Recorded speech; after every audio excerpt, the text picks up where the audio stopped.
When you peel the hot potato, there's just more hot potato. It's all ogre for me now. Yeah. I enjoy Shrek memes. I hate Shrek. To be totally clear. Absolutely hate Shrek. But BRB 20 minutes. Roger. So Longdeath, right? TLDR. We're trying to keep this fortress alive for 1,000 years in game time. Anybody? The original Shrek? Yes. Well, the first Shrek is a fine movie. It's a fine movie. Fine film. By the time Shrek the Third came out, I wished that franchise would burn and die. And it kind of infected my opinion of the previous movie. So, yes, I hate Shrek. Which is why I'll totally read the Shrek script for charity. Because, like, it's what you gotta do. You never watched any after 2? That's about you, where you should be at, though.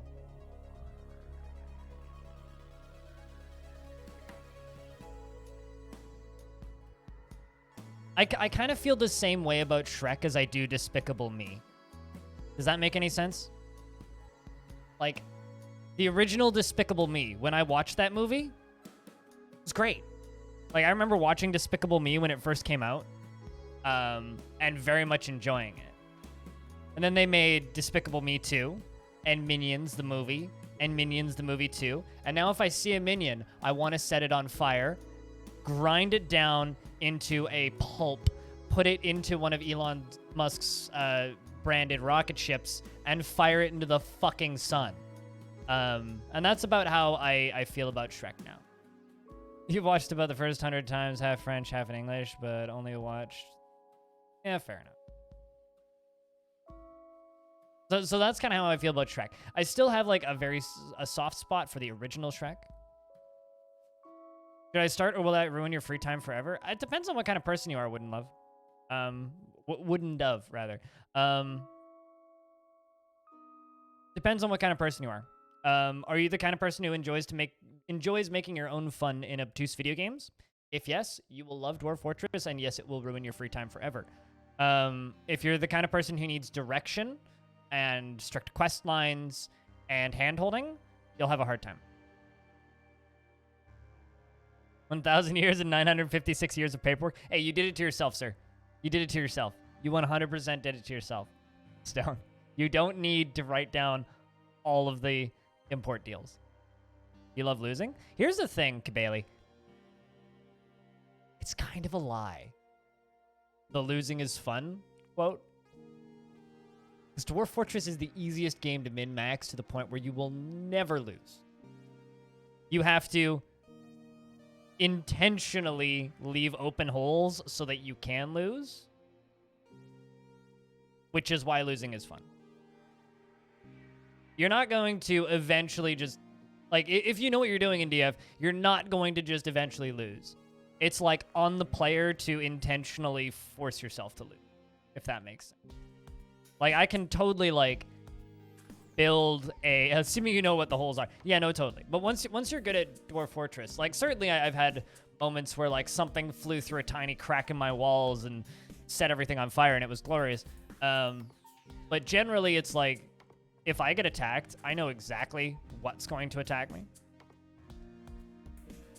Yeah, you'll lose a lot, and then you'll understand how to not lose. And then it's just a matter of contorting the game into the plot line that you want to build. And building a lore for your own world, and it's so much fun. I mean, here's the thing. If you just have a vampire in your fort, it's not going to kill every dwarf in your fort. A vampire in your fort, like, you'll lose one or two dwarves a year, and it'll disturb most of your dwarves. But it's not gonna kill every dwarf. Like, you will get more migrants that'll fill in those dwarf spots. Like, you could totally have a vampire or two in your fortress and be totally fine. Is it annoying? And do you want to deal with it really quickly? Yes. Will they murder your highest skill weaponsmith? Yes. Do you need to deal with that immediately? No. Were creatures, on the other hand.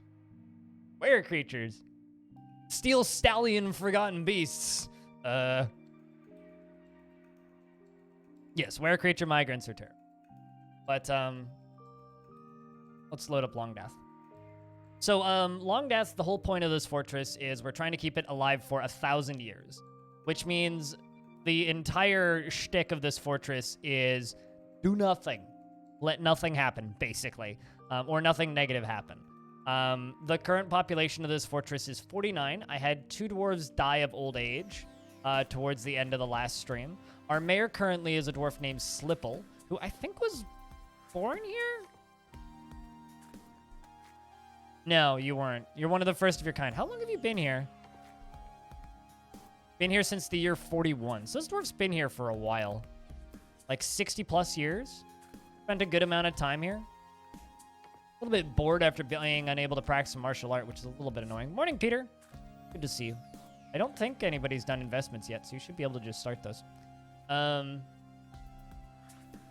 Is romantically involved with a dwarf that's dead, I think. Yeah, that's always sad to see. What time is it? Well, I started this stream 51 minutes ago. It's 7:30 in the morning. Because I'm going to be ending the stream just after, I think, at 1 p.m. I'm going to be raiding Sui when she starts the last leg of the charity marathon. Because she's going to be interviewing Tynan, and I'd like to see that and be available for the end of it because she's going to just kind of have an opportunity for us to all pop on stream and say hi. So I kind of want to be part of the finale, if that makes sense. So, yeah. So I kind of had the option of not streaming today, only streaming in the evening today, or streaming super fucking early. And frankly, I wanted to play Dwarfs, and so I'm aiming for super fucking early and evening stream. So ideally, we'll do... but we'll see.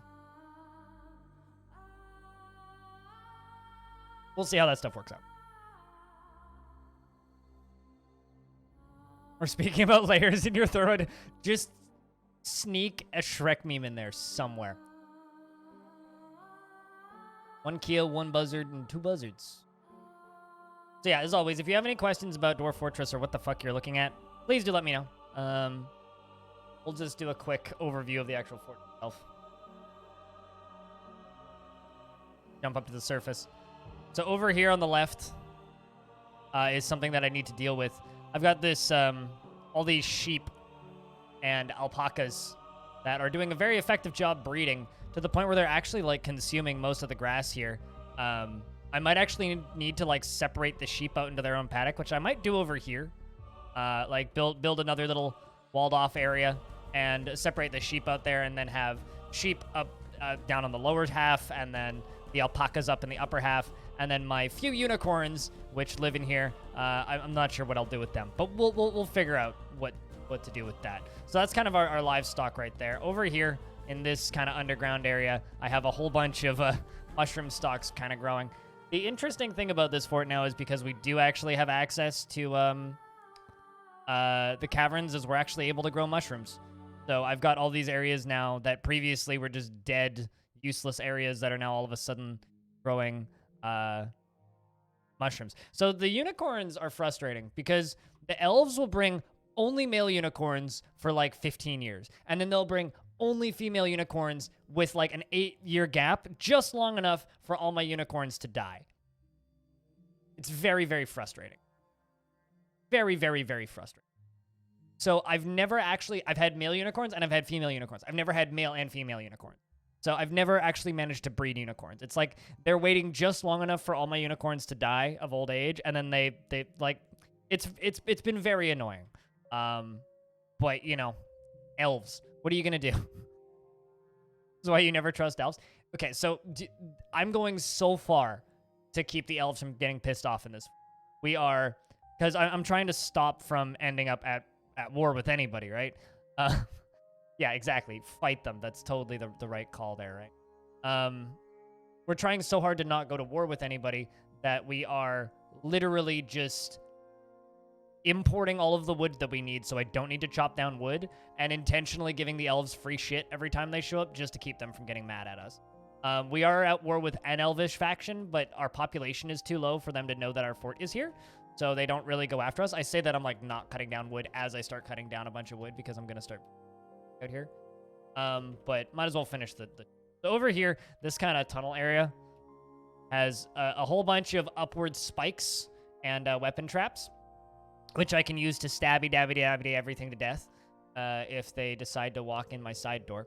I got a bunch of traps up here in the kind of main area to like catch my guests, of which I have a few. I have Bem the Etten, Ismar the Etten, Zospro the Giantess, and Daze Ngokopet the Minotaur. So I got 2 Ettins, a Giantess, and a Minotaur, and I'll show you where they are in the basement in it. Maybe we can make them fight this morning. Maybe. I still kind of want to like get a female Ettin, or an Ettin breeding program. Anyway, down here is our pigsty, which is very piggy. Also got a bunch of stuff dumped. It's filled with pigs and piglets. We use them as part of sacrificial rituals once every 100 years, but also they are adorable and taste delicious. So we are breeding them. We have a Craftsdorf shop up here and a dead Kia in the stairwell, as per usual. You know, just the normal stuff that you see. We got our old throne room, which is now owned by the stewardess, aka our mayor, or steward, because our royalty died and the line ended, which is very sad. Apparently there is a Baron of Longdeath who doesn't, or a Count of Longdeath who doesn't live here anymore. They live up in the mountain homes. We got our food storage in the middle, bar and block storage there, wood storage on the right. If I go a layer down, that's crafting in the bottom right corner, bedrooms around the outside, library kind of in the center area, traders who are just leaving, who I traded with last time I played this fort. By traders. You know, we can watch them as they go up and out. You want to see the route that the traders take. They kind of get stuck, apparently. But they go up this kind of ramp here, up and out the middle.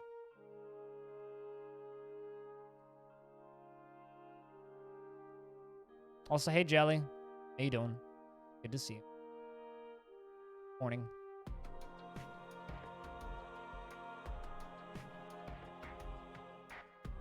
And then they just kind of leave out the side.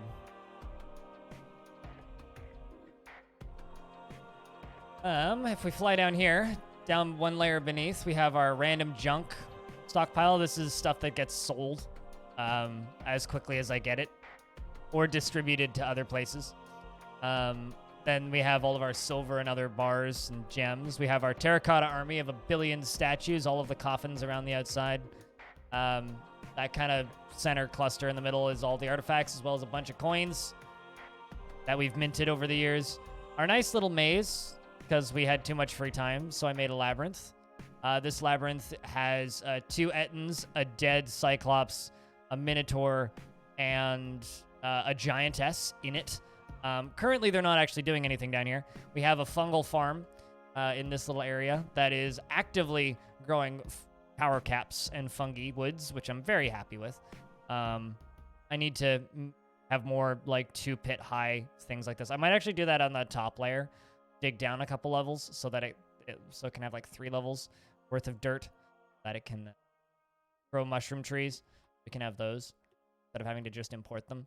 And then we have our ballista range for yearly celebrations. Getting about 30 minutes of gaming in before work. What you playing? And down here we got a bunch more fungi farms, but it's only 1 layer high, so they can't actually grow. And then all the way down here is our coin vault. And then a little stairwell going all the way down to here, where we can let forgotten beasts into the fort if we so desire. Right here is a little bridge blocking the way into the fort, so forgotten beasts can kind of run around this way and up and into the fort if I want to let them out through the maze. We tried to catch a forgotten beast in the maze. it didn't go so hot. So instead, we accidentally ended up killing it. And of course, right here is a totem with its skull on it. Finally crafted Forgotten Beast skull totem.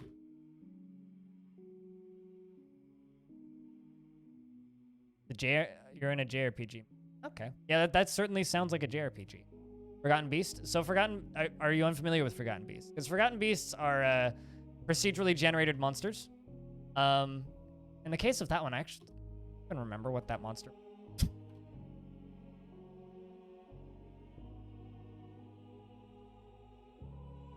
An iron statue of Stuck of the Filth of Juice.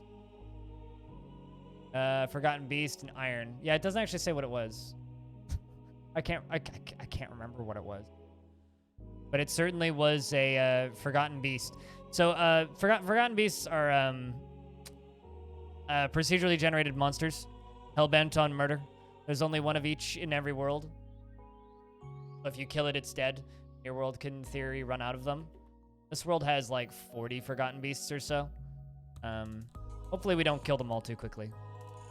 So they can be anything from like a giant skunk that shoots spider webs. They could be a giant spider made of glass. They could be a blob composed of snow. They could be a chicken with one eye that breathes fire and has two trunks that undulates rhythmically and shoots fireballs out of its noggin.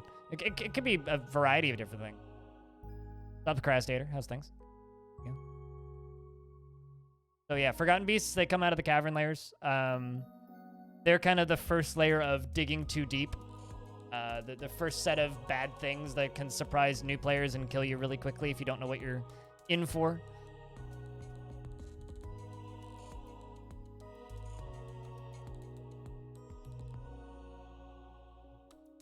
But they're fun. You can also get hill titans, swamp titans, and various other titans that are more or less the same thing, or same thing in concept, except they operate from the they operate on land instead of underground. You can never dig too deep. That's factually incorrect.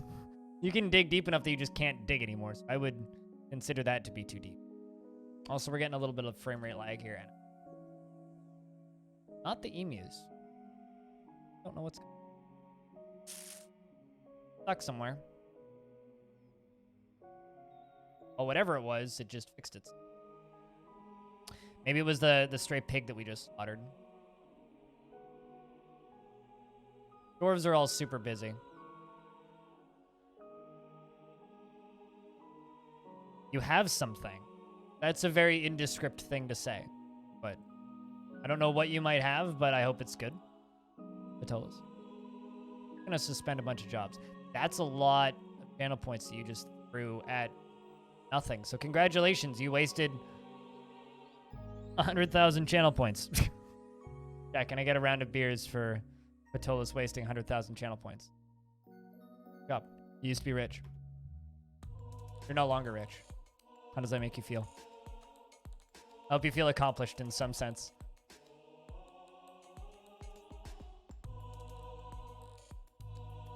The absolute mad lad.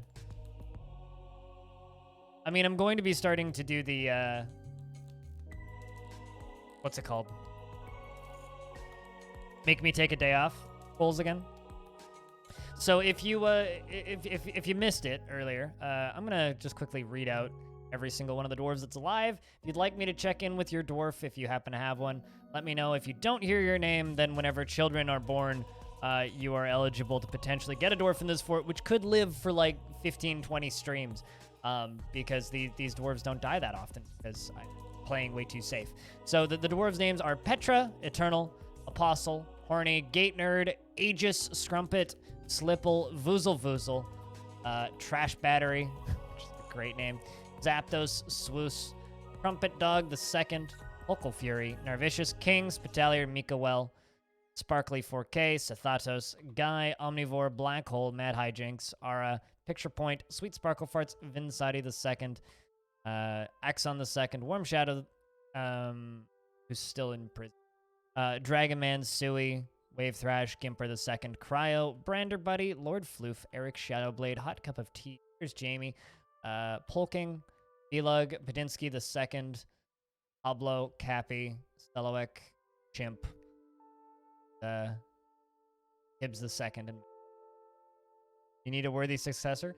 Whenever we get a child, we can give you a worthy successor. Eyes. We do need to get you back into this. I was really hoping we'd have more visitors in this fort. I'll be honest, like, all your stones died.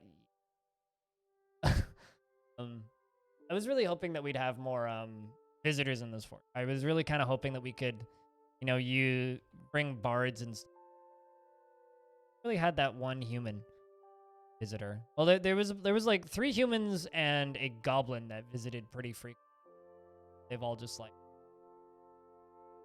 been kind of disappointing. I'm not gonna lie. Like I really would like to be in a world where we get more visitors, but I guess it just kind of is what it is. Stones are dead. All of his stones are dead. All of his pet rocks are dead. Stupid. Hello. It's good. But since you're here, Gate Nerd, how's your dwarf doing? There you are. Engraver. Currently going to sleep. You've killed 2 buzzards, 1 buzzard, and 3 Kia. Excellent. You're a war hero. She is blissful, remembering sleeping in a bedroom like a personal palace. It was raining on me, and I feel so dejected. Very fitting for a dwarf. Still has the appearance of somebody who is 128 years old and is one of the first of her kind. She's a dubious worshiper of the fuchsia and an apprentice under Hot Cup of Tea. Syrup lung. Syrup lung is what happens when you vape too much. Yeah, so you worship the fuchsia of the ignited creation, which most often takes the form of a male dwarf and is associated with persuasion and speech. I wonder why you're apprenticed under Hot Cup of Tea.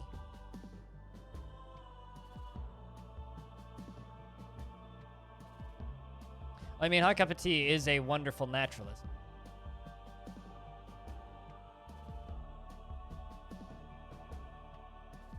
I have to read a Discord. You would like to add words to the Discord stories, ! Discord in chat. Go to the room that says add a word stories and add 1 word at a time. Please keep it relatively stream safe.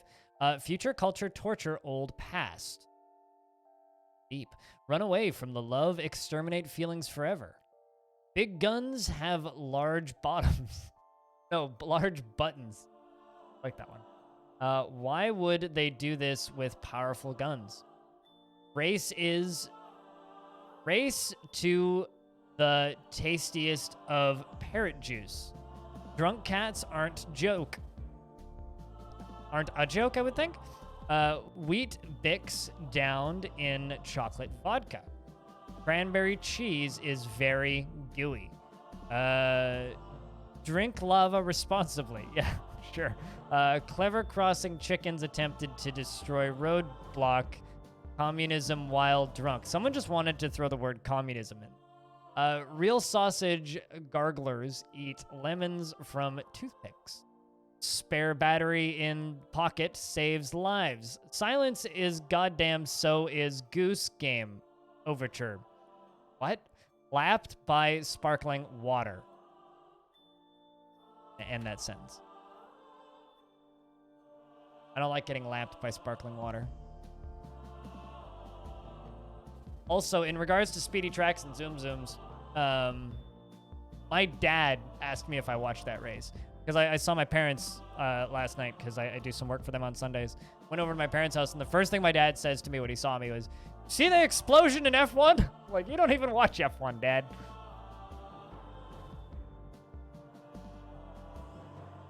Because car went boom! Driver's okay, though, so. Couple broken ribs, I think.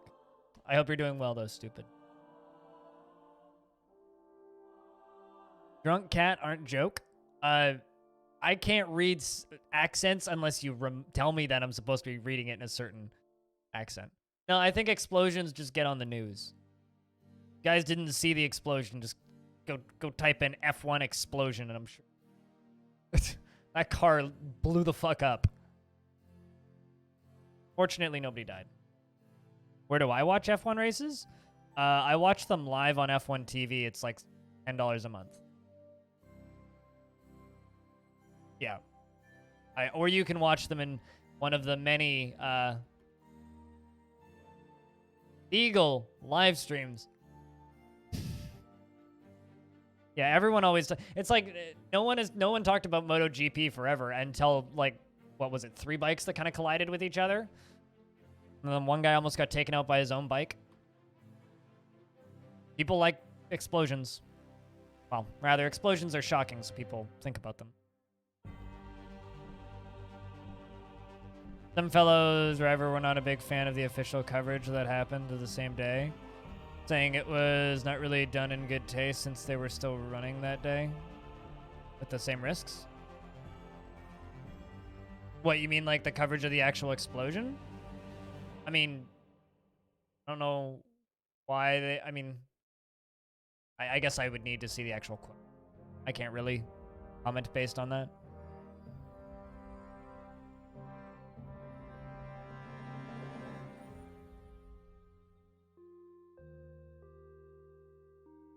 Even though you enjoy watching it?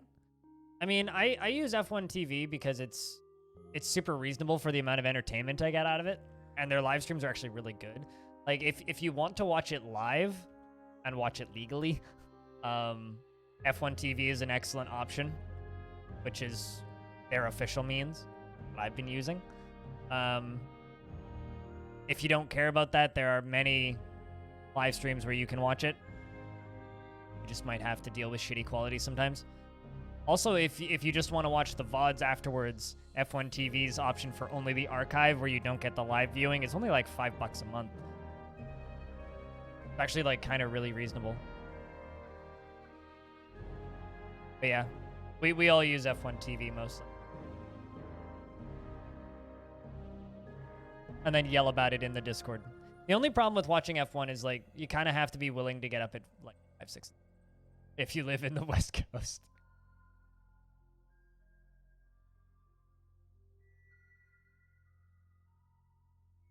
Yeah, no, exactly. Which is why, like, I kind of disagree. Like, I know that, I'm kind of the opinion that if driver is seriously injured, or if there is a serious injury, they shouldn't show the crash or sensationalize it. But if there's a red flag where there was a major crash, assuming nobody is injured or majorly injured, assuming everybody's going to be okay, I personally think it's fine to just show the crash, because people just tuning in will be like, what the fuck? Why is the race stopped? Yeah, you won't have to wake up at 3 a.m. Game's saving because we hit wintered. Yeah, but he walked out of it, right? Like, he walked out of the crash. Crastator. So, yes, Grosjean did end up in hospital, but he also walked out of the crash.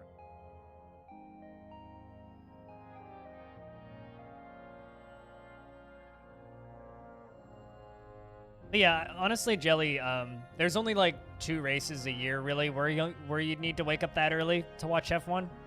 I mean, like, I get up and watch most of the races, and it's usually like 5:10 in the morning. And yeah, getting up at 5:10 in the morning on a Sunday kind of sucks, but also it's at least as somebody who gets up kind of early, relatively frequently, it's early, but it's not undoable. You know, like 3 a.m. is like, that will fuck your day up. If you get up at 5 a.m., you're fine. In fact, for me, it's kind of nice because it's early enough that I can just wake up early, have a cup of coffee, watch the race, eat breakfast, and then stream. Or like go to work or do what you would normally do on a Sunday. I don't think it's that bad. I think Sochi is a little ridiculous. Having to get up at 3:05 in the morning. I got a depressed dwarf. That happy. You were depressed and then you stopped being depressed. Want to do something creative? Abstractly think. Well, being in the military certainly doesn't seem helping you. What squad are you in?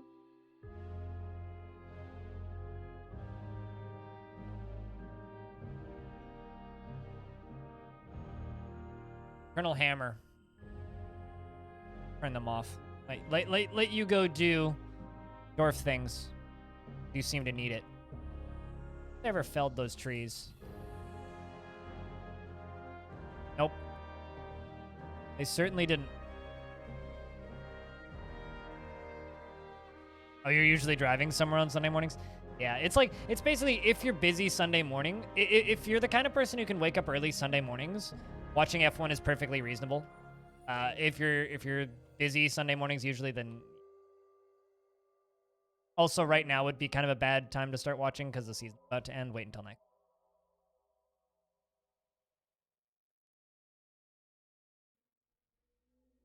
I mean, he'd be dead if they didn't. Crastator. Like, if that accident happened 10 years ago, he'd be dead. Like 7 years ago, he'd be dead.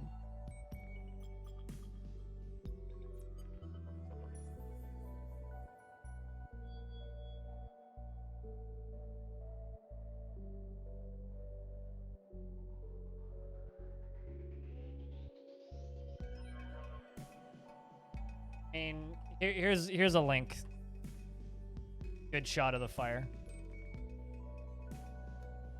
For anybody who...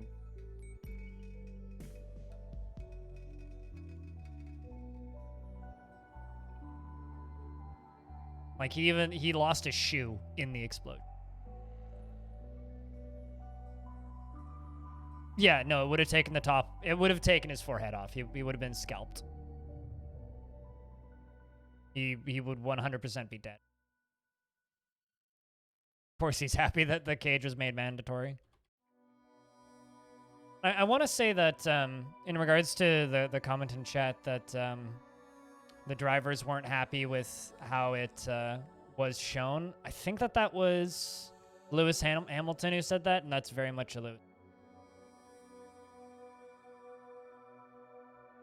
I think they were very tasteful about it on the live stream at the very least.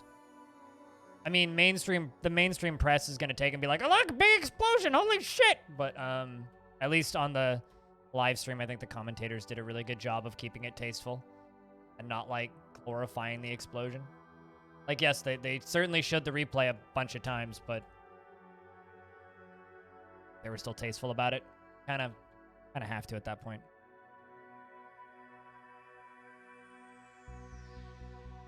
So I'm building another spot for my livestock because I need to split the alpacas and the sheep up.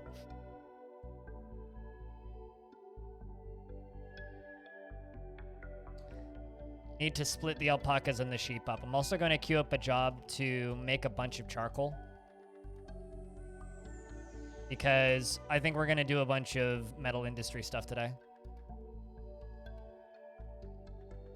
I got a lot of silver. How much lead do I have right now? Only 20. Yeah, I've been working through that lead.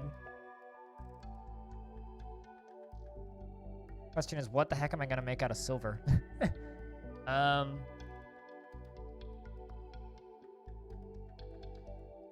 You know, let's do book bindings.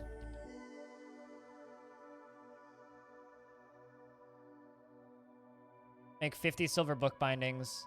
Silver scroll rollers, 50. Silver.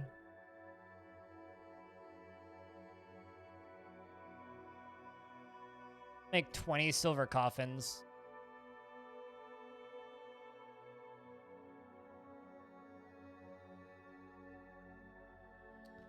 Make 10 silver armor stands.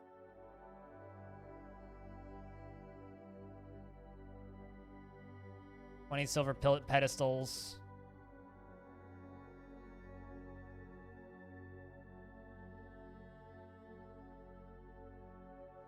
Weapon rack. That'll power through some of that silver that we have. So yeah, no, I think they were pretty tasty. You're always gonna get that sensationalist press, and that will happen regardless of whether or not people are.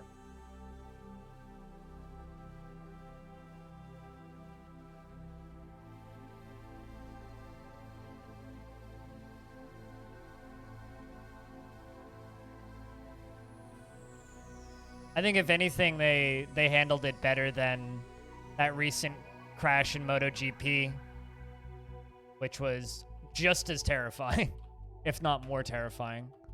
Because, like, within minutes, there was a tweet on the official MotoGP page, GP Twitter account, which was basically just crazy, terrifying clickbait title crash in MotoGP. It's like, come on. Be a little bit classier than that.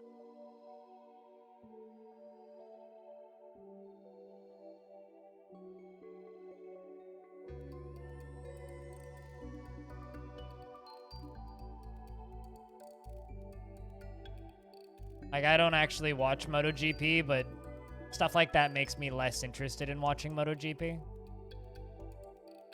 Although, to be honest with you, the only reason I don't watch MotoGP is because I don't want to get up that early in the fucking morning. Those guys are crazy. Like, people who think that F1 drivers are daredevils who are playing with their lives, those MotoGP drivers are...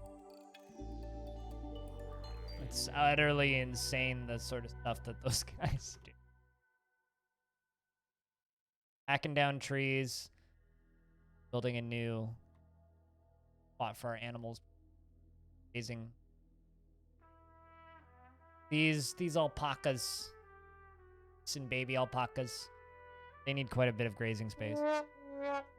Audio, hello. It's good to see you. Good morning.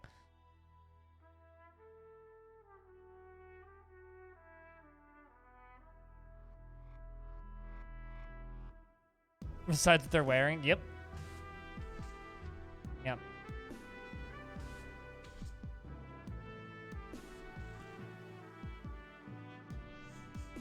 Audio is indeed a wizard. I'm so happy that we finally have those. I've legit been waiting about a year to start seeing people with the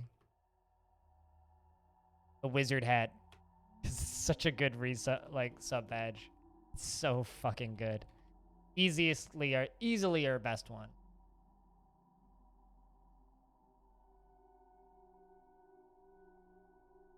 Yeah, audio.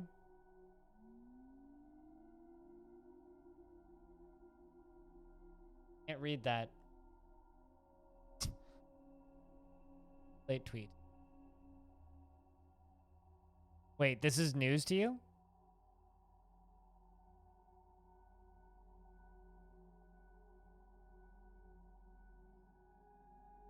I mean, this was announced like 2+ years ago.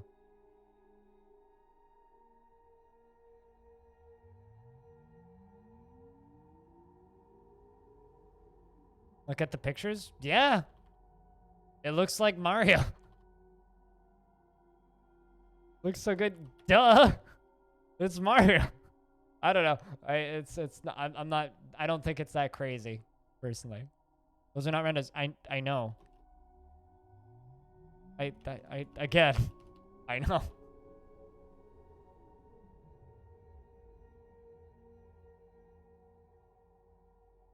No crazier than anything in Disney.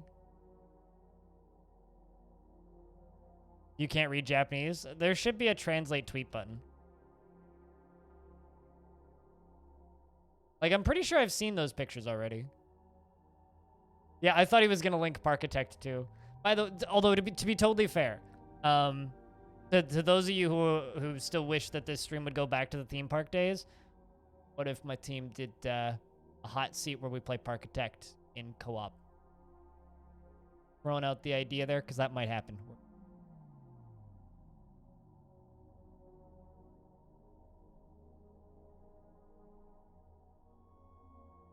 That might actually happen.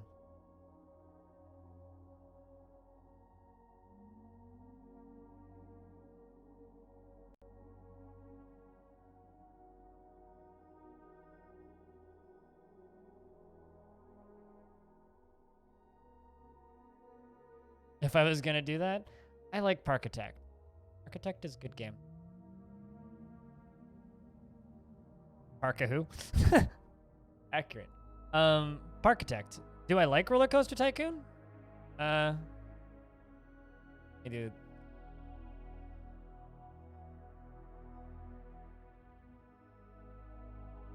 I don't know. What's my second most played game on Steam?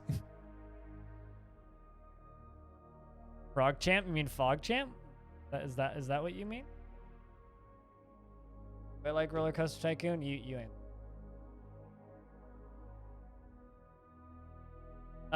To those of you who have like started watching this stream in the last like 2 years or so, this channel exists because of Roller. The first like 2 years of streams I did were nothing but heavily modded Roller Coaster Tycoon.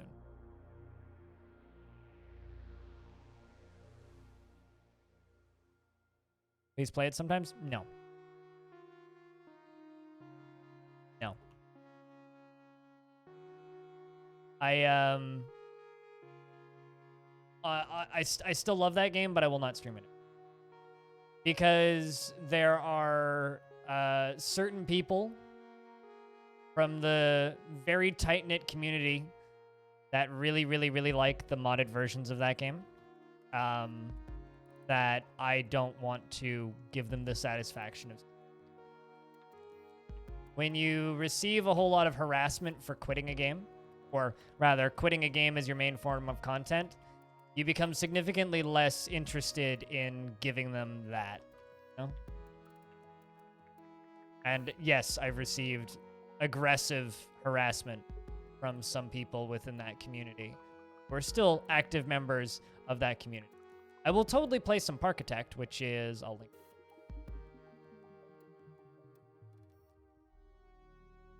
Which is a game that just got multiplayer. Right there. Which is a game that I still very much enjoy. And I still very much enjoy Roller Coaster Tycoon, to be clear. I think Roller Coaster Tycoon is an excellent game still. I just have absolutely no idea or no desire to go back to a game that I've had people on and off actively harassing me to. Wild Pig, hello? How low can you get? Pretty fucking low. I'll totally stream SimCity again in the future. I'll totally stream that Pharaoh. They're remaking Pharaoh, right? I think that's the one that they're remaking. Ancient Cities has a Steam page now. I'll absolutely stream that when it comes out. Like I'll totally go back to the old Tycoon games of my stream roots from time to time, but I have no desire to play Roller Coaster Tycoon. No news of any sort of release. I have a weird feeling that game's going to not satisfy. Yeah, Ziggurat, exactly. Like that's a game from my stream roots.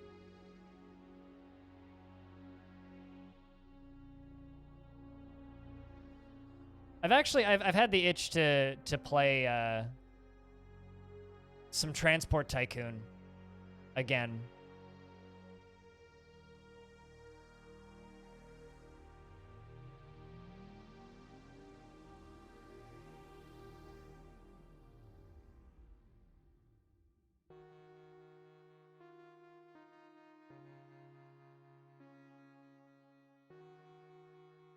Name of that game.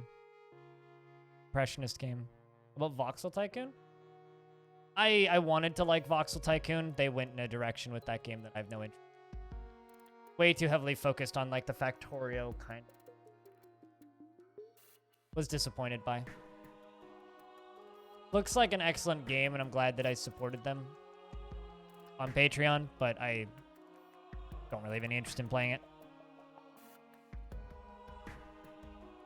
I just don't really have a huge amount of interest in streaming Tycoon games anymore.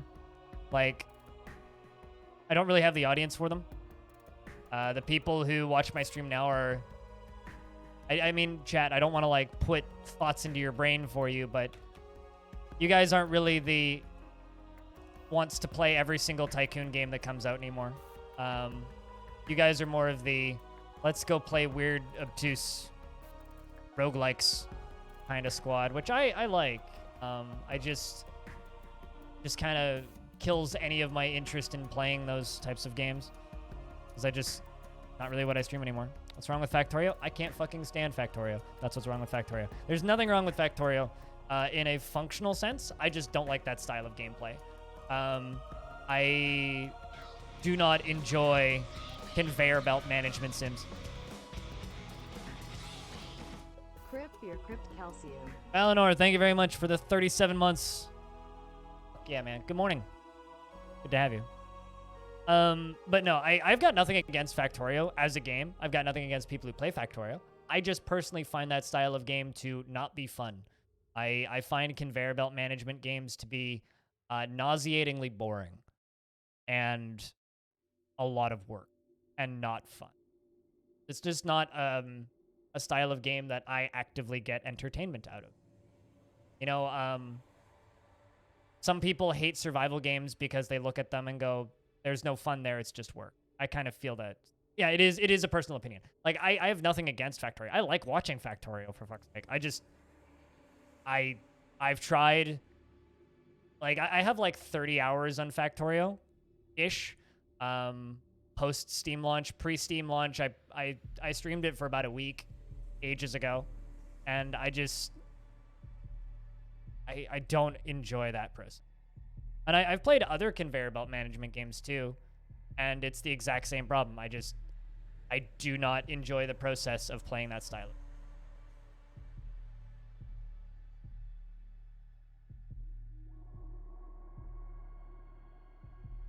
You thought you were the only...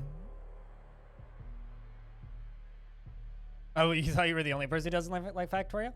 I mean, I've learned I don't like that style of management game. Also, Peak, thank you very much for the 25 cents. First quarter of the week. Like, I've tried to play many conveyor belt management games over the years, and I've literally never enjoyed a single one. Yeah, no, yeah, you literally do that for your job. Audio works in conveyor belt management IRL. Yeah, no, it's like I've tried to. It's a style of game, yeah, exactly, where you either like it or you don't like it. And it's not for me. I have the same problem with Oxygen Not Included. I want to like Oxygen Not Included, but I just get so bored. And I just look at, like, I look at what I need to do in Oxygen Not Included, and I see the solution for what I need to do, and I just get tired. And then I close the game because I'm just like, I don't want to do this. This isn't something I want to do. Which is kind of a problem.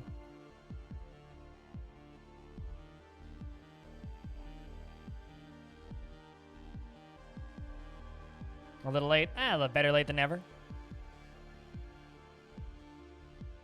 Like, I kind of feel bad about not liking Oxygen Not Included because, like, so many of my friends really, really, really like that game. Can only do colony building games and tycoon stuff. No, that's totally fair. I mean,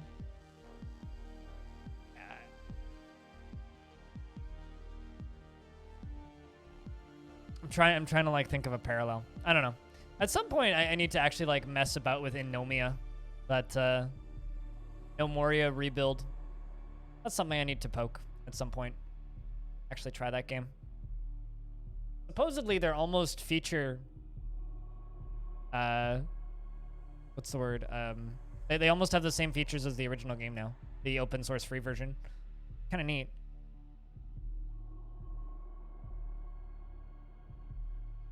Gas temperature management turned you away from Oxygen Not Included. You just couldn't get it to work the way you wanted. What turned me off of Oxygen Not Included is the thing that I love about these sorts of games. When I say these sorts of games, I mean any games with any sort of colony management, is I love the procedurally generated storytelling that they include. I love the way the systems interact to create a narrative. I really, really, really like that. And my biggest problem with Oxygen Not Included isn't the pressure and temperature and gas management. It isn't the liquids management. It isn't the gameplay. My problem is the individual dupes aren't part of the story. They're a resource. And so mechanically, I find that game significantly less interesting than almost any other colony builder I've ever played. Because instead of them being interesting little unique characters that I want to manage and keep healthy and happy, they're a resource that I want to abuse and need to abuse in order to have success in that game, which I find very frustrating because that's not how I want to manage a colony of little characters.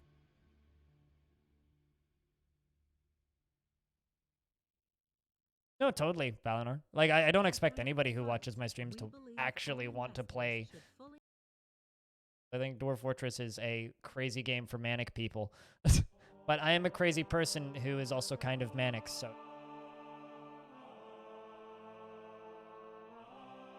You know, just because I play obtuse, weird game, like... And this is kind of the thing that I always return to, Balador. It's like... My job title is content creator and influencer, right? I don't really want to influence you into playing anything. I just want you to watch my show. And if you happen to like my show, that is fantastic. And if you are willing to swing by, hang out, chit-chat, and watch the show that I put on with the games that I play, excellent. I don't at the end of the day particularly care if you're actually interested in playing the games I play. Exactly, Audie. Exactly.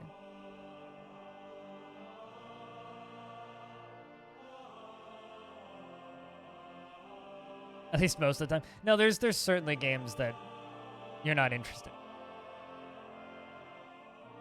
That's fine.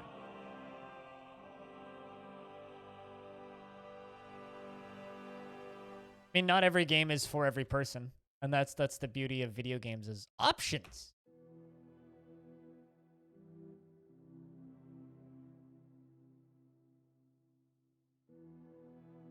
Making you attached to them. In Dwarf Fortress, if one specific dwarf dies, your whole fortress is fucked. In Oxygen Not Included, you'll intentionally set dupes on fire to make them into charcoal.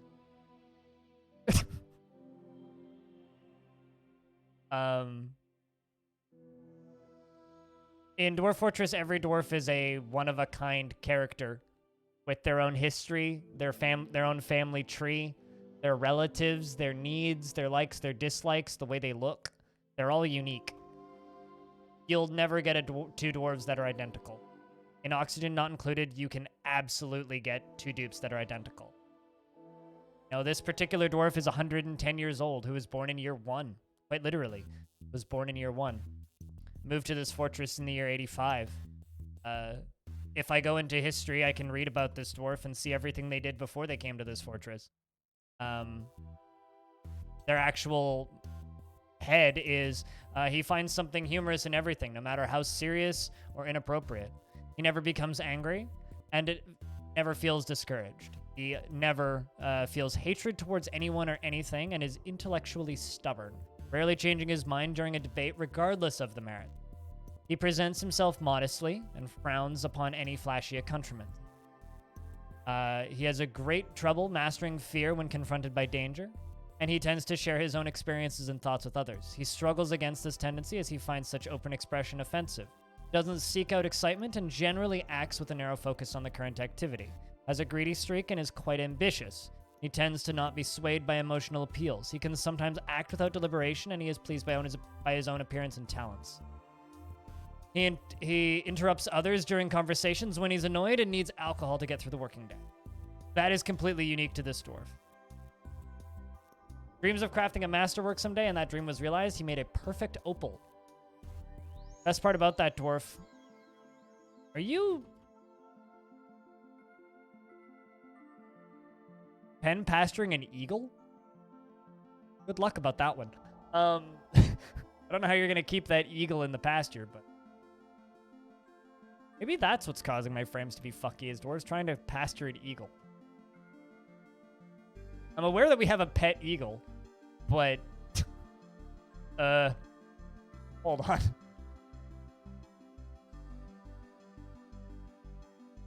There you are. Yeah, I think that was actually hurting my frames. So we have this friendly eagle that was given to us by the humans a little while ago. Which is kind of fluttering its way back into the fortress now. Which maybe I should make available to be a pet. But the dwarves kept trying to, like, pasture it. So I'll bet you that's what was hurting my frame rate, was them trying to catch this eagle. That's funny.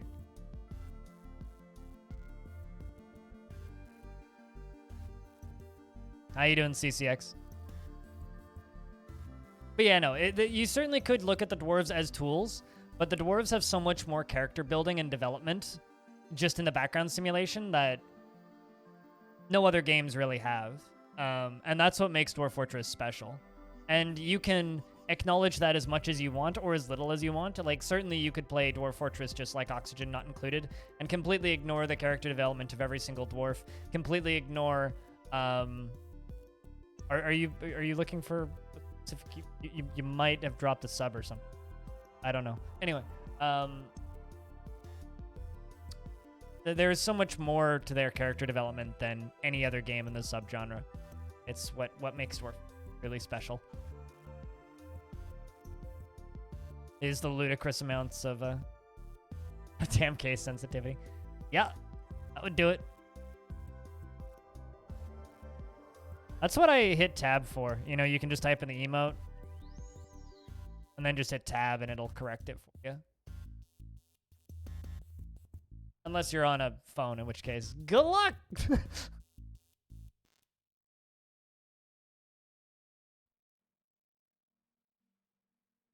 Good fucking luck. Knowing, would you look? Midwinter? That would. Wonder if we're gonna have anybody die of old age the second this roll over into spring. You sold a tame Rutherford to traders not 2 seconds after the trade was complete. It went wild again. What? And did it just attack them? Did they just murder the damn thing? You're welcome, Jelly. I want to say it's a better Twitch TV feature. But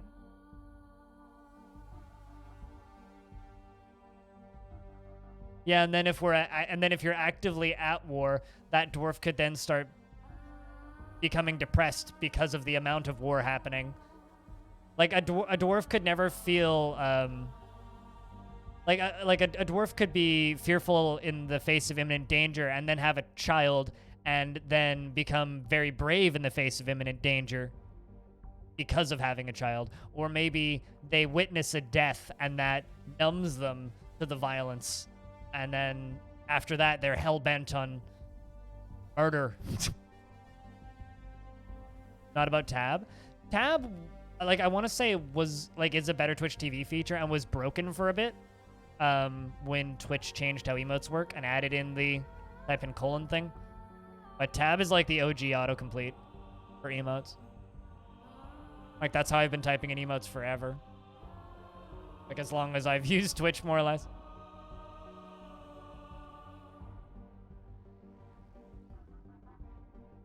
So as these blocks come up here, we're gonna need to more blocks.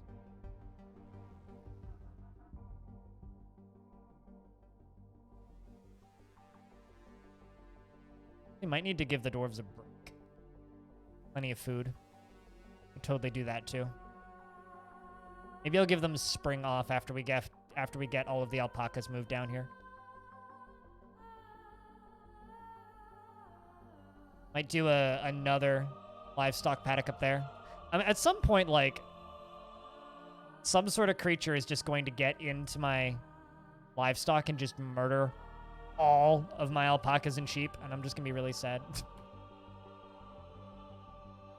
I was very much expecting that to happen with the giant that spawned, but...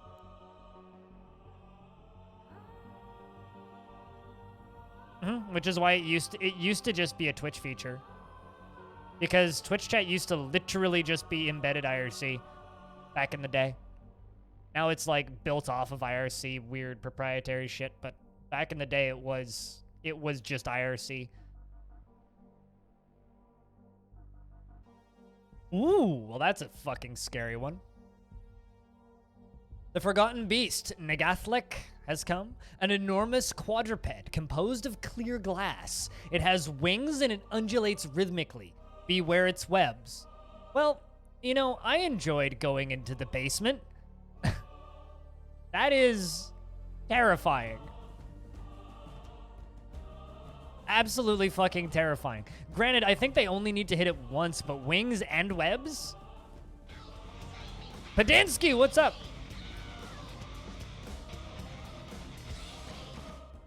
beer, crypt beer, crypt beer.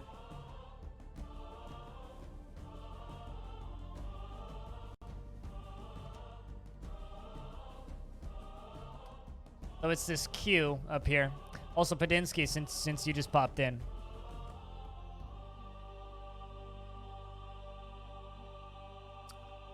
Where's Padinsky the second?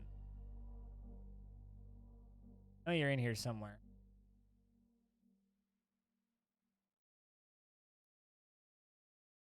Ah. You're an administrator. He is blissful, sleeping in a very good bedroom. Like a personal palace. Happy Dwarf. So let's see what this thing does. Fucking hell. You know, if it was just a quadruped composed of glass with webs, scary as fuck. But it's a quadruped composed of glass with webs and wings. Is in the wrong spot again? It's probably just on...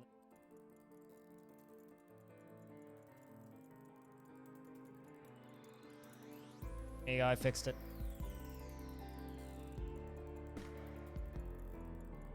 Let's test this again. Here you go. Crypt beer, crypt beer, crypt I beer. fixed it on this screen. It wasn't fixed on the other one. So this thing I would like to try and do some shenanigans to get it into my maze.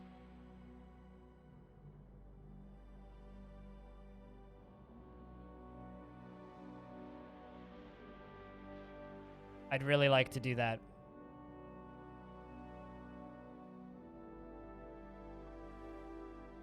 Currently, it can't actually get into the fortress. So that's okay. But we're going to keep it that way for a little bit. Because the cavern layer is blocked off, but I'd like to try and get it into my maze.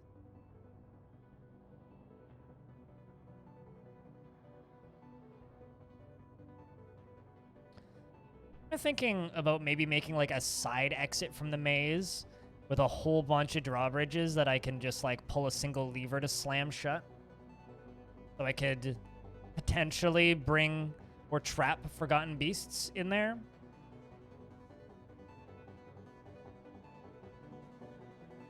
I just don't really know what I'd use them for, because I kind of need, if I'm going to do anything with that thing, I need to get it stuck somewhere that it's actually useful to me. I would love to have a web farm shooting its webs out, but... Oh, hey, that wall's suspended. Why is...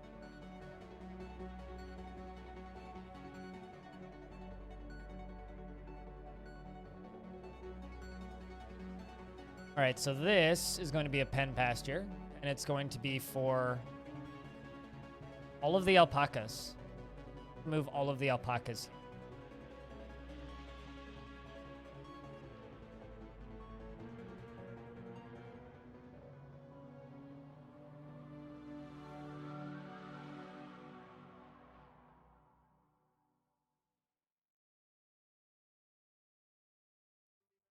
Got a lot of baby alpacas.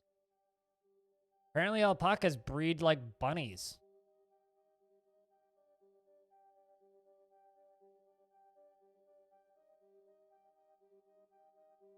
Good wins, guys.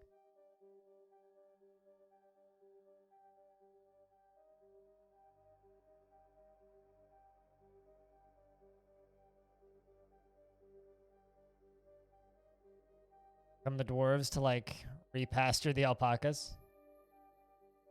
Guys, don't know those alpacas.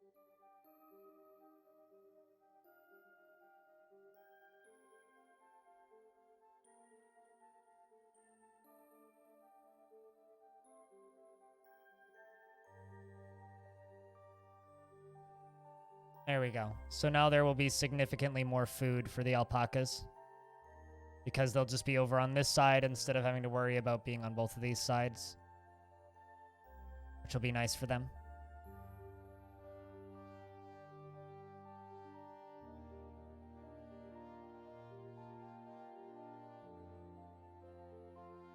Some of those alpacas managed to get quite the distance. All right, so next thing I'd like to do is I'd like to go in here, and I'm going to... Yeah, we're gonna dig this out a few levels. Because it'll maintain the dirt layer, and we can make this into kind of a power cap, like a deep, large mushroom farm. Use as wood.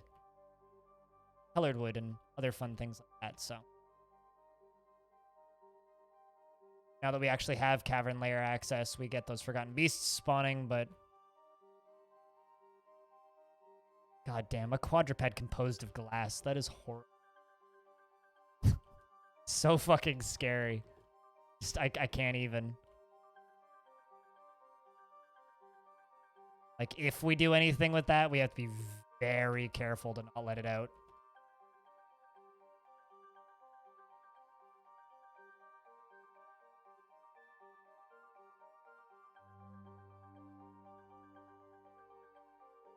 Yeah, we're gonna dig this down a layer.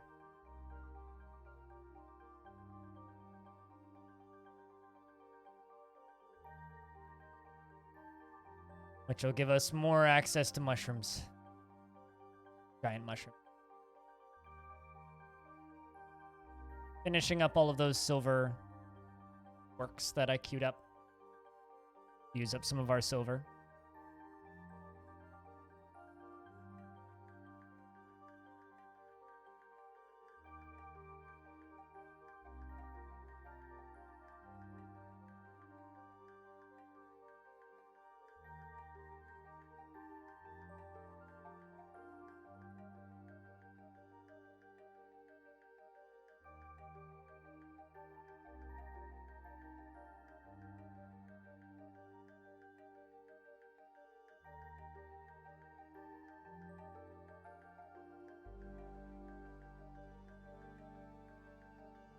Also, we're getting a bunch more iron ore out of this layer, which is nice. That's so much iron ore, it's actually a little bit ridiculous in this fortress.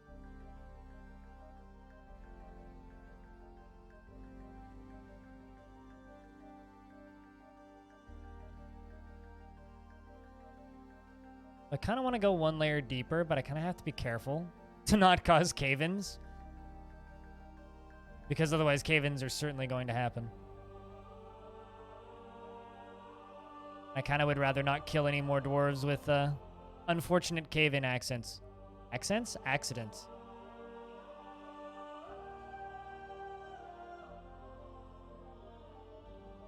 But the cave moss will be able to grow down here and give us more of what we need.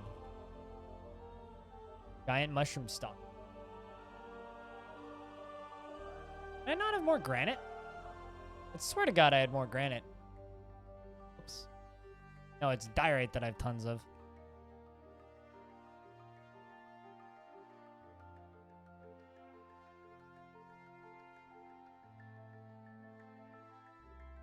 Speaking of dwarf mushroom, did you guys see that the Internet Archive has officially launched their Flash archive?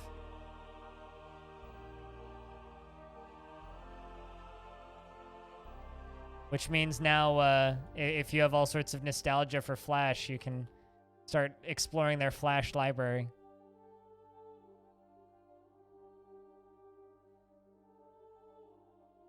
And Animal, hello, how are you? Hope you're doing well.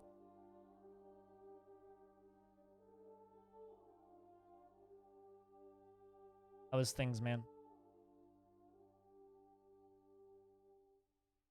I hope you've been enjoying the hot potato charity stuff as much as I have been. I don't know about you guys, but it's been a fucking fun couple of weeks or a couple of days just getting to run that. You know, like it's been a long time since I've been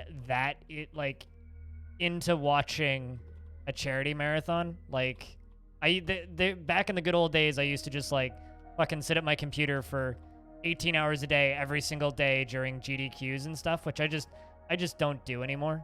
Like I don't have the energy to do that anymore, and I don't get the entertainment out of it. But with the hot potato charity stuff, like it's been really nice to actually feel like kind of part of an event that matters to some people as much as those events used to matter to me. Does it require Flash Player? They emulate it, so no, you don't need Flash.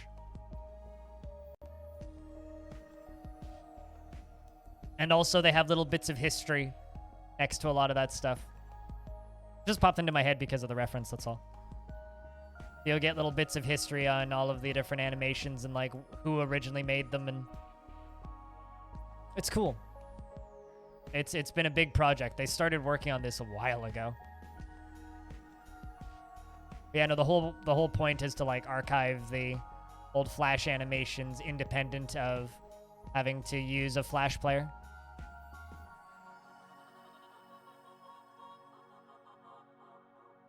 It's like the whole point.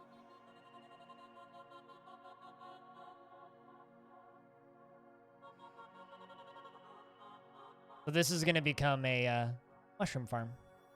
Mayor has ended a mandate. I didn't just get a bunch of prison sentences, did I?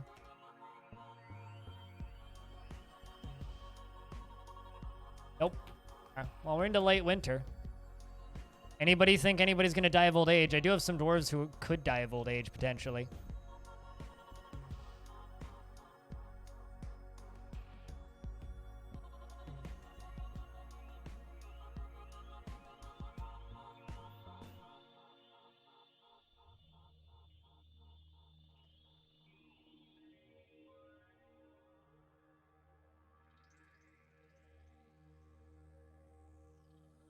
A ton of time with Interactive Buddy and Heli Attack.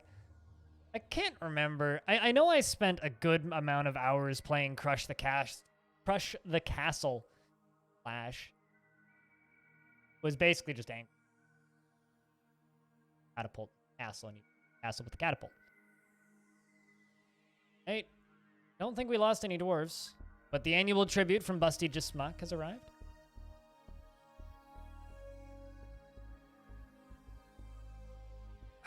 Happy springtime, everybody. Warmth in the air. The early spring, first of granite, or 112. Silver coin 10.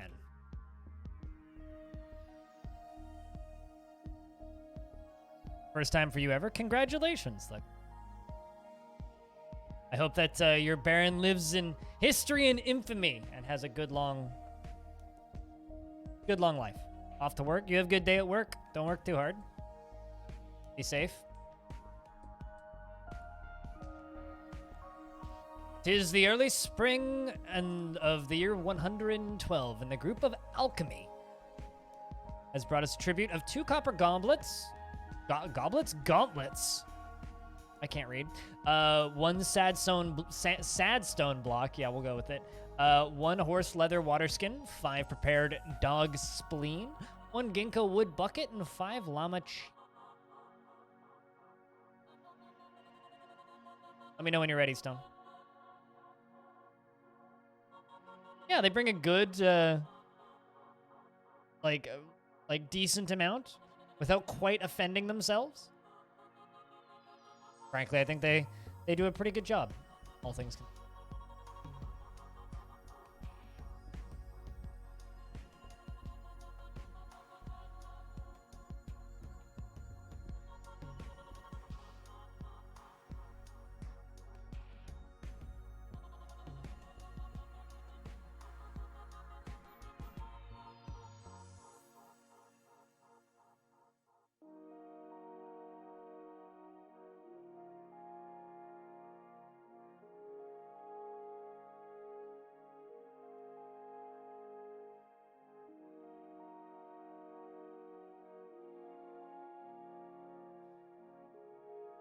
Uh-oh.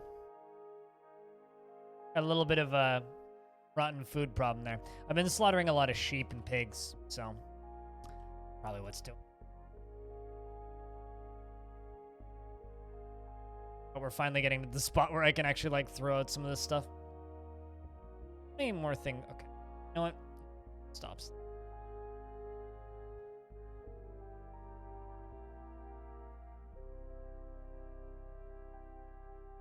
Because I got 2,668 meat.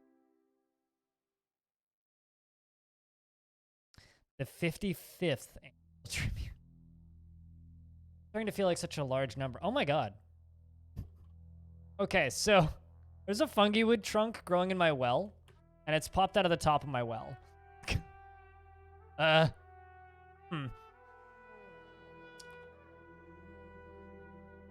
Well then.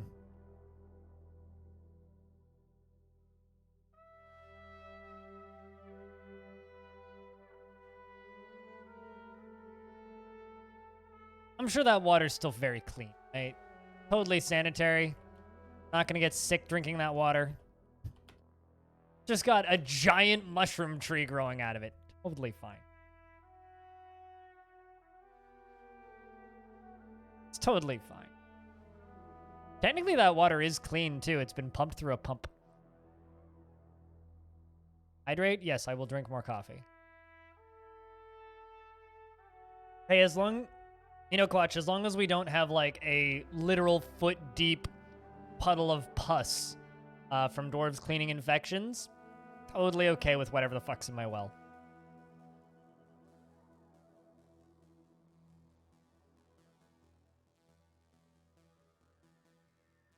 How you doing today, Quatch? They become fun guys when drinking from... No! Sorry, my stray unicorn's been found dead. I'm... Stupid elves. I just want them to bring me a breeding pair of unicorns. Is that so much to ask for? You fucking asshole. They bring me a unicorn, and then they bring me another unicorn. They never bring me just 2 unicorns. It's so frustrating. The day they bring me a breeding pair of unicorns, I'll trade them a fucking artifact for them. I just... I want to breed some unicorns. Let me breed some unicorns. F's in chat for the U. Speaking of elves, watch them bring a male unicorn, because that was a female unicorn. Watch them have a male unicorn this time.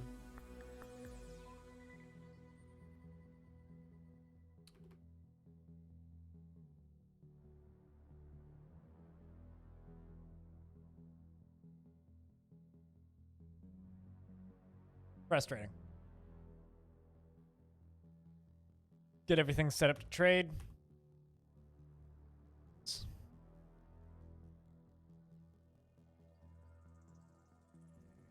Odd route to take to put away a sword. Went up and over the ceiling to get into the armory. Hey Vinsati, how you doing? Hope you've been well.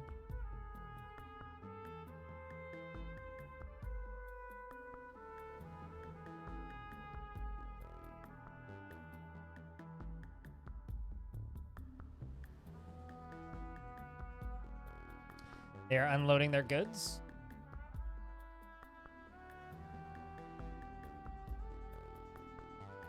Let's see, what did they bring? They brought a donkey.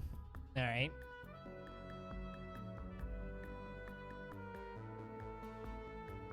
That's it. They brought a donkey. A fluffy wambler. Doe rabbit. 2 wrens. Fuck you, elves. Let's see. They brought us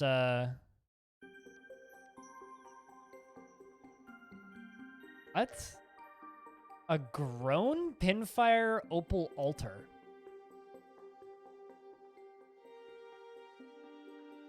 Is that encrusted with opals? What is that? I need to know.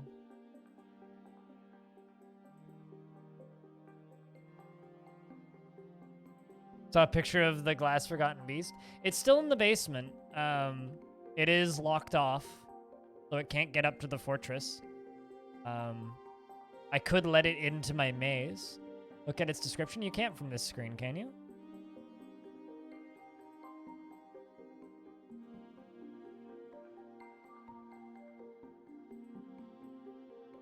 Oh no, you can. The grown pinfire altar. Got an image of thick crescents and wallet. That's what's throwing me off, is that it's a grown pinfire opal. Like, they're not growing altars.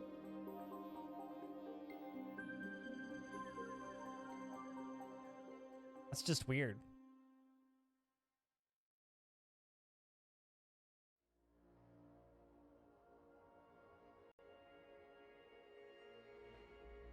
Like, I don't think I've ever seen a grown item that is encrusted with gems.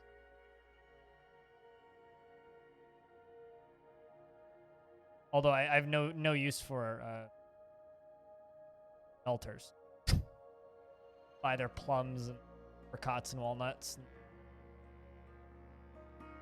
cans. So I'll buy that hood, why not? I love pomegranates so much. Well, oh, I offered it. Wrong button. Here, have a gift of some food I don't really need.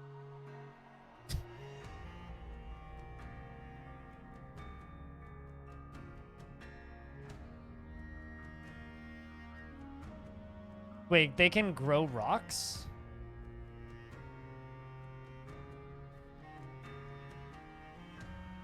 I was unaware that they could do that.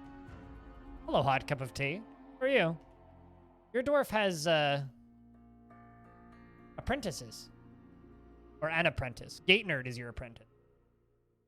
Your beautiful wife, Sui, is still alive, and many of your kids are growing up to be successful dwarves in their own right. They shouldn't? Huh. Interesting. Well, those ones did. Something is certainly not working as intended.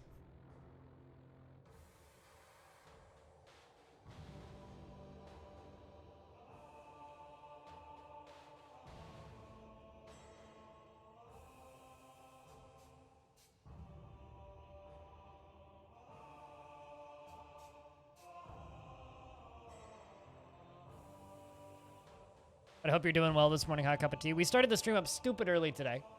And the reason we started up the stream stupid early is because I've been taking part in managing and volunteering and helping with the Hot Potato Charity Marathon over the past few days.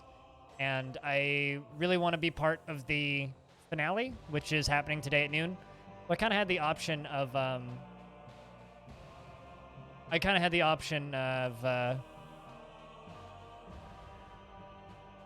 like, not streaming today and just watching it, or turning the stream on super early today, or turning the stream on super early, and the elves am hacking. The elves are abusing glitches in this simulation! But I kind of had the option of turning the stream on super early today and hanging out with you guys, and then raiding into that, and then maybe doing a night stream later tonight, which is what I'm going to do. Or I had the option of...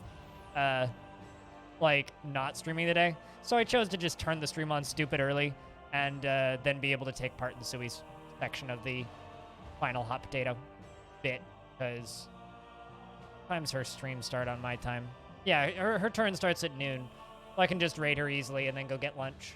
Because, you know, I know that some of the people here who watch this stream really like RimWorld. Some people here don't care for it, but she's getting to interview Tynan, which is...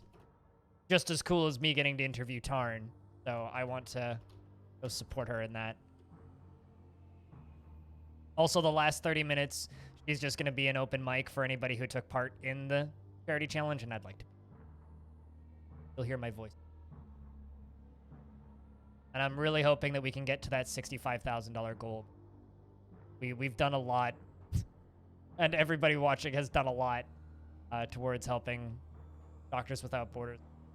Fantastic charity to be working with this specifically. I mean, they're a great charity to be working with any year, but you know, 2020's been rough for a lot of reasons, and it's like $61,000, which is what we're currently at on the week, is a lot of money to a really good organization.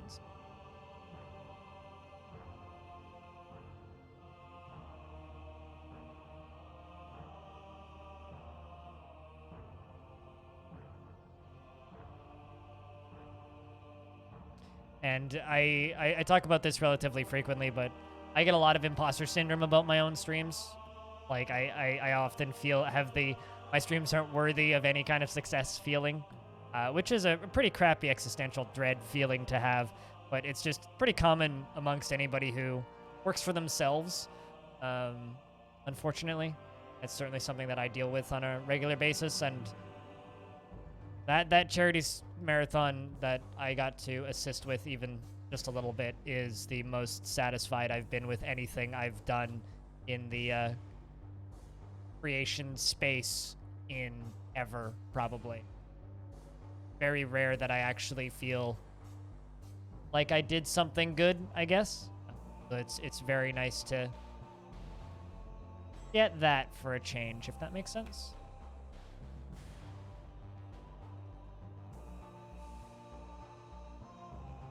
Because it's a rare feeling for me.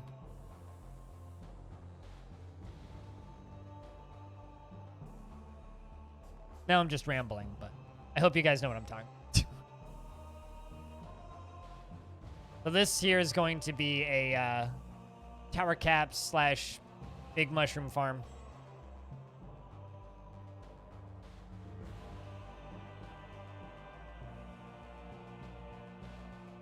You get me? Well, you better get me, because I get me.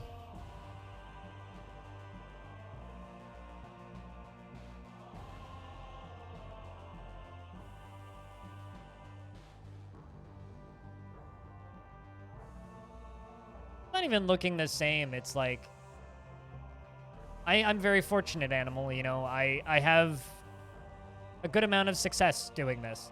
You know, there are 50 people helping keep my Patreon funded every month. There are people who support me financially and help me do this full time. Lots of people subscribe to my streams and enjoy the content that I create, and I probably for a very long time, if not forever, will always have the thought in the back of my head that there are many streams that deserve it more than I do. But at the same time, it's really nice to be able to make something or even slightly assist with something that I personally feel is worth support. Speaking of, speed kills! Welcome back for a second month. Means the first month wasn't a mistake. It's good to have you back. Thank you for continuing to watch the streams. Enjoy the ad-free viewing and the dwarfs and shit. Jack, can I get a proper round of beers for speed kills? Fuck yeah, man. Fuck yeah.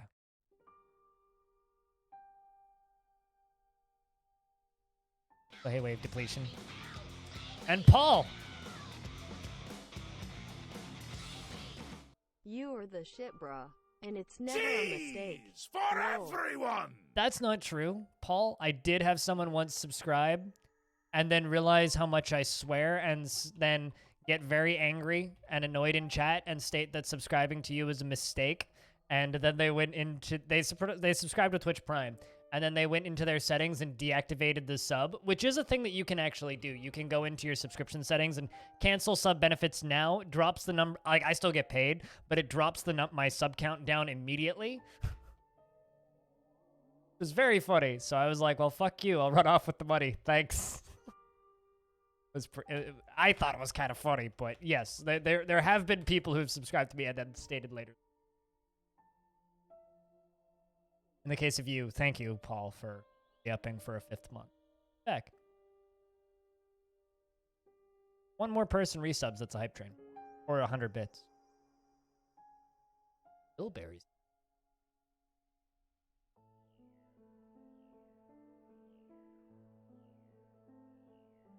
Alfalfa wrap. And some blackberries. You have blackberries.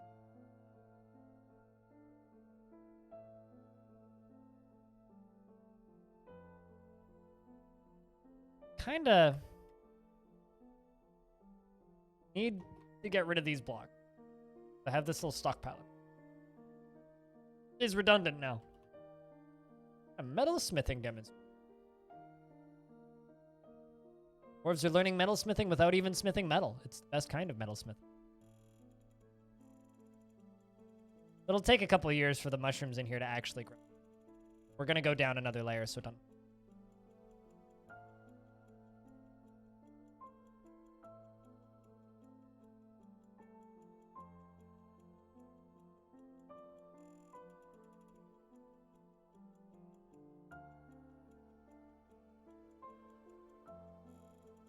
Them shrooms? Yes.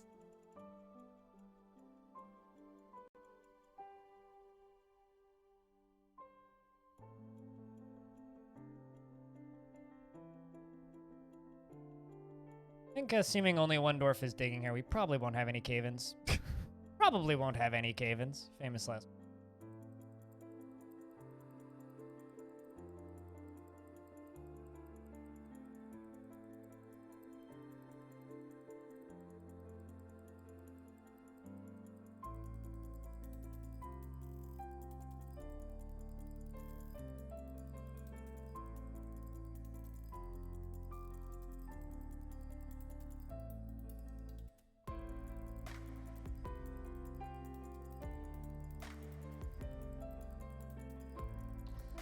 Let's dig out all of this.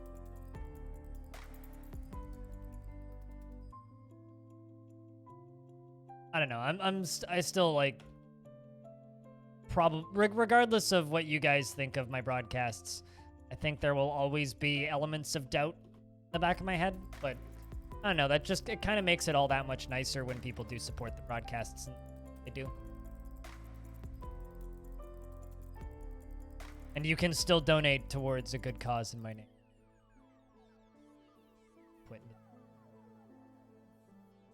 Shout outs to the few people who've chucked a couple bucks at it since my leg of the charity finished. I don't think we'll get that #1 spot back anytime soon. I'm pretty sure Italics just has that one on lock. But we certainly holding a #2 spot. Pretty heavily. I'm very proud of. Did good.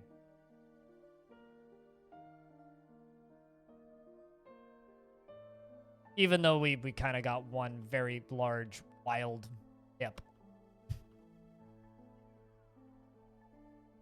An incomprehensible amount of...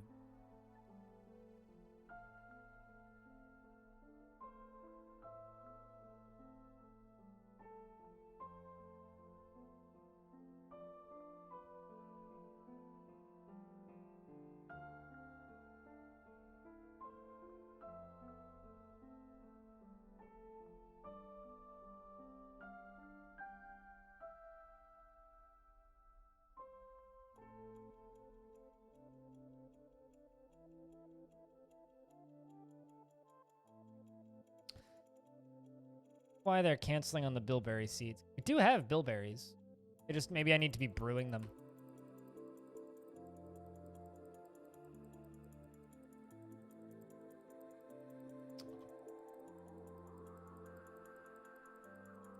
Plant grapevines. Can we just make normal wine out of grapevines? What kind of wine you get, or what kind of alcohol you get in Dwarf Fortress if you brew grapes? It's a weird sentence to ask, but I don't actually know.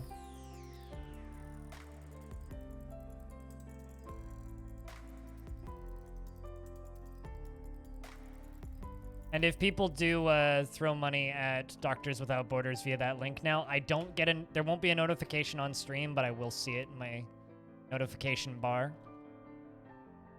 Wine ale. I mean, I could just look it up on the wiki. I mean, it'll happen eventually. I probably already actually brewed it. And I'm just unaware of it. I mean, what kind of alcohol do we have right now?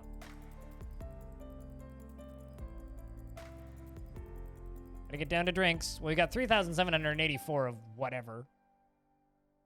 All right, so scrolling past the block screen is bad. It makes the game not respond now. Barley wine. White mullet beer, foxtail mullet beer, artichoke wine, beetroot wine. So that's probably what it is just the normal wine. Cranberry wine, bilberry wine, blueberry wine, blackberry wine, raspberry wine, dwarven ale, prickleberry wine, sewer brew, fisherberry wine, river spirits, apricot wine, plum wine, dwarven wine, and strawberry wine. That's a lot of straw.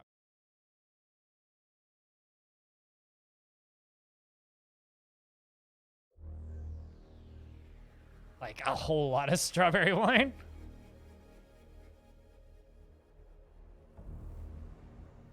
Then for prepared meals, well,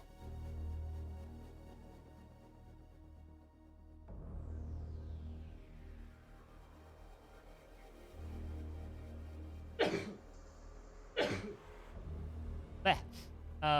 Lots of kangaroo tallow roast, lots of cave lobster roast, pig meat roast, cave fish roast, pig tallow roast, pig heart roast, pig sweetbread roast, pig tallow roast, duck egg roast, asparagus roast, strawberry plant roast, spinach leaf roast, garlic bulb roast.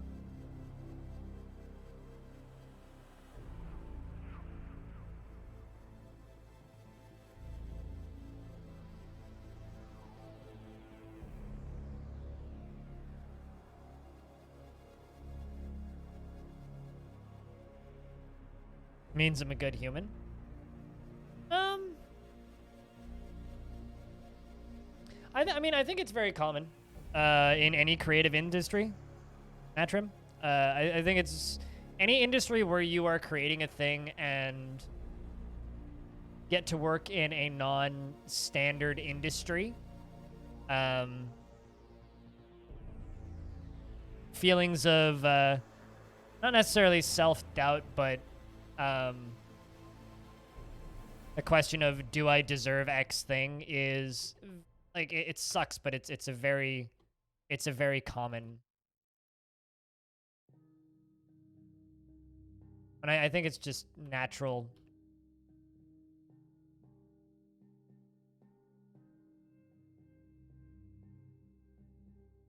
I think it's a very natural crafters.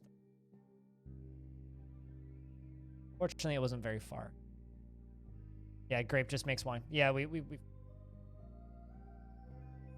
So yeah, no, I think it's very natural for any creative industry or anybody who works non-standard industry.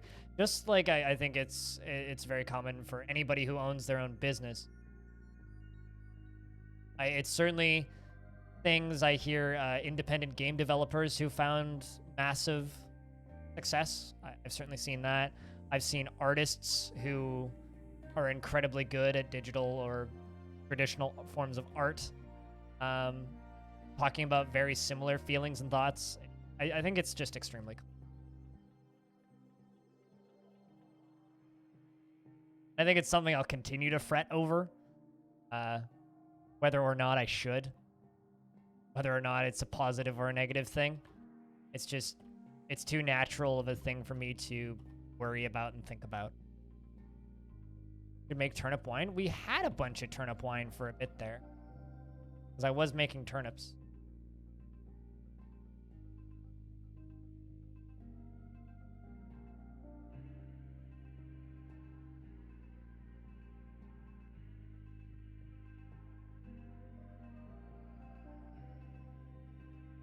We're unable to complete. That is. Straight up canceled it. Whatever boulder's closest. Better.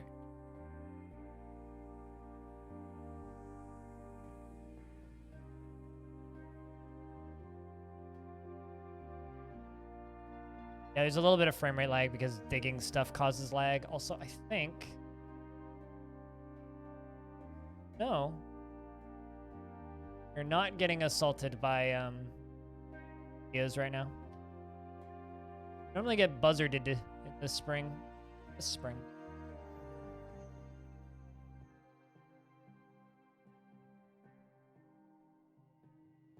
But no, at the end of the day, I just want to see more people stream Dwarf Fortress. I want to see Dwarf Fortress just grow as a game that's played. It's been really nice kind of getting to slowly see that become a thing.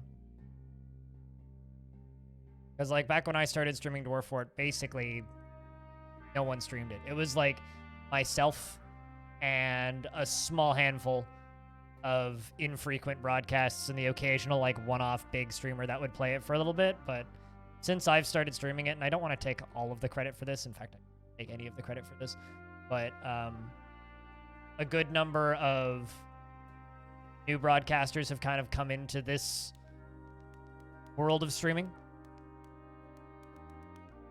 Damn birds, they killed Stone the Second. They certainly did kill Stone. Now, did birds kill Stone the Second, or did birds simply hit Stone the Second and gravity killed Stone the Second? Because that's an answer that we'll never have.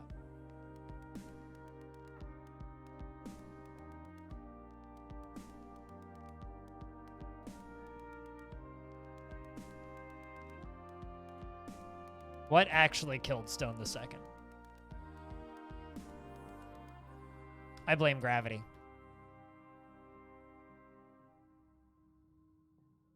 But I'm just really happy that I can, you know, I don't like this, but I've had some people refer to me as influential, at least in the space where that I stream games. You blame inertia. I blame physics. Migrant has arrived. Single migrant. Exoc the Minor. Well, she is 65 years old, born on the 3rd.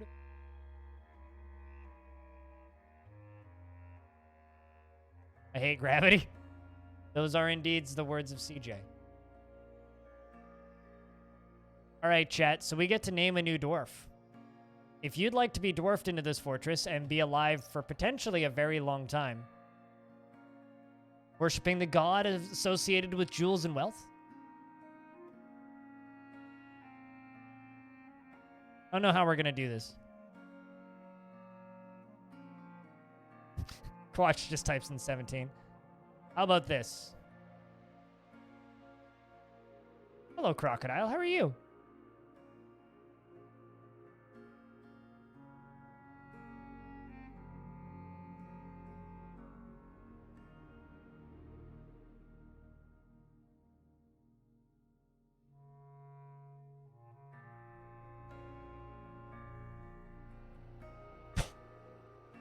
An old quote.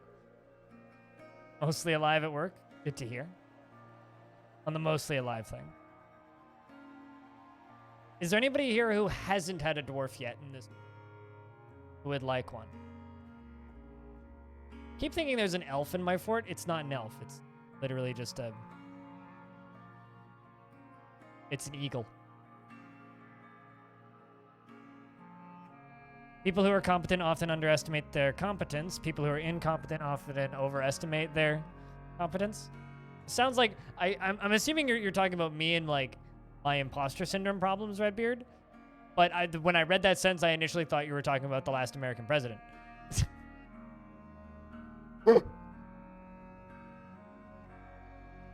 Why you raised your paw? Yeah, Crocodile, you haven't had anybody in this fort.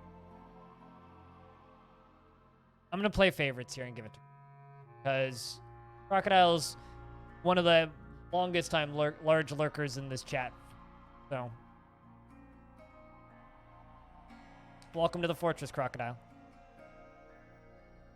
Apologies for playing favorites, chat. 65 years old, born on the 3rd of Opal in the year 47. She is muscular and her eyebrows are incredibly high. Her small-lobed ears are extremely narrow. Her hair is dry and her medium-length hair is...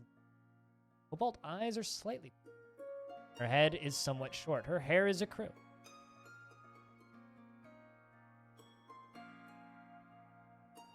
Kind of new from Cat's Raid.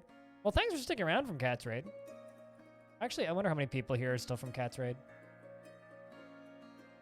I owe Cat kind of a lot, because Cat's auto hosts have helped me a great deal over the years. She is strong but susceptible to disease and flimsy. She likes malachite and nickel, onyx opal, nautilus leather, pangolin tooth, the color maroon, bolts and boxes and bags and splints. And their color means if I had a peafowl that I opened up as a pet, you would probably grab it. A short head. Dwarves' heads can be short, round, long, tall. She personally dislikes cooperation. I guess it's the difference between whether or not you're a 2-head or a 9-head, right? Undead clown. Personally dislikes cooperation. Dreams of creating a great work of art. Is greatly moved by art and natural beauty, and is troubled by this since she dislikes natural world. Finds helping others to be very emotionally rewarding, and is not a private person, and freely shares details of her life. She is very greedy, and she is somewhat fearful in the face of imminent danger. Tends to be she tends to avoid any physical confrontations. She works to square this natural tendency with her respect and martial prowess. She finds obligations confining, though she is conflicted by this for more than one reason. She is often nervous and doesn't where was it? And she doesn't mind wearing something a little special now and again. She often feels discouraged and thinks she is fairly important in the grand scheme of things. She scratches her ear when she's nervous, and she needs alcohol to get.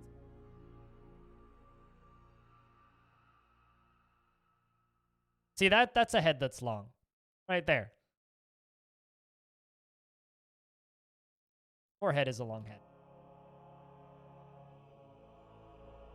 Troglodyte is fighting with a forgotten beast. Do not have eyes in the forgotten.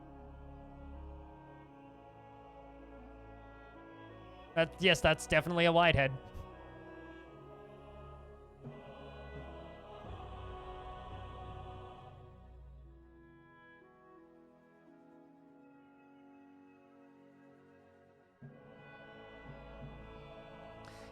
Also, because everything's happening at once, Cappy withdraws from society. Got ourselves a strange mood. And we need asparagus seeds. In other news, you know what? Let's just make brew drinks from plant 100. And I'm going to turn off those job cancellations. Just grabs a piece of cloth. So this dwarf has claimed a clother's shop, which means we're going to get a legendary clother out of Cappy, which is really cool, actually. Cappy's a dwarf that's been depressed on and off over the years since they joined the fortress.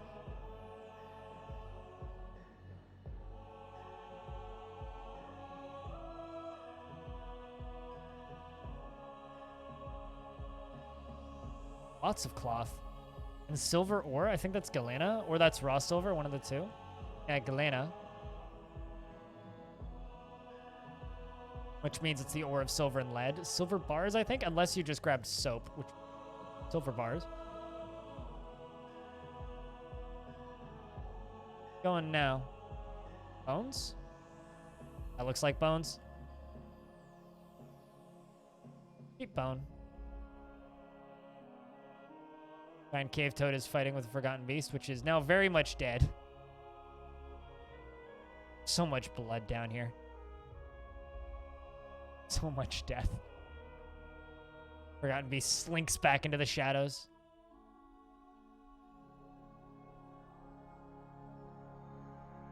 No, that's a flathead.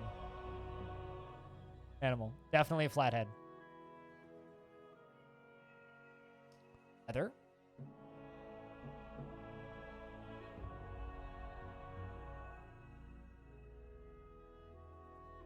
Wooden logs. Iron ore. It's gonna be a complex artifact, whatever it is.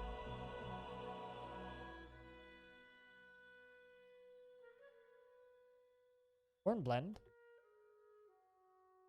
How dare you flatten that?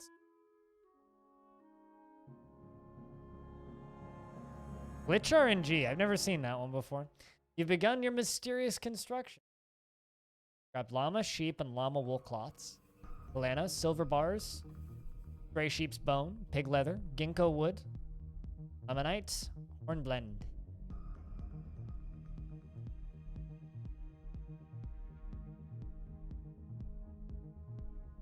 I love the squished emote. I hope they never get rid of the bop hammer. I realize that it's straight up just marketing for a bad movie, but like, I hope they never get rid of it because it's so fucking stupid.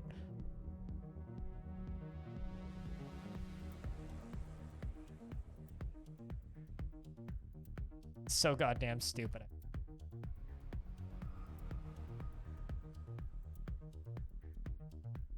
Let's channel out this area over here.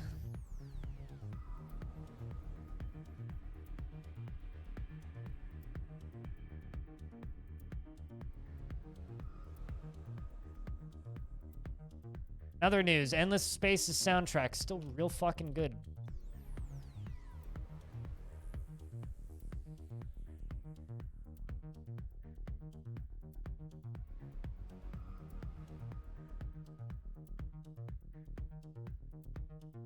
I really need like a crypt bonk.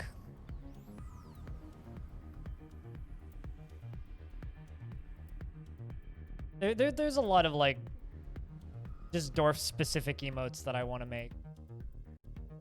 I don't see myself ever actually making them anytime soon. Maybe once the Steam version of DF comes out and we get that, you know, inevitable massive influx of new people watching. Maybe at that point we can then go and make all of the dumb emotes of this channel's dreams.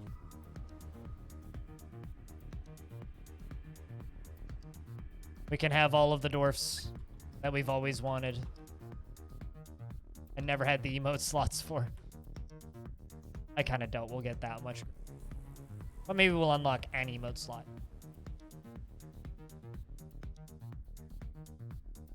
That being said, I've had on average 100 more subscribers this year than I did last. Kind of crazy.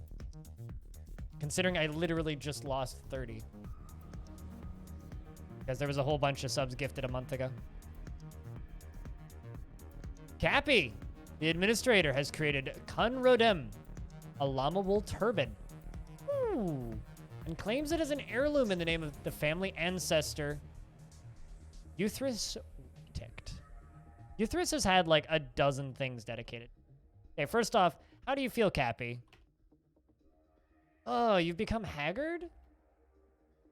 Okay, that's brutal. I'm going to take you off of all the hauling jobs and the other job. Let's just leave you on weaving, clothes making, and metalsmithing. And you up on a bunch of clothes.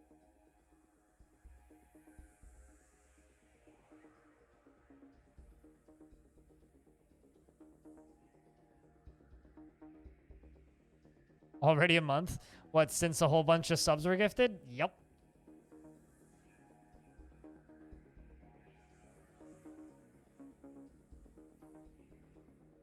Already been a month.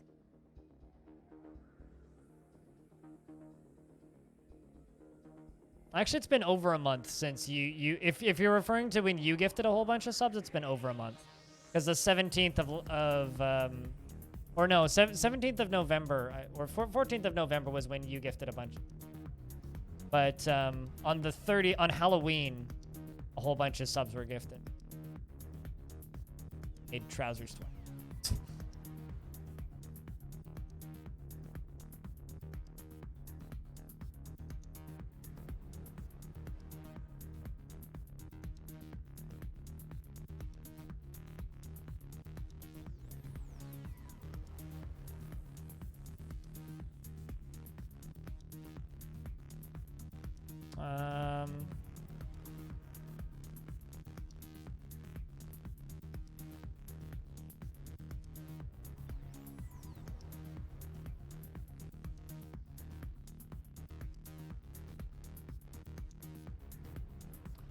Now let's read.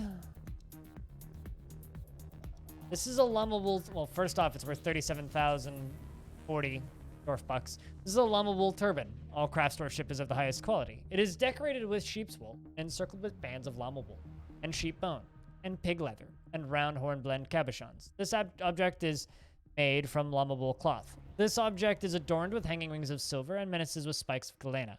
On the item is an image of dwarves in llama wool. The dwarves are laboring. The artwork relates to the foundation of Longdeath, of the eternal adventure of time, the ignited creation in the earth. On the item is an image of an oat in ginkgo wood. On the item is an image of an long eight-sided prisms, limonite. Limonite, limonite, limonite, limonite. Display.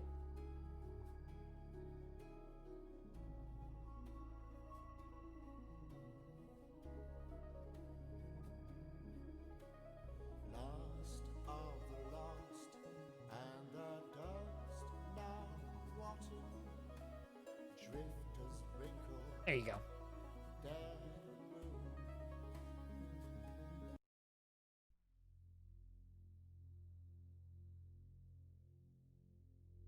No, they are working.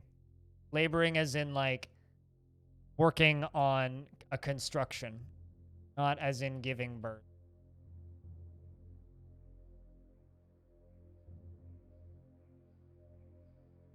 Still eating leftover turkey? Sounds like you had a good Thanksgiving. Even though you celebrated a time of year. But, you know. There's certain things I can get at Americans for being wrong about, but the day of which we celebrate a dumb holiday, nah. Still just a dumb holiday. Hope you had good turkey day.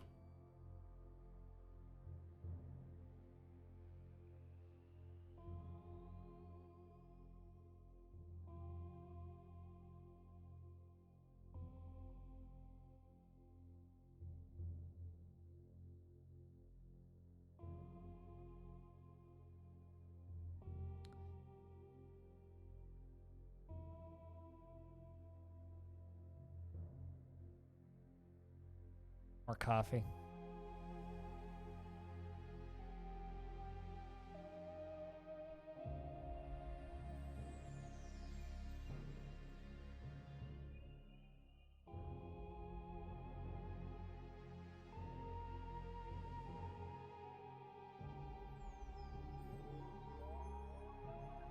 Oh no! Cappy the Clother has lost it. Actually, man, I'm surprised by that one. That dwarf was in pretty high spirits.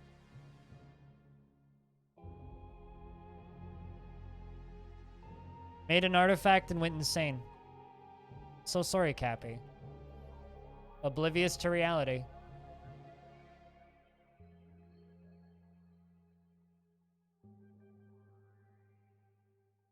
Literally frustrated after doing nothing creative for too long.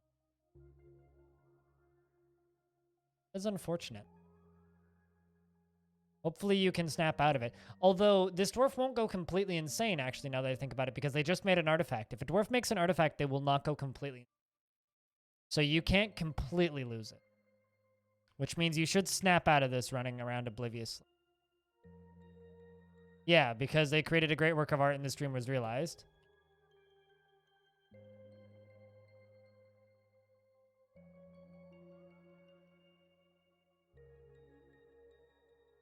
Two 11-pound birds? Oh. Wow. All right, well, I mean, sometimes you just gotta eat a lot of bird. See, there you go. Cappy snaps out of it. I just hope that this dwarf doesn't start, like, tantruming, because that would be brutal to deal with.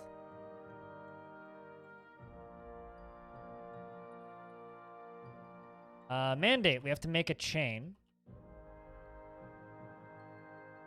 Pretty easy.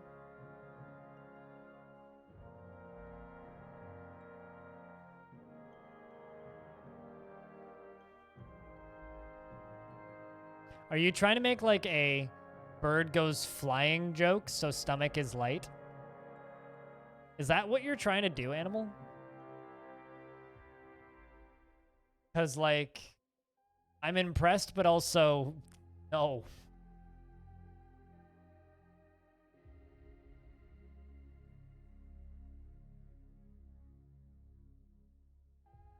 How the fuck did you just leave? So shoutouts to my mayor. Runs into his bed, into his office with a handful of alpaca tallow and just drops it on the ground.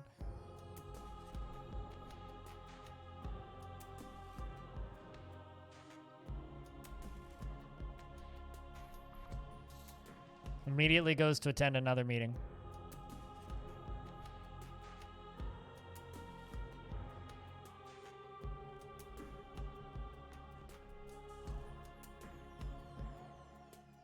I'm going to be babysitting this dwarf for a bit, I think.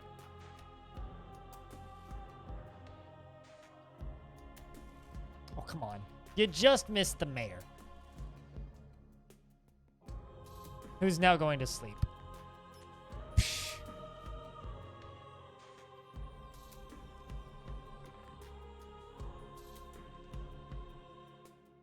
Gonna get plants processing. Start making clothing.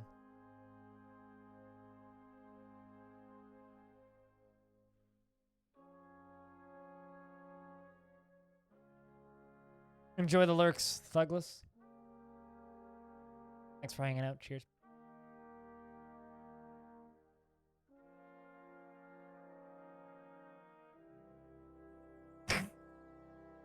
Sure, animal. No, stop it.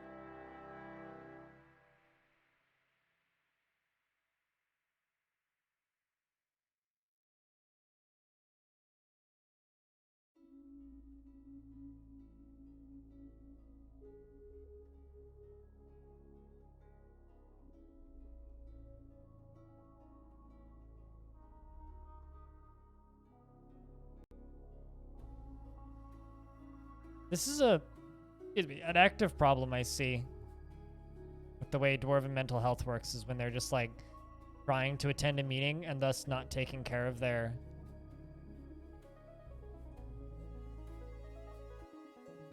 like this dwarf has a lot of needs, but instead of taking care of their needs, they're just chasing this other dwarf until this other dwarf goes into their office and they can actually have a meeting. A problem. Okay, now you're gonna go make a cloak. What are you doing? Relieved, euphoric, dwelling upon being out in the rain, wants to think abstractly and work on stuff. Animal's pretty good at clipping. I honestly wish that Animal would clip. There is a level of art, I think, to being able to make a good clip. An Animal has mastered that skill. By the way, it is summer, which I think means we're about to get some paperwork for stone.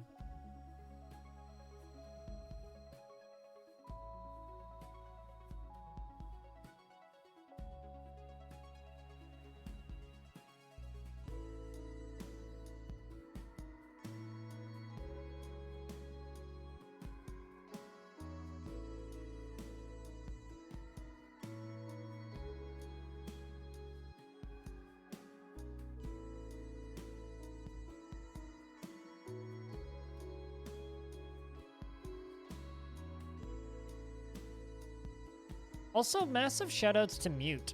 I don't know if you guys have seen the stuff that Mute's been posting in Discord, but in my Discord, there's a room called Post Art. And Mute's been posting these, like, pixel arts. I think they're working on a platformer. What they were talking about earlier. But this shit's cool looking. Especially this one. Big fan of this one.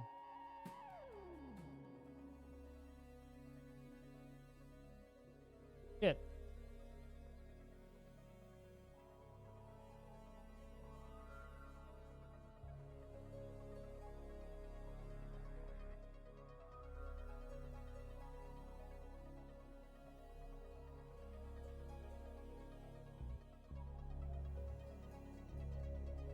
There you go. This dwarf's finally doing what they actually need to do to take care of themselves. About goddamn time. Also, Crocodile, I really like the stop raising your hand, alligator. You're an alligator. You don't understand. You don't have the answers to my question. Thing that was posted in Discord. Yeah, because you're one of the few people who clips stuff on my streams, Animal.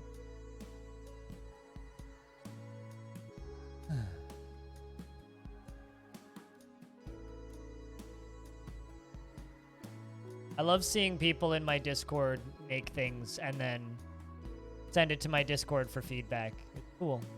Kind of like people who are making things like have enough faith in my Discord that people will actually look at stuff.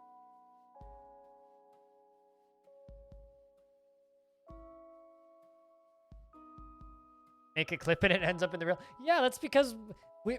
You know, Animal. If every single person who watched people in my stream team, or if every single person who in my stream team had like 3 people who clipped as effectively as you, we would have so many great clips. Done. Oh, their punches a naturalist?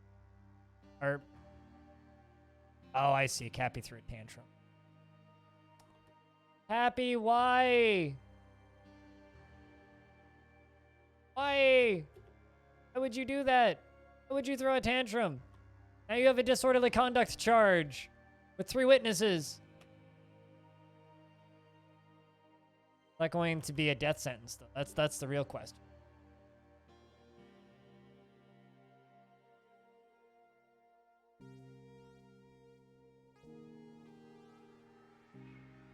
Might be a death sentence.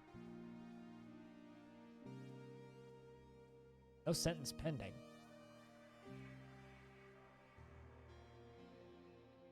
Heard about that game?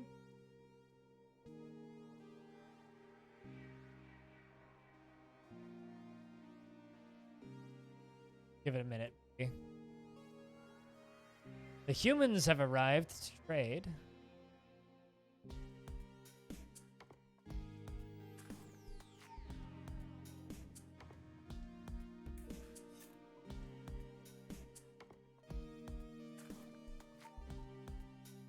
Okay, yeah, it might be a death sentence.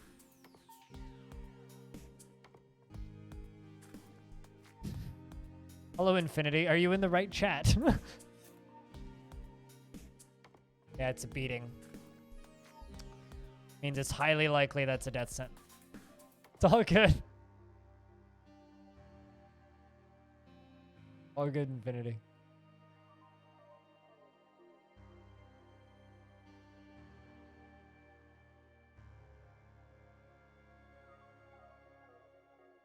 A good feeling that we're about to watch this dwarf die. Okay, well, you cleaned up the blood. For everyone! How badly beaten are you? Mostly in your arms and hands and legs, elbows, knee, spine, fingers. Ugh. Humiliated after being beaten, shaken after receiving an injury. Fortunately, he didn't punch him in the head. Or didn't punch her in the head. Right hand is smashed open. Second finger on her right hand is bruised. Her head, oh, never mind, her head is torn open. You have a doctor coming? Covering wounded, okay. I think the Lithados is close by. On. Do that first aid nice and quick.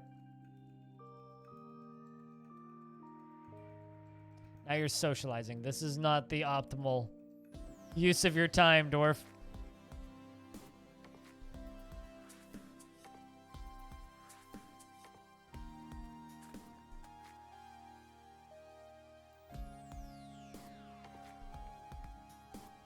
You know, when there is a dwarf bleeding out in a bed, you know, you start like tending to their wounds.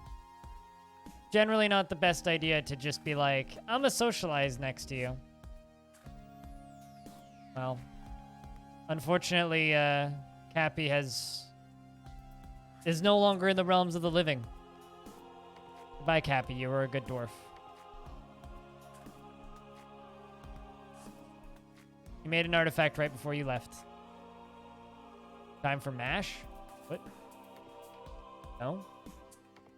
Time for coffin.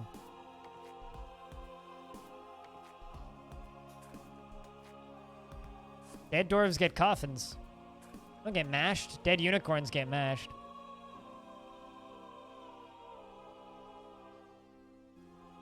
Oh, as in the TV show MASH. Okay, now I know what you're talking about. I haven't seen that much MASH, but I enjoyed the little bits of MASH that I've seen.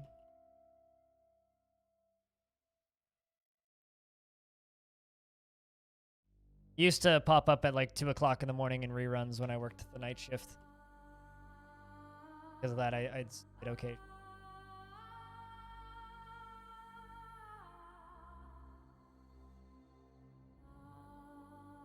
Wasn't really my favorite show that would come on late at night. When it comes to shows kind of from that era, I vastly prefer shows like I very much prefer shows along the lines of Hogan's Heroes. Like when it comes to yeah, I very much prefer shows like Hogan's Heroes over MASH. But MASH was entertaining for the bits and pieces that I did see.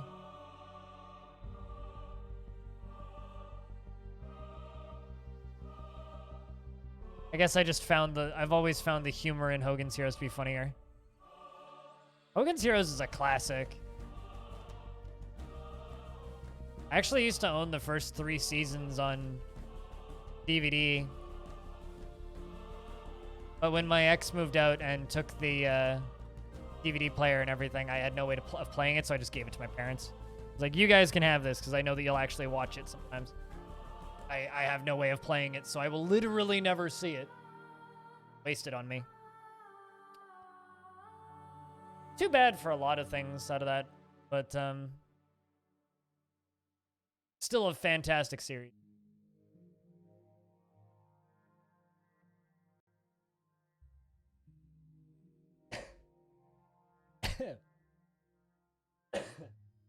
The other humans have arrived to trade.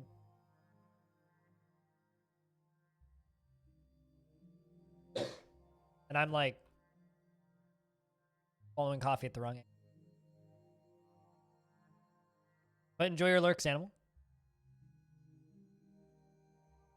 You hope to get back before Sui raid? Gotcha. Well, that'll be happening at noon Pacific. It's 9:30, so 2.5 hours.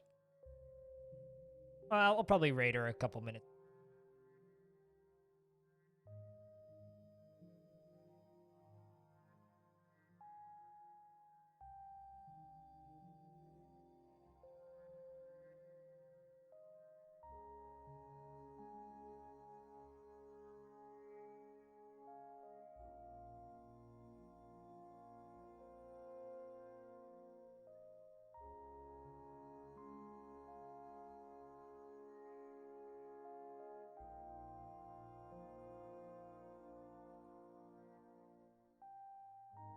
Also, out of curiosity, has anybody here seen that amazing cultivation simulator? That, I've seen a few people streaming recently, because it recently got a English update. A game that's, like, very heavily inspired by RimWorld, but, like, Chinese folklore, which is interesting. So you got, like, dragons and magic and shit.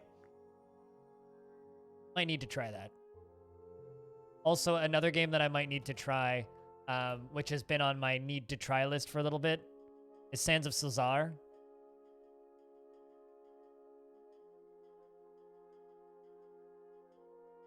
Which is this. Another game that was only in Chinese and recently got an English patch. I love this thing's art style. It's very much like a open-world sandbox RPG. Like, build up a party of people and go around and do stuff, go on quests and things. This is something that we need to try. They actually gave me code for it, which means I should probably play it. But it's, again, a game that was only in Chinese. Yeah, supposedly, I've had people tell me it's like Kenshi plus Dynasty Warrior. By that I mean Kenshi, but the combat is like, yo, there's 3,000 units on screen and you spam A, B, A, B, A, B, B, B, B, A to do the combat. So I'm like, you know what? I'm into that. That was like fun. So let's trade with these humans. Give them all of the dirty laundry. Trade for the rose gold bars. And these second guys can get everything, because they brought the wood. Yep, they did. Persimmon, hazel, willow. Also, fuck, did the royal trader show up? I haven't had a trading notification yet. I wonder.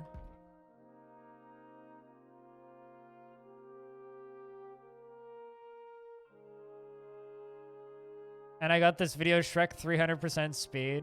And every time you see his ass, the speed... Yeah. Okay, so I watched the Bee movie, but every single time they said the word bee, the movie doubled in speed.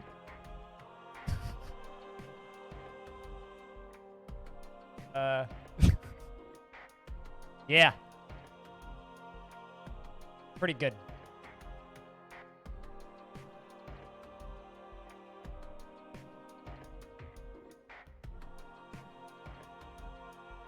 But yeah, I think this week I'm going to check out Sands of Silzar, because I've been, like, itching to try something new and a little bit different. And Sands of Silzar has been on my list of need-to-look-at games for a while. So I figure maybe now is finally the time. I mean, B-movie in and of itself is pretty weird, so can't exactly make it that much weirder. I need to do walls. This is the area that's going to become our mushroom farm.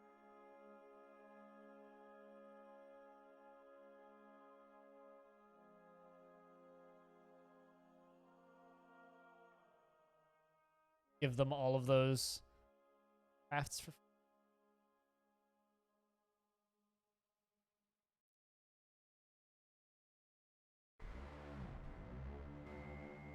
I'm, like, actually really sad that Cappy got murdered.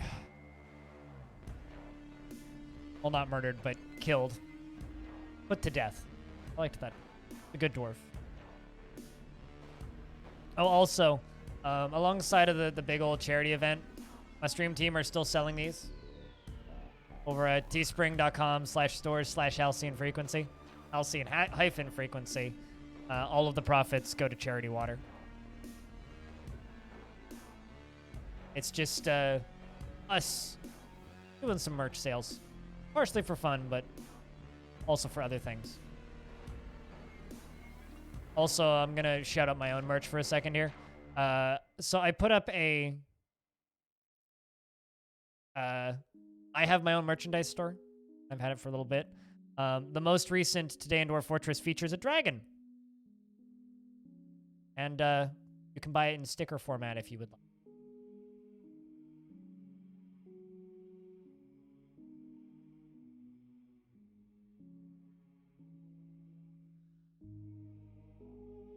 Profits there go to me.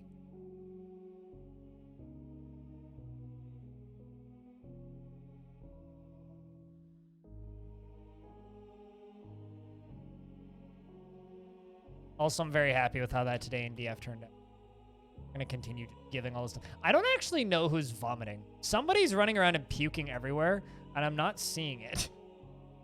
All of that blue is just puke.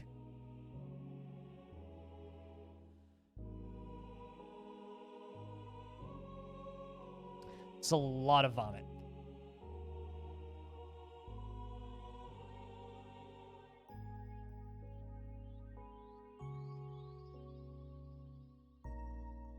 Dude, that would be a hilarious mod wave depletion. Is it's just puke is random colors so that they puke rainbows. Someone needs to make that mod. Wonder if that's even possible.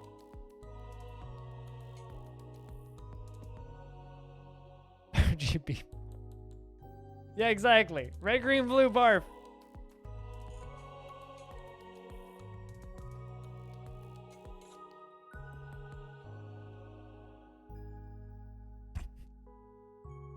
I don't think I'd use it because it would be really distracting, but it would be...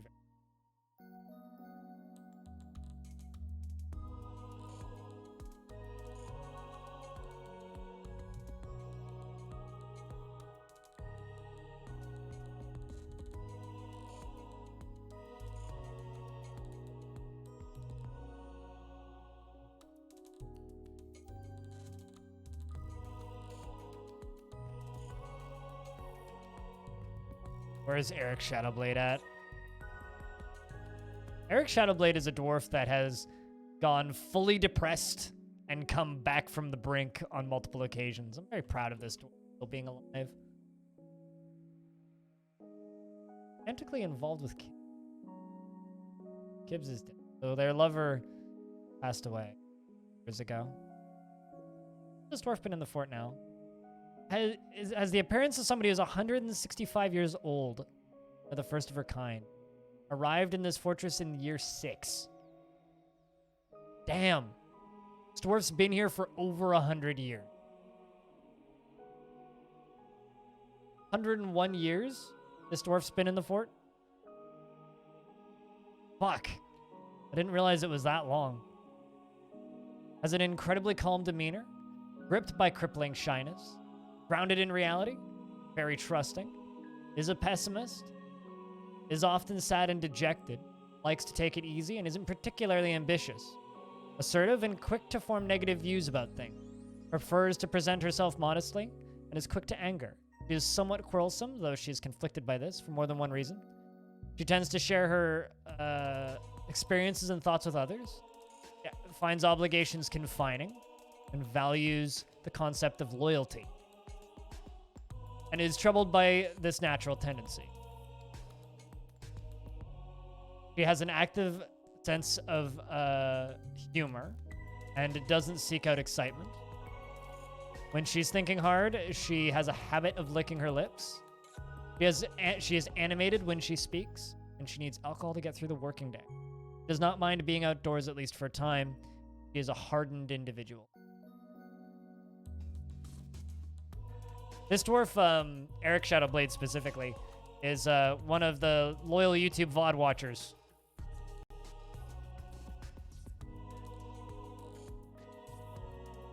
And left a comment once asking for a dwarf in this fort. And it took me like 4 days to actually get one in there, but... Dwarfs survived for a really long time, which is very impressive. All things considered.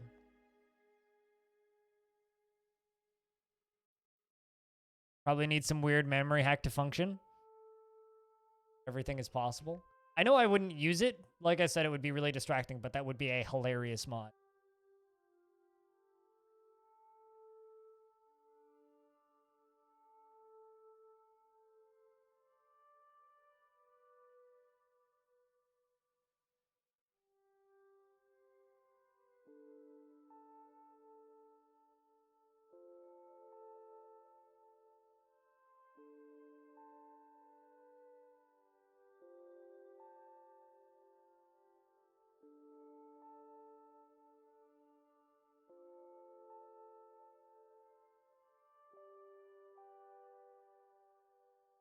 Go the humans.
Curious. What are they doing? $61,418. I think that we're either going to just barely make it or just undershoot that $65,000. That or somehow they'll manage to land us at 69. The dead giant Olm down here. This bloody Forgotten Beast, has it even taken any damage? Its upper body is fractured. I wonder, because it's made of glass, would it heal? Yeah, do you guys know? Do glass creatures heal? Like, it's cracked, right? But it doesn't have any scars.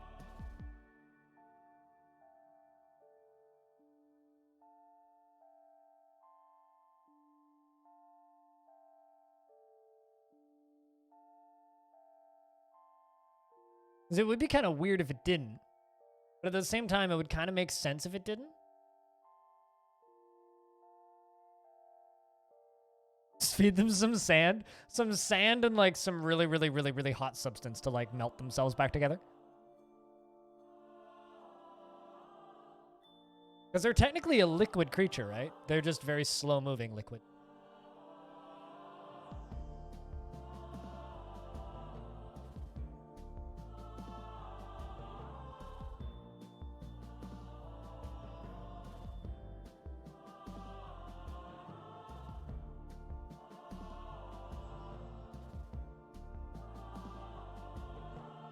That's interesting. We'll need to keep an eye on that and see if it actually gets scarred. I still would like to try and catch it in the cavern layer, or in the not the cavern layer. I'd like to catch it out of the cavern layer and into the maze if possible, but I'm just so worried about that thing getting out. If that thing got out onto the upper levels, there's no way we'd ever kill it. Like, we could probably fight it on the main levels, but because it's got webs, it's like, oh my god. Creatures with webs and wings are, like, absolutely terrifying. They'd just fly up and over my dwarves and then just web them, and then everything's dead. To the point where I almost just want to, like, try and atom smash it or something. Actually, I was going to do this. So something that I'm going to do is I'm going to make a failsafe. Fire and webs. I don't think you can have fire and webs. I'm going to make a failsafe tunnel.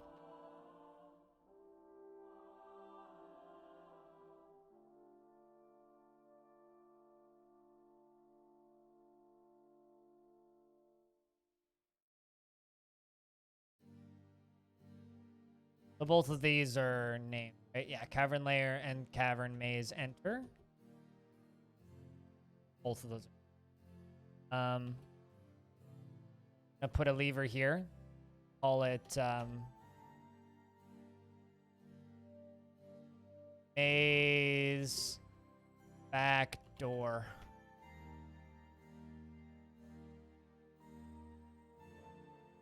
I mean, you can't have a spider dragon. Because dragons can't be forgotten beasts, so you can't have a dragon with, like, spider web. And then this will be maze fail safe.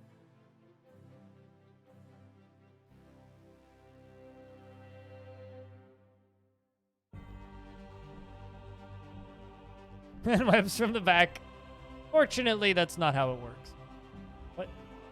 Oh, a migrant has arrived. Well, a miller has arrived.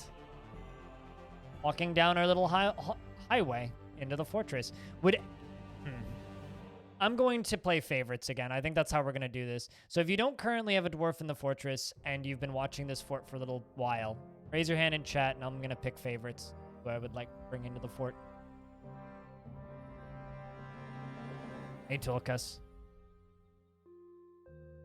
Yeah, but, like, it's still not a... Never mind. You can't shoot webs and fire. The game doesn't work like that. You can't really have webs and fire at the same time.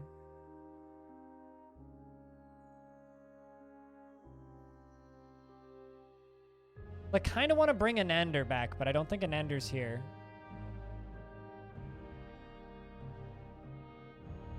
Because Anander was... his dwarf was killed in the very, very, very early days of the fort, and he's never been resurrected. I kind of feel bad about that.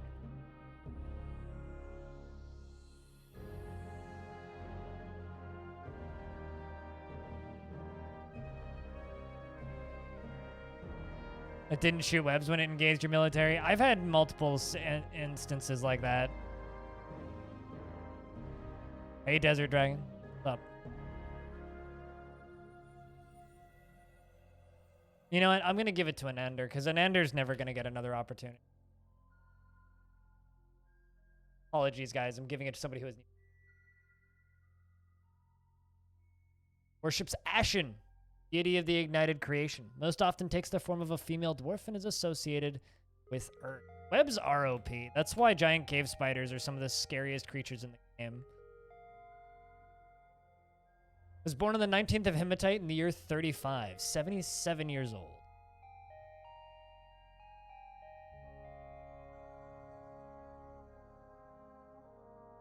Yes, Endless Space 2 OST.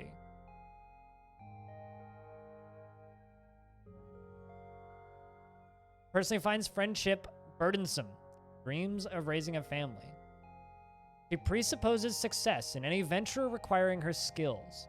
What could be called blind confidence. Blind overconfidence. She is quick to form negative views about things, and she is somewhat fearful in the face of imminent danger.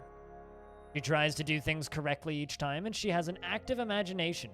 She prefers to present herself modestly. She is trusting. She tends to share her own experiences and thoughts with others, and does not often feel lustful. She has a calm demeanor and tends to form only tenuous emotional bonds with others. She often talks to inanimate objects when she's nervous. I feel that. And scratches her nose when she's nervous. So she talks to inanimate objects while scratching her nose. She holds her breath when she's nervous and needs alcohol. So she holds her breath, scratches her nose, and talks to inanimate objects when she's nervous and needs alcohol to get through the working day. Doesn't mind being outdoors, at least for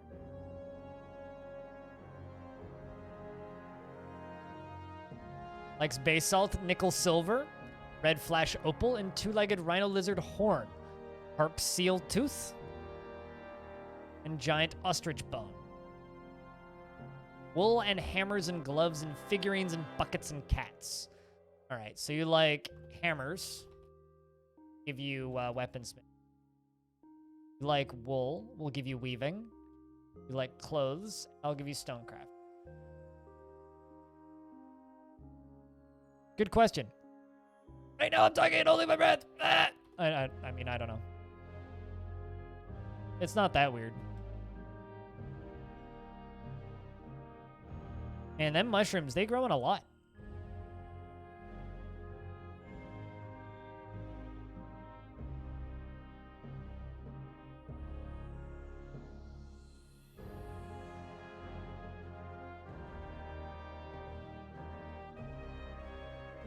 It will occasionally happen. It's inevitable. Desert. It's not just you. It's a quirk of this microphone that I've been trying to figure out a fix for the past however long I've had this microphone. And unfortunately, I don't have a fix for it. It would be fine if I had proper vision and didn't need to move my head to see my monitors. But because this is a very directional mic, it sounds great, right? And it doesn't pick up any ambient noise from the room, which is wonderful. Problem is, if I go right here, it's gonna...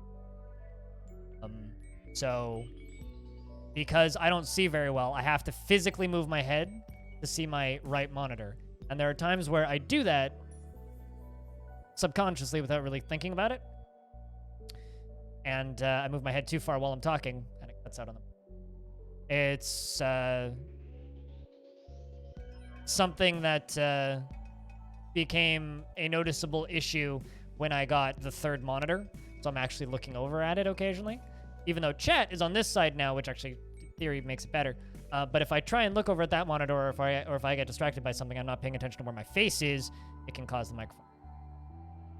I also have this pop filter, but I stopped using it because it was just making that problem way worse, to the point where I got so annoyed with it, I just took it off. I'm like, fuck. The occasional pop for me saying the letter P or whistle is like totally worth it.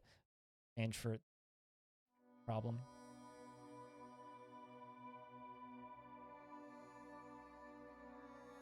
You haven't had the chance to play around with them as in your time as a sound technician for churches? I gotcha. Yeah, no, I really like this microphone. I think it's probably the nicest mic I've ever owned, but it is kind of a pain in the ass in the I can't move my head talking. My old microphone used to pick up my freezer sounds. Like, I would like go watch my VODs and I'd hear my freezer kicking into gear, which is very, very, very annoying.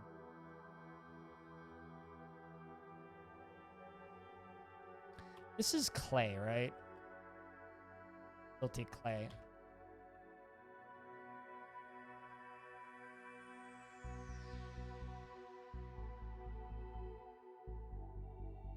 You know what, let's just make 20 clay statues, and then I will glaze the... Even if I turn up the gain just slightly? Trust me. If I turn up the gain, all you'll hear is static. No, turning up the gain's not going to make the directional microphone any better, because it's not a problem of volume.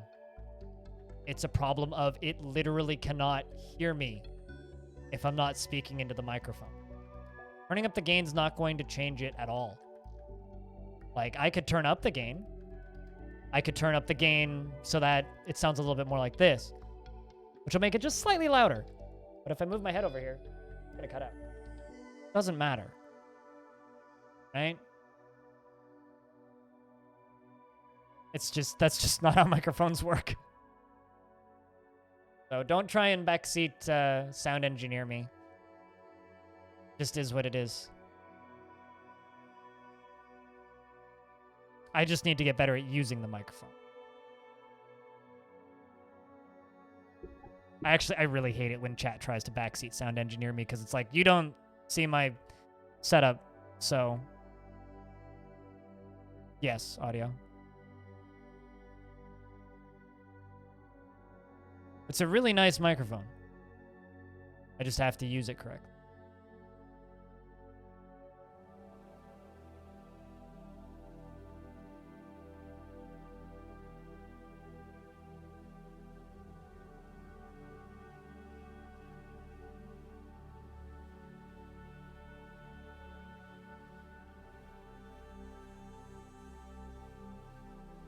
If I wanted slightly better directional, do I get neck pain?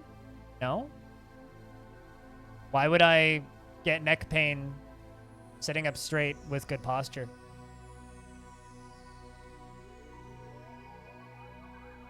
You're looking at that one? So this is a podcaster, a Rode podcaster. The Rode Pro, so there's three in that line. There's the Rode podcaster, which is this mic. The Rogue, there's the Rode Pod mic, which is this one. The Rode Podcaster, which is the bigger version of this one, and then the Rode Procaster, which is their radio grade mic, which is the really long one, which is the one that I want. That's my dream microphone. It's a very nice microphone, but depending on what you're trying to do, this would save you $600. The difference between this and the Procaster is Procaster has slightly better bass sounds, but this microphone is like $500 cheaper, at least in Canadian dollars. But yeah, very, very, very nice mic.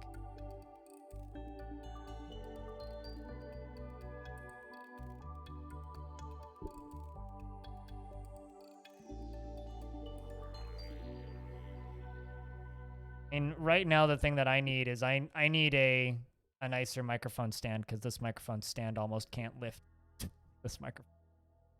This microphone stand is very cheap.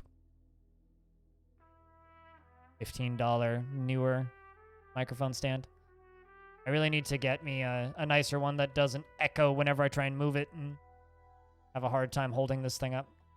I have to like tighten this almost after every literally is incapable of supporting because it's just a piece of trash.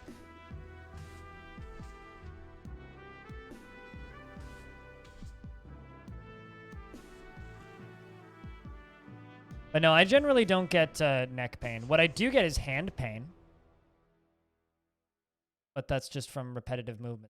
That's why I stretch. Or rather, I used to get hand pain.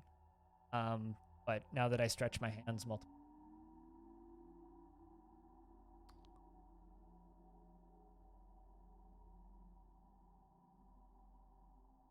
I also, for a while there, was getting back pain from streams. But again, now I stretch after stream.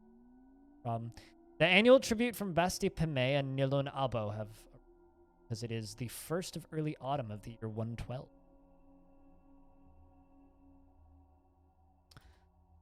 Gonna need to slaughter some more alpacas pretty soon.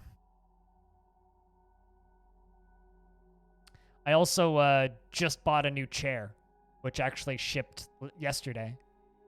I bought a chair from Autonomous, so I get to upgrade from this IKEA chair to a much nicer chair. All right, Stone, you ready?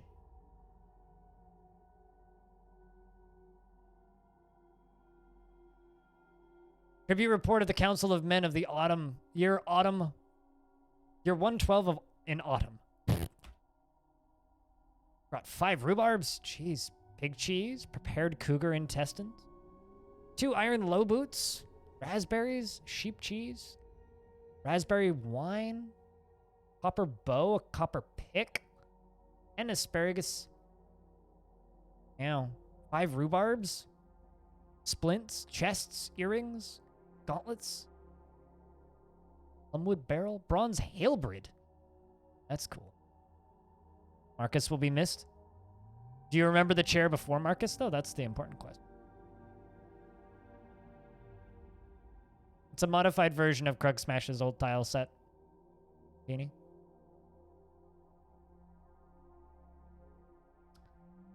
We just wait for the other humans. Goodbye, first humans. We need the other humans.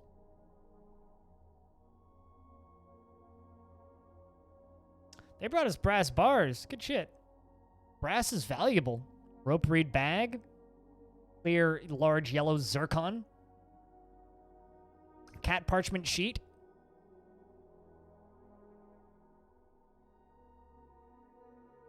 Yeah, if you have any questions about the tile set.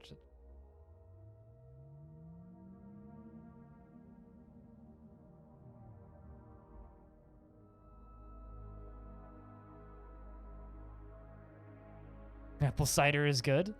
I actually like apple cider a lot less now that I'm a type 1 diabetic, because the sugar content of apple cider is some of the highest you'll get in alcohol. I used to quite like cider, but now I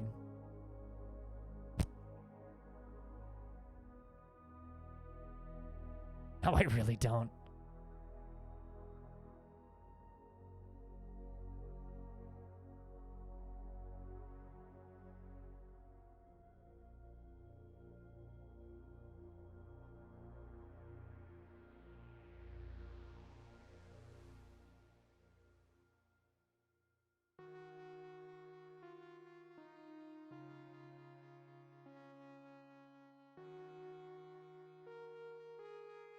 What caused my diabetes? Autoimmune disorder called type 1 diabetes. There is nothing that causes it. It's just your body decides to kill your own internal organs.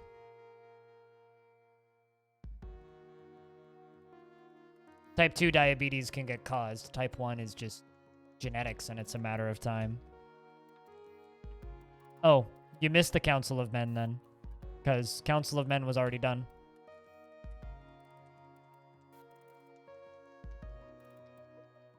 My bad, Stone.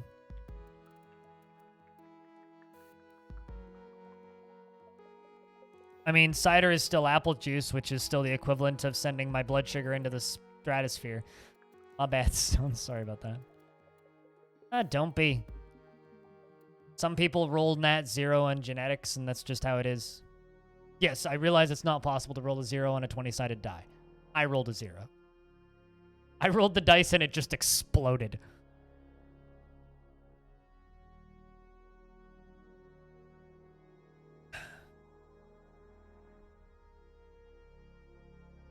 You're going to pick anything to feel sorry for me, or don't feel sorry for the diabetes. Feel sorry for the neuropathy. That's the actual problem. I can live with 3 to 4 injections, or no, 4 to 5 injections daily, and stabbing my fingers with pins every couple of hours. That I can deal with. It's neuropathy that makes me suicidal. But digress.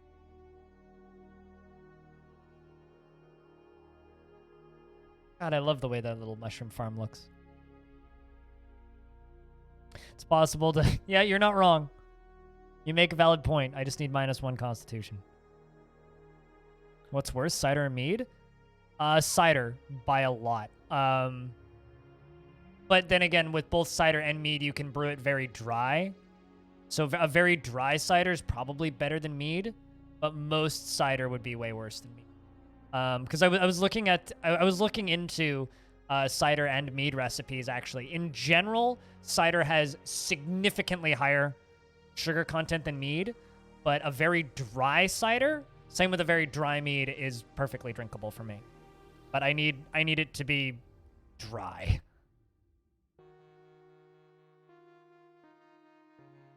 Did I clear out the maze? Oh wow, we did. Shit. Well, we're going to start working on the side door.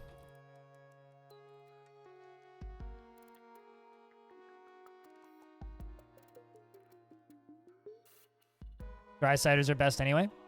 Sure, but they're less common, at least over here. Most of the ciders that you get over here are basically fruit juice. Which, you know, is delicious, don't get me wrong, but, like, will kill me.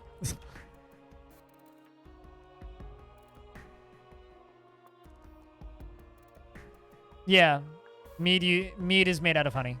It's honey wine. I love mead. Mead is delicious.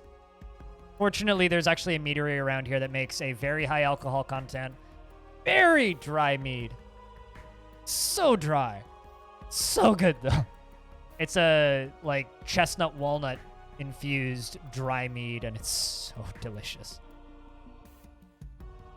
Investments are open. Heads up, chat. But at the end of the day, there really is no alcohol that is actively drinkable for me anymore. And as someone who flirted with the idea of being an alcoholic for several years, it's probably a good idea that I can't drink as much. Also, it really sucks that I can't drink. Dwarves are here to trade. I also just realized we did not get a royal treasurer from the humans, just at all. Enjoy the lurks, Nano Chip. Cheers. And hey, homing drunk.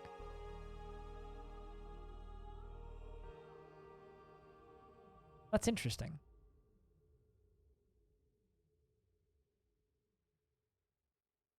All the sand. Oh no, it's not sand, it's clay.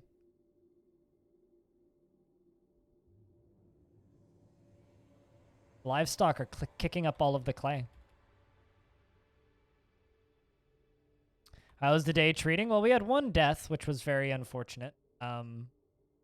A dwarf tantrumed and committed a crime and was sentenced to a beating and was then beaten to death. It was very unfortunate.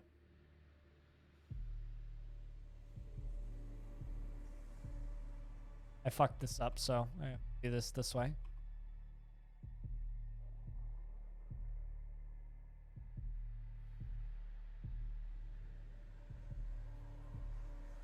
Aside from that, it's like pretty chill Longdeath affair.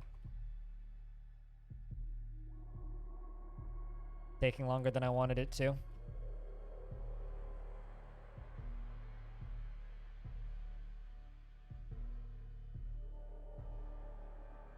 Could have just done them all in one click, but I screwed it up, so I had to do it that way.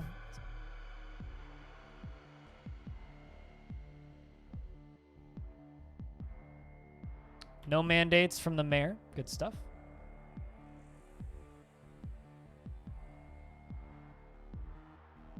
But yeah, no, we started the stream up stupidly early to anybody who's maybe just tuning in. Because I want to raid Sui.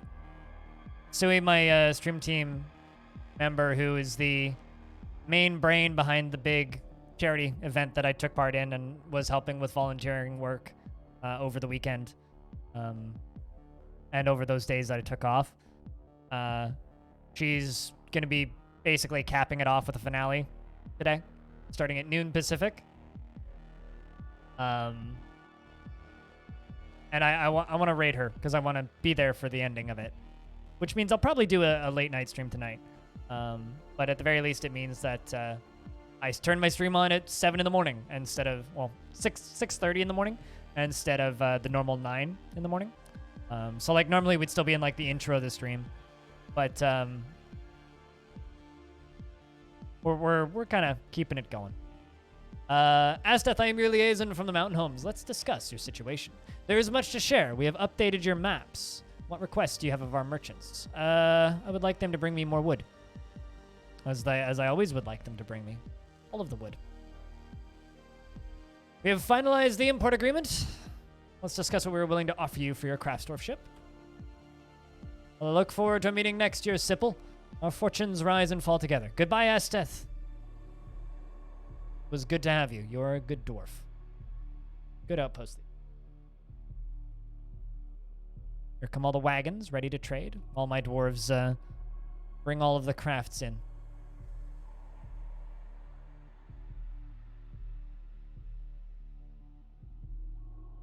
Wow, B-Lug with the win.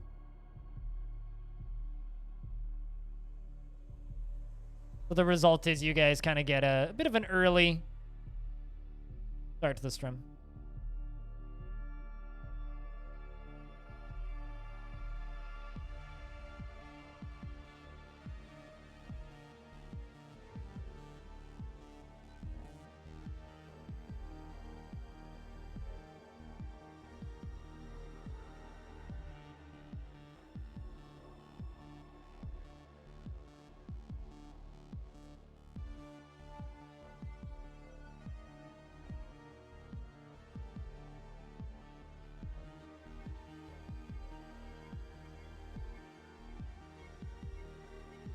So many baby alpacas. Not entirely certain I'm ready for all of these baby alpacas. I wanted to just, like, harvest their furs.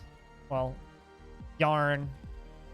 Make it into cloth. But I'm looking at them right now going, actually, I think it's alpaca leather that we're going to have a lot of.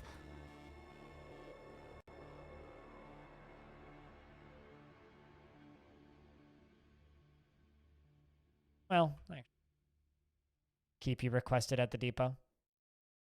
Lots of crafts that still need to be traded.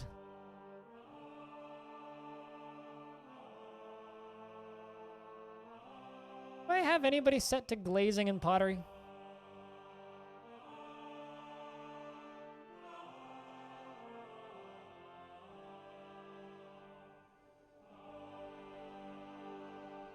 Yeah, I just kind of figured that you guys would prefer the early stream option over the no stream option, which was kind of like the two options I was staring at this morning, or yesterday, really. It was like, either just take today off or just stream stupid early. So here I am, stupid early.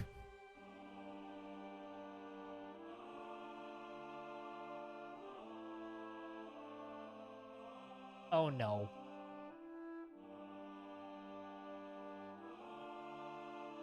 Well, shit. God, I need help.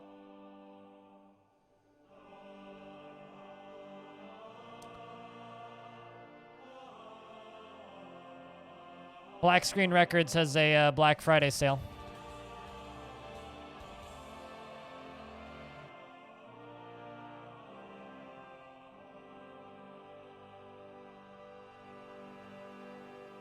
There's some real good prices in here. I'm just saying. Some real good prices.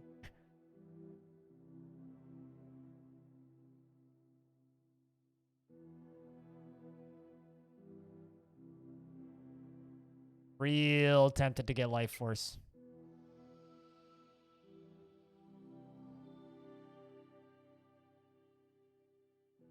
You weren't really lining up with my stream lately? Yeah. Ooh, Anno 1800 would be nice to have. Valhalla's on sale, but not cheap. Gradius would be nice to have. I already have Dragonfall. Your Esther would be nice to have.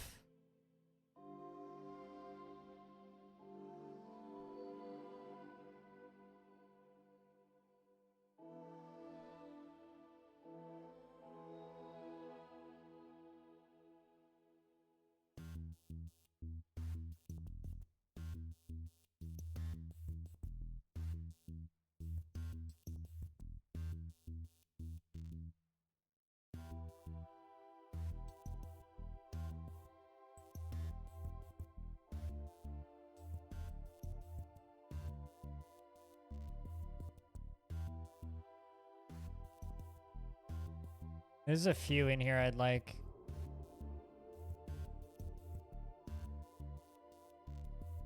Specifically, I'd like that Gradius 3.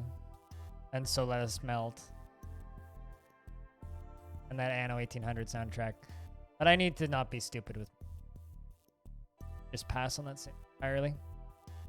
The shipping? Yeah, right?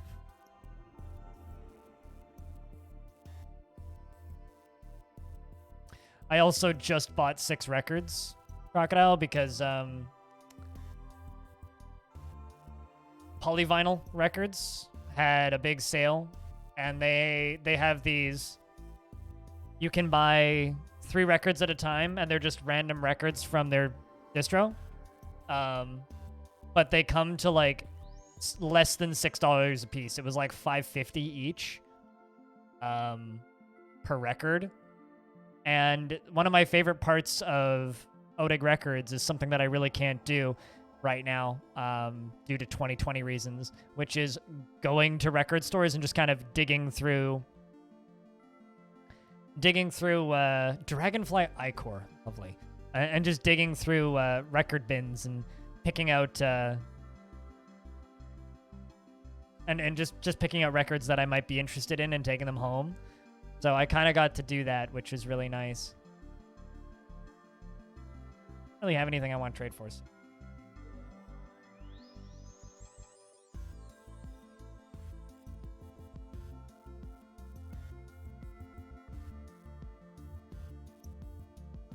Of them, these are the two I've listened to so far. Which is obviously nothing if I just show you them, but Painted Palms is one of the groups, and Stagnant Pools.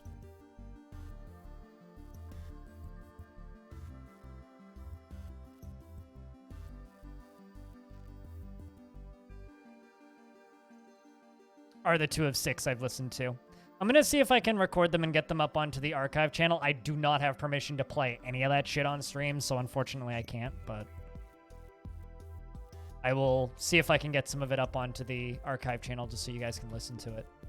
I really like the Stagnant Pools record. It's very like Joy Division, kind of mumbly, dark, sad, shoegazy rock. Really, really like it. And then the Painted Palms record, which I also really like. I'm terrible at remembering the name of the artist, but it sounds like it could have been the soundtrack. We're fighting with Kias. It sounds like it could have been the soundtrack for for The Breakfast Club. Hey, Prospect, what's up, dude? Because you're not fighting with my dwarf.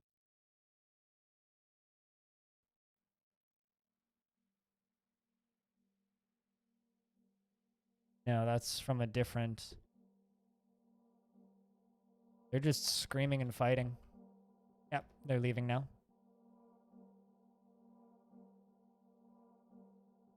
Hey, Infinity.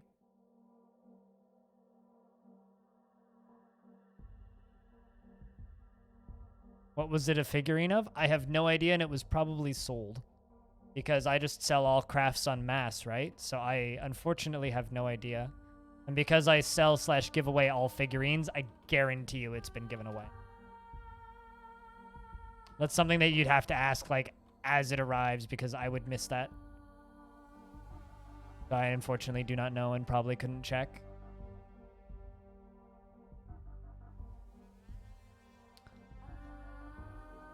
How much does it usually cost for shipping for you, Crocodile, to get stuff from Black Screen? Out of curiosity. Because shipping from Black Screen for me is extremely cheap. Extremely cheap. Like, it's actually weird how cheap it is. It's like $8 to ship, like, well, €8 to ship, like, a dozen records to where I'm at.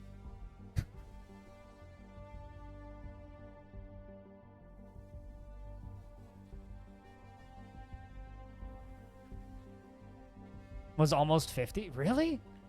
Yeah, no, it's very cheap. It's like a couple of euros shipping usually. Like, it's cheaper for me to ship stuff from Germany, from Black Screen, than it is for me to ship records from the States into Canada. Which is fucked, by the way.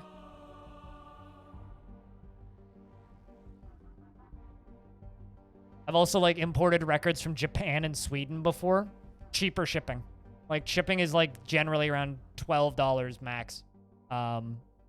Versus the incredibly high cost of shipping stuff from the States. The one that I always come back to is buying one record off of Black Screen. Generally about 10 to 15 euros, like tops, shipping records from Black Screen. shipping records from Fangamer, which is a company that is based out of Seattle, and their warehouse is in California. $80 for one record. 80 USD. As someone who has done a lot of international shipping, it's also cheaper to ship to Europe from the US than to Canada. Yep.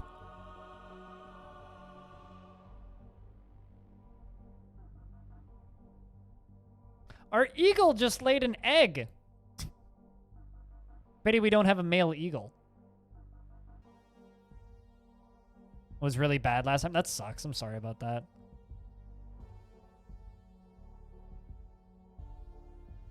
Like, genuinely, I'm very sorry. At least the stuff that Black Screen has is incredibly high quality.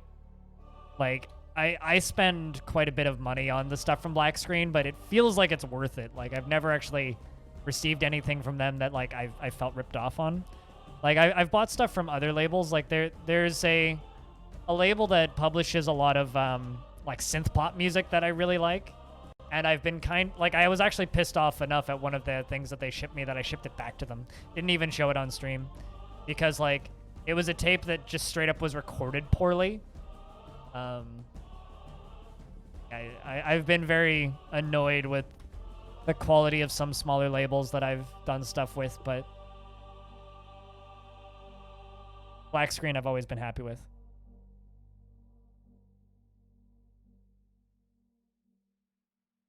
Yeah, no, I understand that. I've heard a lot of horror stories, cutest, about shipping stuff into Russia.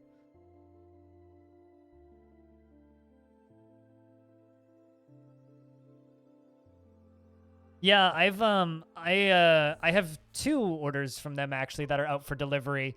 Deadbolt, which is the other game that the Risk of Rain devs made between Risk of Rain 1 and 2. Which is almost always sold out because that soundtrack is just a fucking banger. So very excited for Deadbolt's soundtrack. And I've also got Risk of Rain 2. Both of them are out for ship. So Risk of Rain 2 should arrive sometime in December, and Deadbolt should arrive early December. Because Deadbolt's been out shipping for, I think, 15 days now. So that should arrive sometime in the next week, hopefully. Which would be 2 more records. Although that Risk of Rain 2 soundtrack is long. It's like 3 discs or something crazy.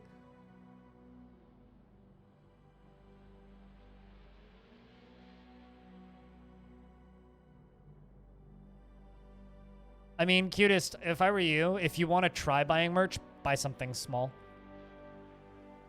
Just to see if, like, don't go buy the most expensive thing that I have on my merch store. Buy something small and just see if it arrives. Buy a sticker or something.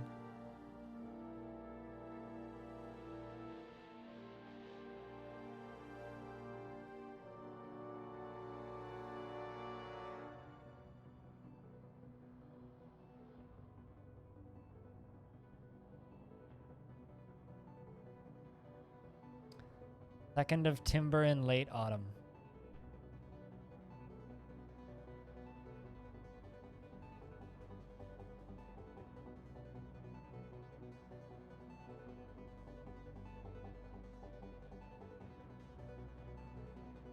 How's that smoothing coming along? Perfect. It's almost done. Actually, it looks like it's done.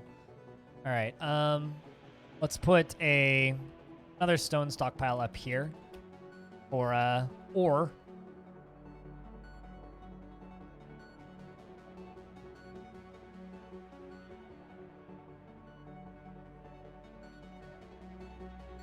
Maze back door.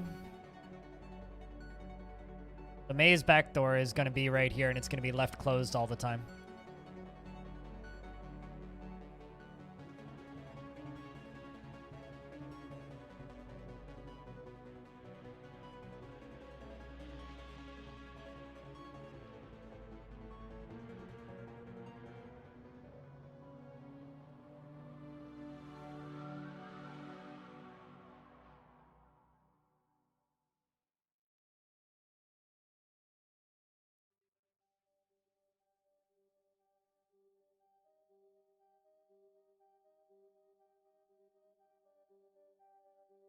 Chestnut chest.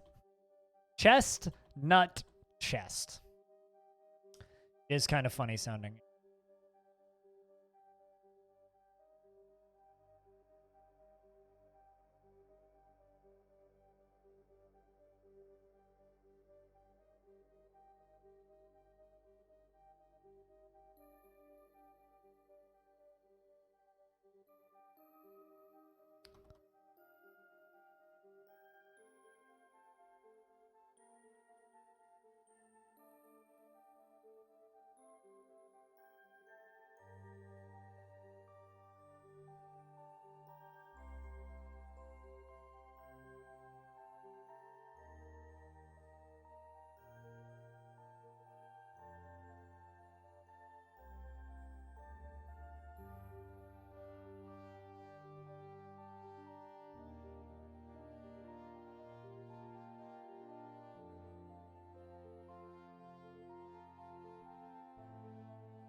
About some lizard bugs for DF? God damn it. How dare they go off schedule, Kit Fox. I'll make a video after stream. Especially in a world where I'm trying to quit Twitter.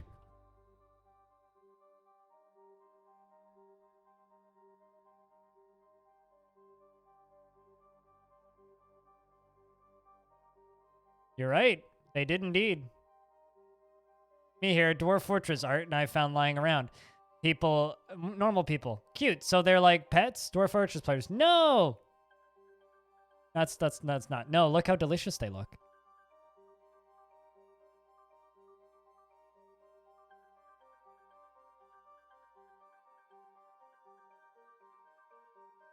I'll link it on Discord.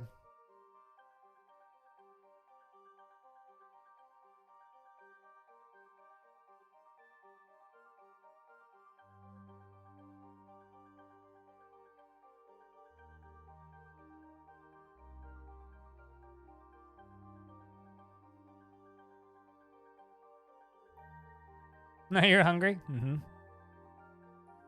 I know all about it. Crocodile.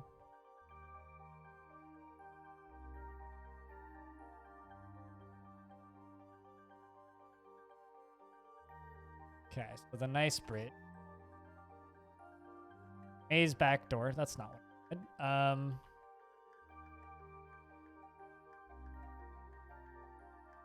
That one.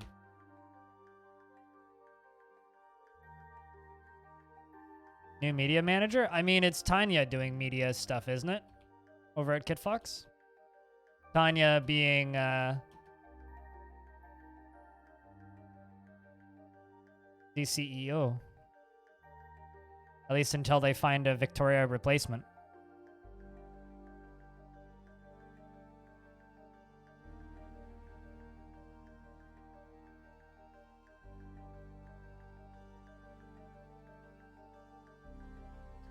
Although I will miss Victoria, because Victoria used to send me a DM on Discord the day before they would post anything, which made my job a lot easier. By my job, I mean the spamming of YouTube videos into people's faces.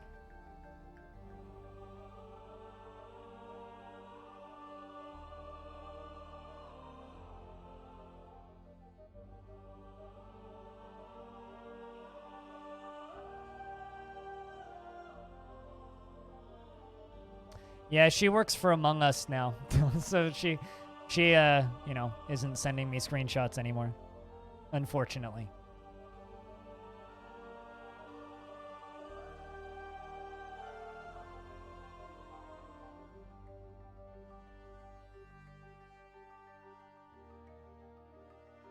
Oh no, is that gonna get canceled because there's a dwarf stand?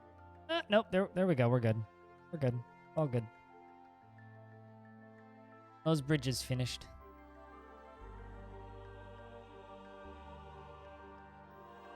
So this will hopefully be our opportunity to catch a forgotten beast. Hopefully. Or it will get released into the fortress and we'll all fucking die.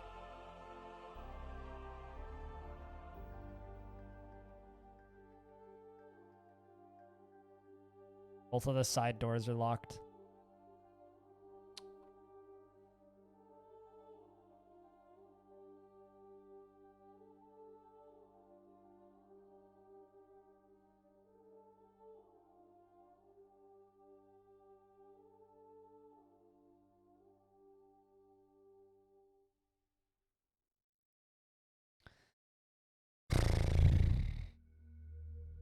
But thanks, Darren, for the heads up. I would have missed that otherwise. I have been seriously trying to not be on Twitter a ton.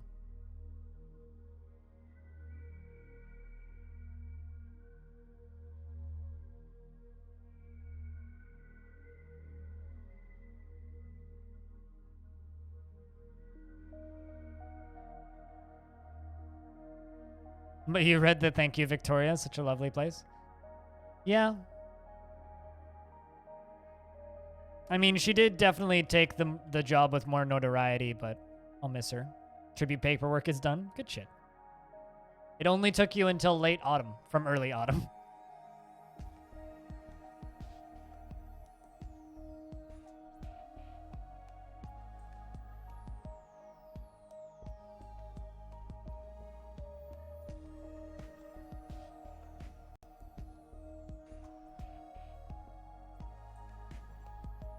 Okay, we're gonna lock the maze.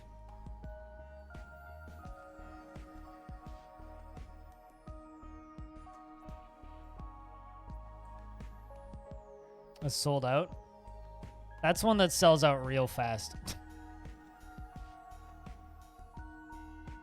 And I do mean real fast. All right, so maze is locked.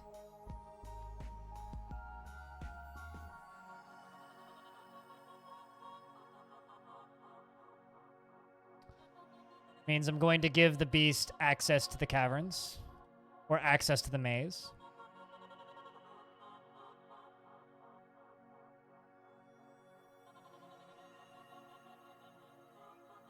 I don't know if it's just going to come into the fortress, though.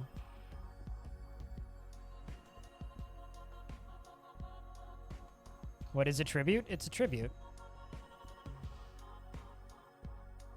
But it's okay. So now technically the Forgotten Beast has access to the fortress. Technically. I'm going to put a llama wool rope in there. And I'm going to attach something to that. I'm not sure what. Okay, not all of those have been locked up.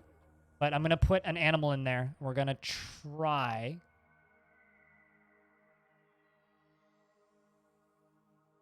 We'll put 2 animals in here. You know what? Actually, we'll put, like, every... Maybe not one in every spot, but we'll put 3 animals in here.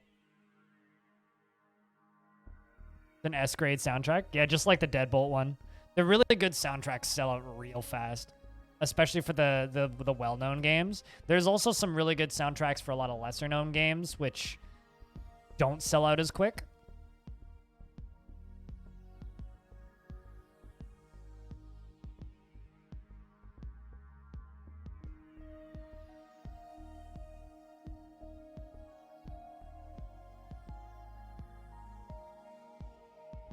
Lots of dwarves socializing and spending time together, which is good.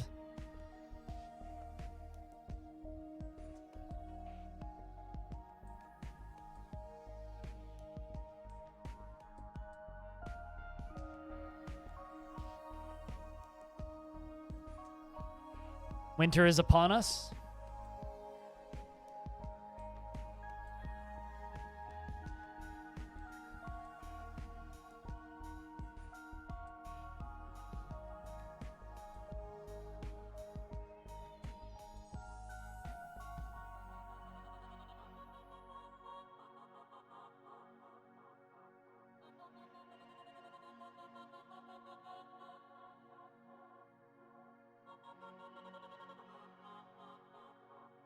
Dwarves are still hooking up.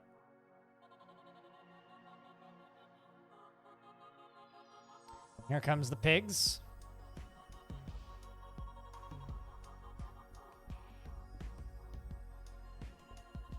But anyway, Infinity, I don't know how else to explain this aside from that. The humans bring us tribute every year. all of the human factions bring us items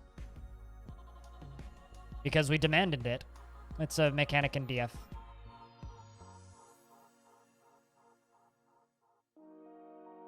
Tribute is when they bring us gifts once per year.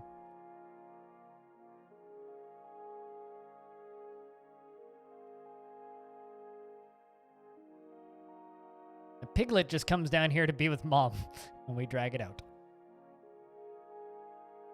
All right. You're not hooked up. You are hooked up. You're hooked up. You're hooked up. You're hooked up. We just need to get that last bridge hooked up.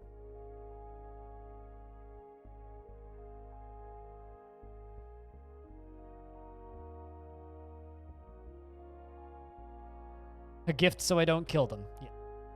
Well, not that I'd kill them if they stopped bringing them.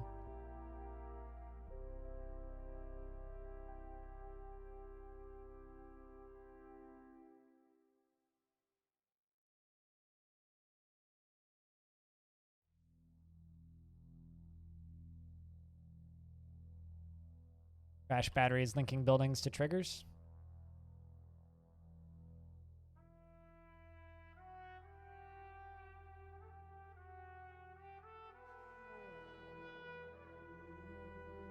Bringing in that last one.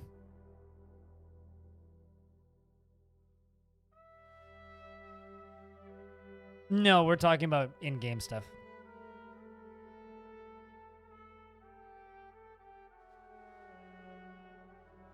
We are definitely talking about in-game stuff.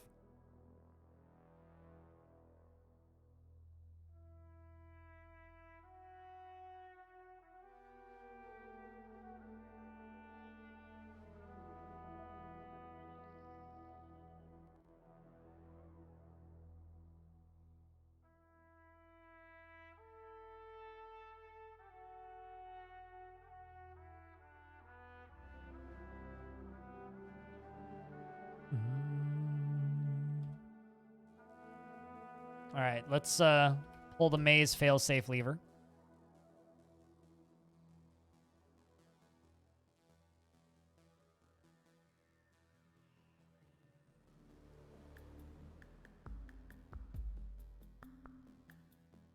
Oh no, you literally became depressed while walking. Got dejected when walking into the rain. On Crocodile, you only just got here.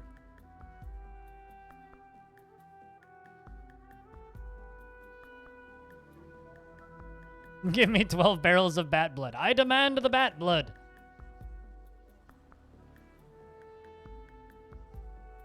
All right, which means I can now go over here. Pull that lever. Which will open this door. And we're going to try and trap the Forgotten Beast in this area. And if not, then I will release the Giants and the Ettins to fight.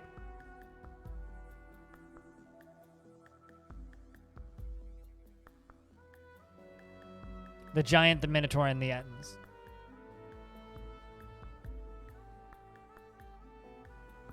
Now we wait to see if it comes for that piggy. At the very least, I'll be able to trap it in my maze.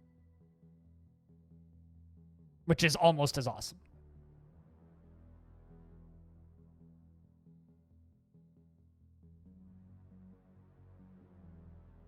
So far, nothing. In before, it's just dead, actually. I haven't exactly been paying attention.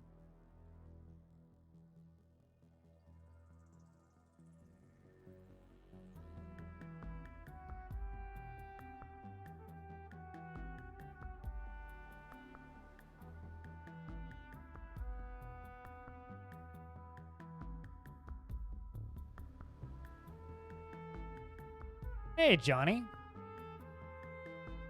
Good to see you. You're doing well.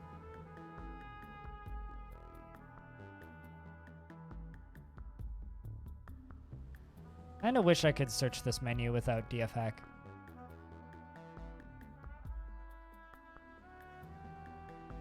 Stray llama is missing, supposedly.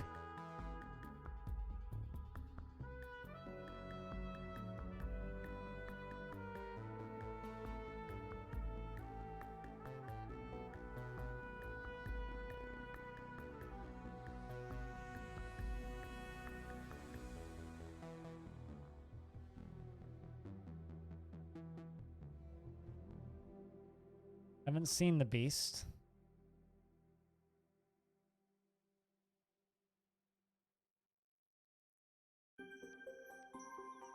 Last time it fought was when it fought with the giant Olm.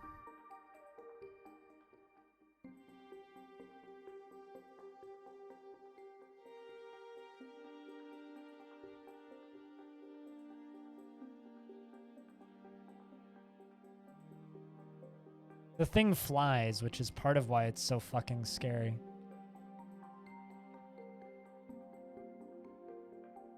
Dodgeber? Dodgeder? Dodgeder blue. God, look at all of the dead Gorlax down here. There's so much dead shit in this pond.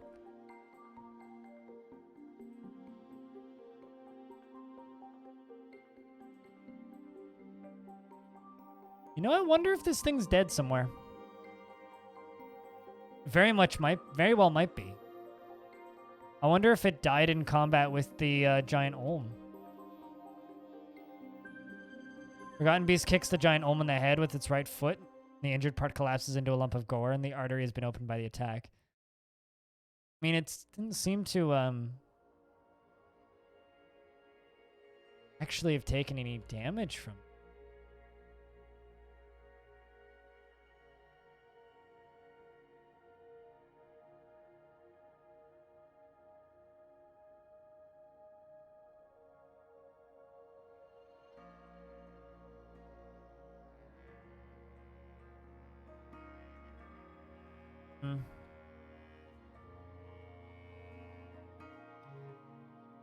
I don't know.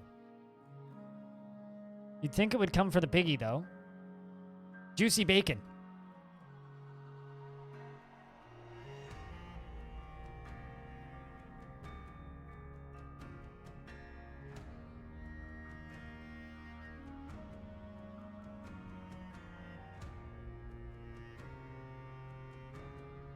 What do you think we do, chat? Do we just wait and hope it comes out? I don't know.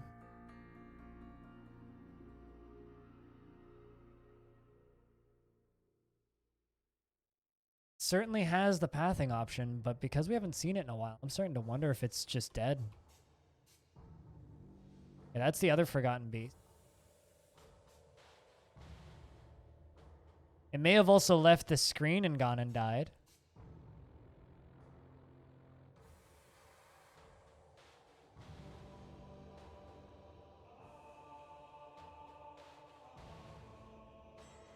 Just leave it sealed and keep an eye out for it, I guess.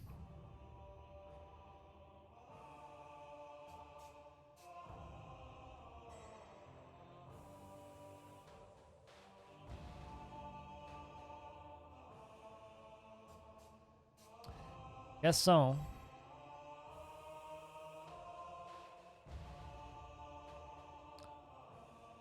Want to practice a craft, you want to be creative. If you weaving, stone carving, glazing, pottery.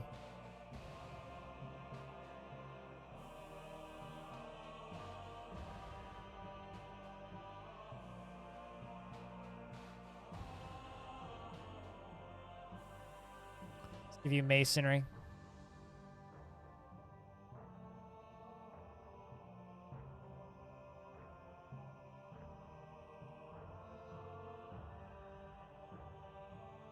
Will be funny if it returns, though. I mean...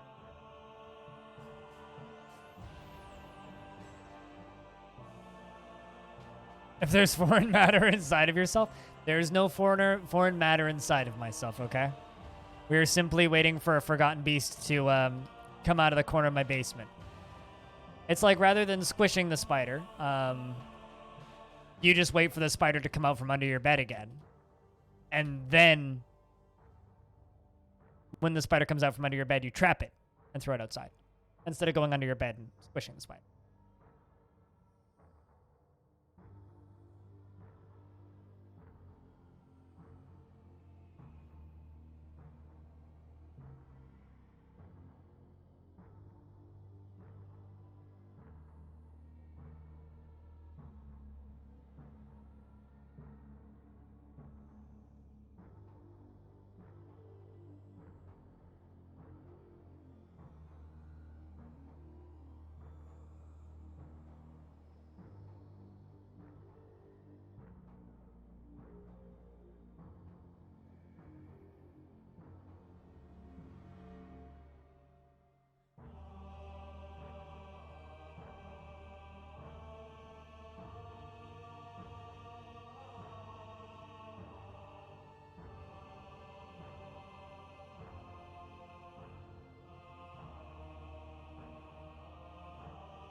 Also, let's see if crocodiles had the chance to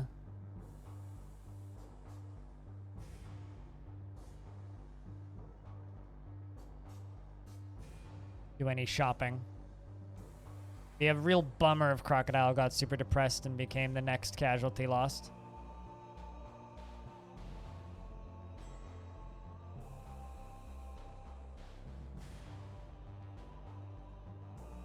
Yeah, I'm wondering, what are you dodging with that blue? Are you dodging pink and turquoise or something? There you go. You get to go make a clay statue. And we're going to have to glaze those 20 clay statues.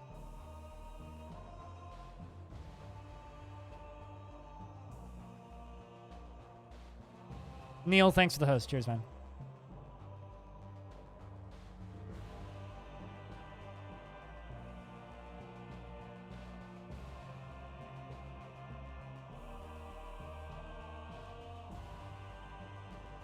Wondering why I was seeing spots. There's 2 eyelashes on my glasses.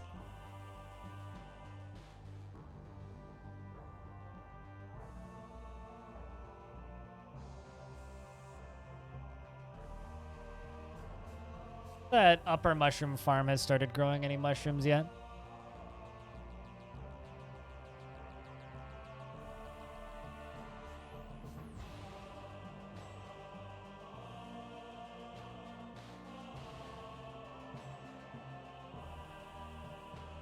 Oh, it has.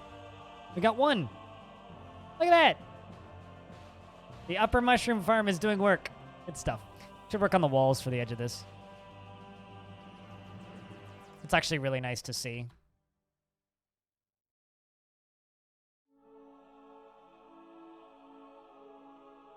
You know, Animal, I don't want to, like, judge your character too much, but I don't think that you are into anything that is dank.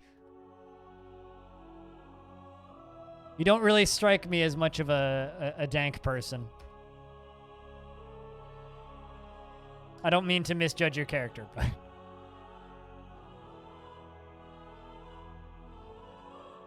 Bad spelling memes from 70s and 80s? Yes.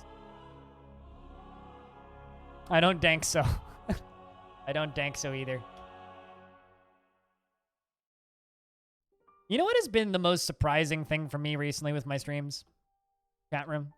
Is the fact that people actually seem to like the late night Minesweeper streams I've done a couple of times. That is shocking to me.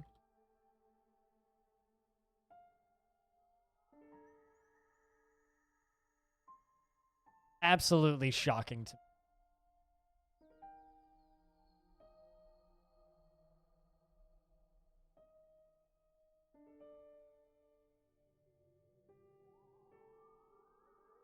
Sometimes Animal will adjust his cheer badge to be the blue one.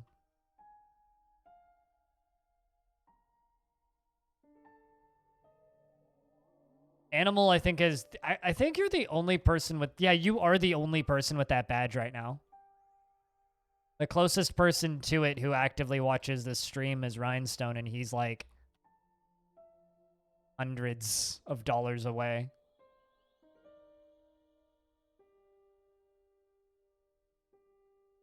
There used to be 2 people with that badge. It was you and Hobo, and then Hobo moved up to the next one because Hobo's crazy.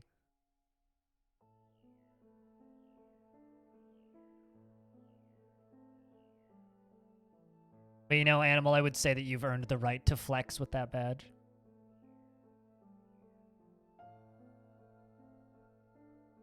You're just lacking some comfy blankets. I don't know how I would put a comfy blanket around a bomb field, but the sun has come out. I'm going to go open up my sliding glass door and bring some more natural light in here. Sec.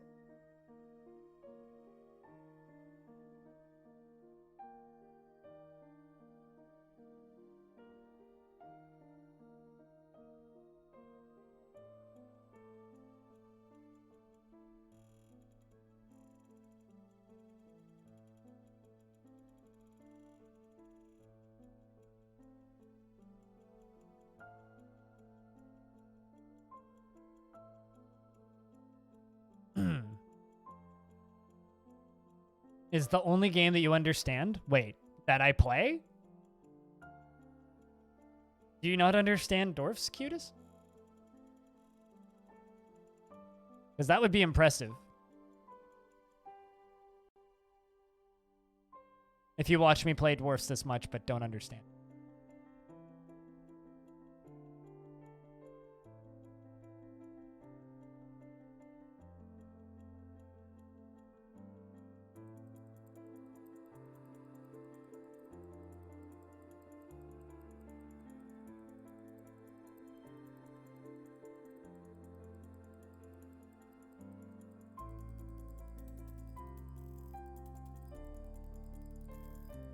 So, Animal, you have to say something. Because Infinity wants to see your flex.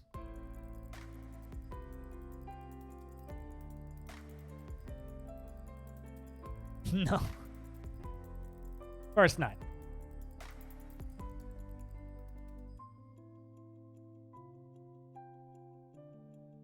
So you don't fully understand the tile set yet? Gotcha. I mean, you know you're allowed to ask questions, right?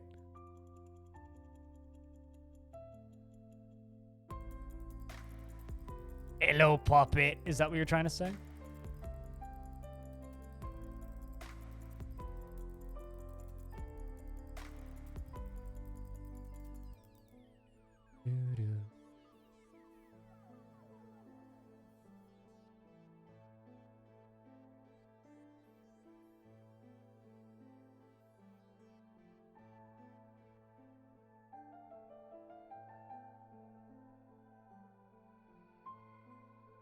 I mean, not that kind of flex, Peter, but you know. Although on the topic of flexing, chat, if you want to flex, and in this case, flex by supporting my broadcasts, I have a Patreon, and as of just a couple of days ago, or a little over a week ago now, you can opt to support my Patreon for the entirety of a year and get a 15% discount on any of the tiers. So if you want to subscribe at $25 a month and get your own sound command like the one you just heard, you could do that at a 15% discount.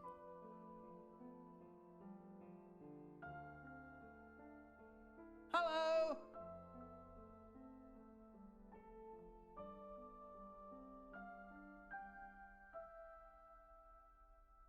Do.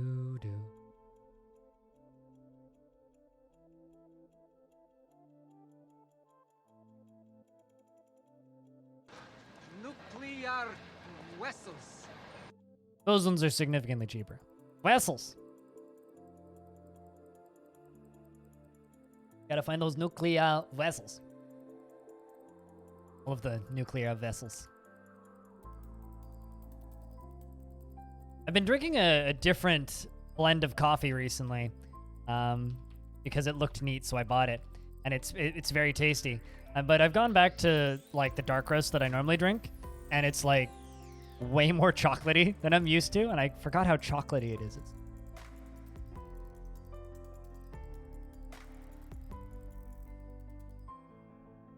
Animal, unfortunately, I had to deactivate that one. Unfortunately. You can't flex that hard.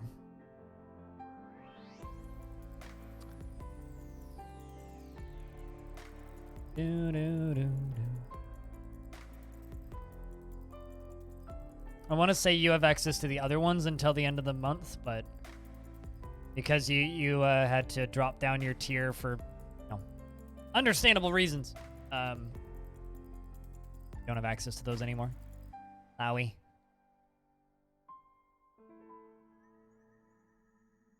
Crocodile, how we doing? Remembering sleeping in a bedroom like a personal palace, relieved when crying on somebody, relieved when crying on somebody, dejected when caught in a snowstorm, satisfied at work. You should come back.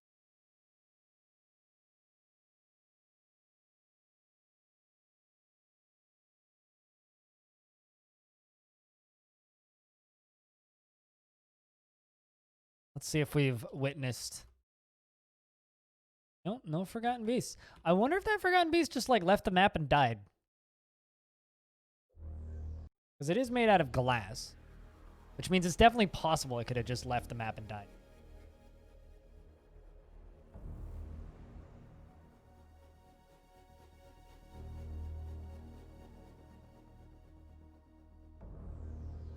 Yes, you are a lady in this world. Your dwarf is a lady.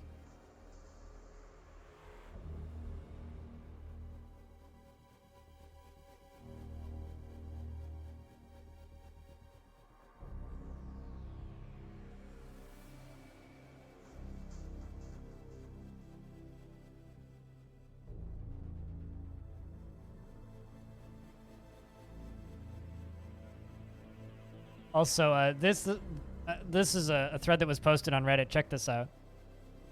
I'm gonna link the thread in a second because this is fantastic. But someone drew this lo-fi jurist mechanic. I really want lo-fi dwarfs to tinker and smelt to be a thing now because that looks fantastic. Here's a link to the actual image. It was posted on Reddit.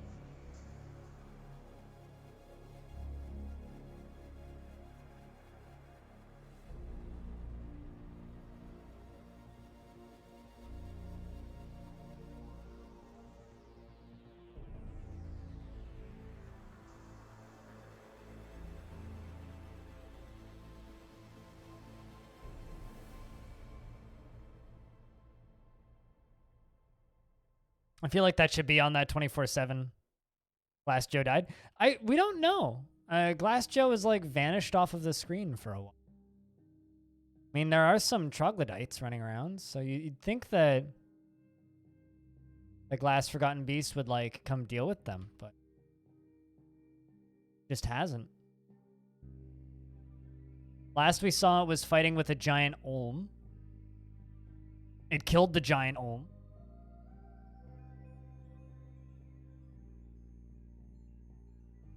That's the point, yeah. That is the point, I think. Just noticed your sub expired? Yeah, a lot of subscriptions expired today because a lot of subs were gifted on Halloween.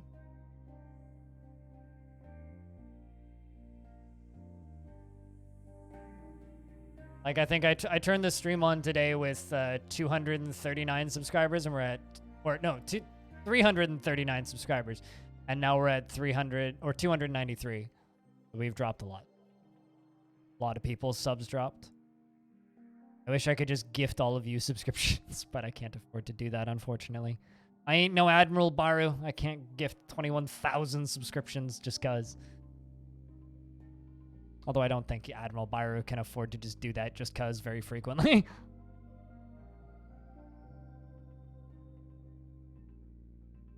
He did that on his 7...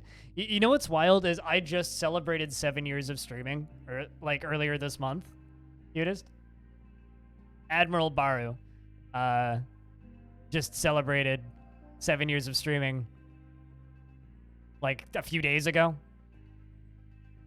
The realization that I've been streaming longer than Admiral Baru is...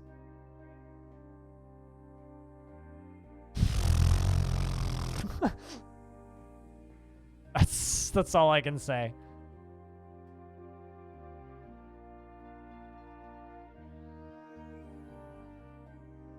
All those threes give you luck? Best of luck, man. I should invest. I haven't invested at all.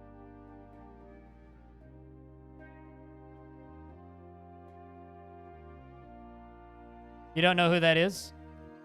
Borrow subs in chat. Show your frickin' ducks. There's got to be at least one of you.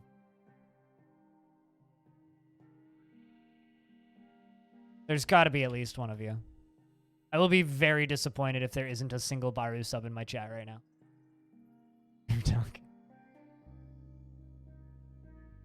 There you go. There's one.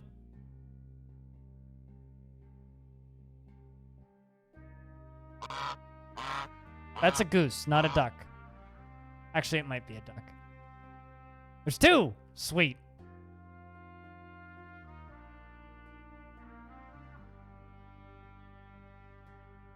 Now, Admiral Baru is one of the biggest streamers on this site. And one of the most financially successful streamers on the site. So well off, in fact, that he bought the apartment below him Or was it the apartment above him? It was one of the two. He bought an apartment that was next to him so that to sleep in and live in and then stream from the other one because the neighbors that lived there were too noisy. So he bought it so that the neighbors would shut up. I'm a humble dwarf peddler, but you know, people just don't care as much about dwarfs, unfortunately. Every streamer is an emote peddler to a point. It's just, do people actually care to subscribe for said emotes?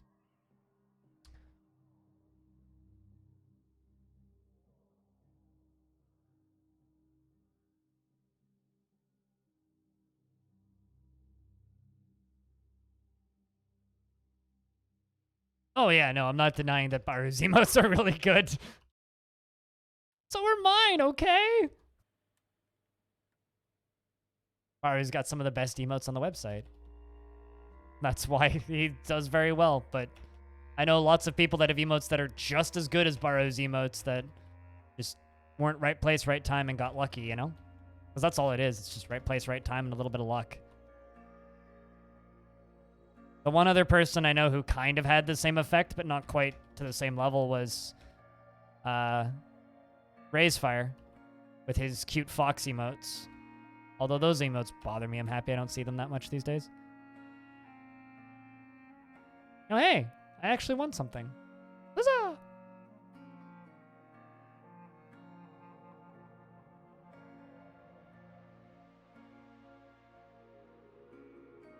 You could probably pay people to live in there, but not make noises that are annoying, disruptive to your stream.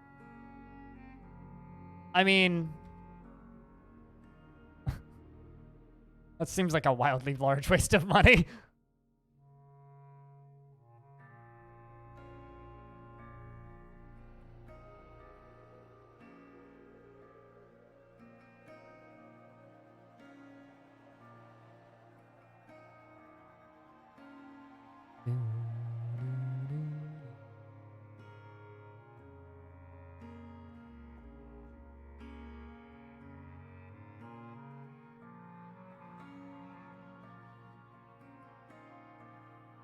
Yeah, no, he was very early in the emote selling train for sure. Like, Admiral Baru had really good emotes back when most people's emotes were just various pictures of their face, you know? Like, he certainly was a pioneer in the incredibly high definition, very detailed, good-looking cartoon emotes. Or Pokemon. You know, everybody's like freaking out about DMCAs with music on Twitch. For valid reason, right? Am I the only person who's shocked that they haven't started DMCAing emotes? Like, there's a lot of emotes out there that are straight up just assets ripped out of games that people very much do not have the rights to use. Like, I am so impressed. Sui's emotes are your favorite? I like Sui's emotes. They're cute. No, right? Like, I know entire channels that are, like, all of their theming. Like, I know a dude who, the entirety of his channel's artwork is Star Wars. And not even, like, particularly custom Star Wars stuff. Like, just straight up Star Wars shit.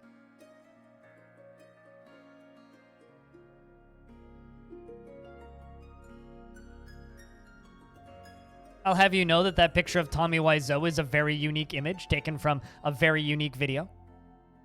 A very unique image of Tommy Wiseau.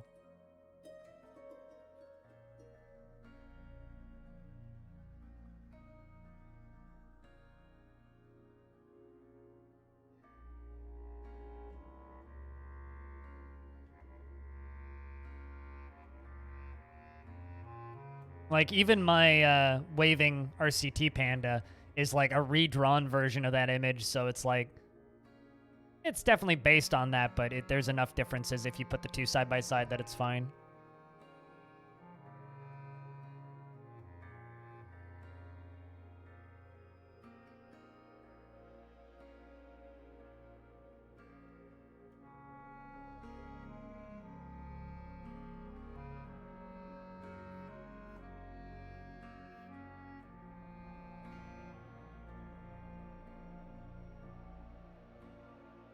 Panda has an origin? It's the desktop icon for RCT3, Roller Coaster Tycoon 3.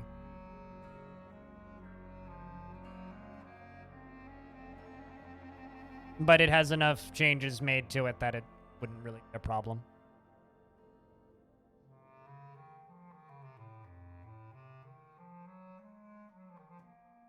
I know a channel whose streamer has to DMCA other channels.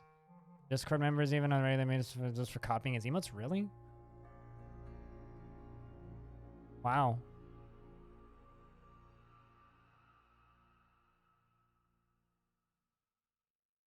I saw somebody actually who had to submit, or I know somebody who had to submit a DMCA to a streamer who just took her sub badges that she'd drawn and had put into her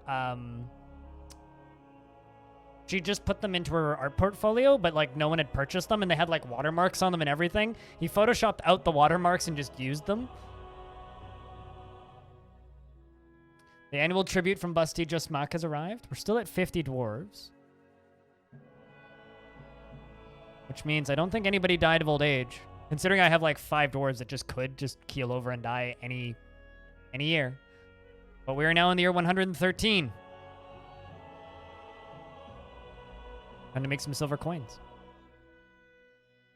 Yeah. I mean, I know somebody personally who had to do that. Morden. What's ironic is the person that they had to take out was like kind of a pretty big PUBG streamer. Or at least was pretty big at the time, streaming a lot of Battle Royale stuff, which is kind of like, you have a really big, successful stream. Fucking pay some artists for their artwork. Don't go steal something off of Google image search. Shitter. Come on. How lazy can you be?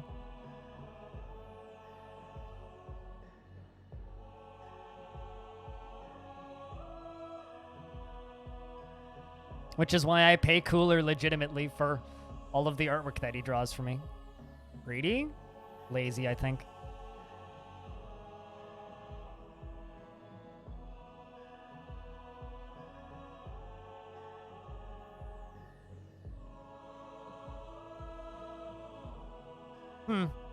That's pretty cool, actually.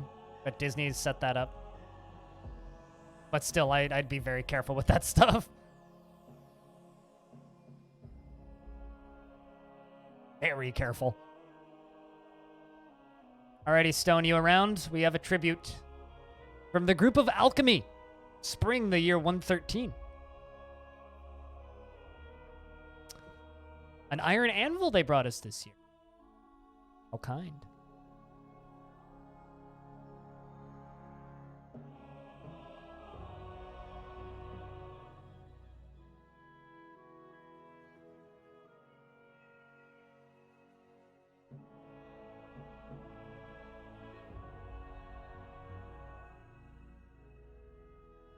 You hope that they keep all of the receipts.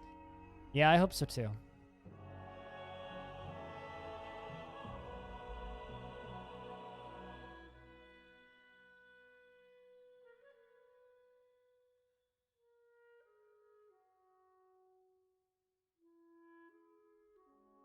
I don't know if Stone's here, so I'm just going to screenshot this for him.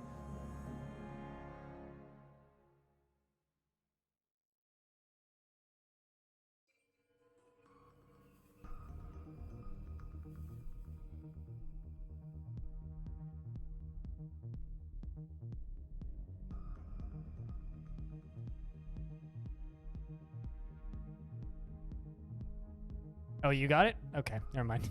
We're good. I wasn't sure if you were here. I appreciate that iron anvil, though. Okay, so I love that we have a stray pet eagle that just lives in my tavern, basically. Like, this thing just flies around. Like, just above the ground. Still no sign of the last forgotten beast.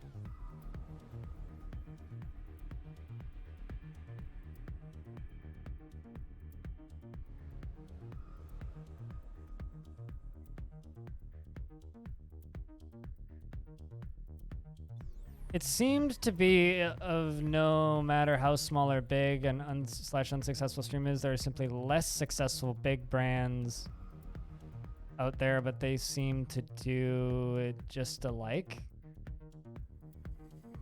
What?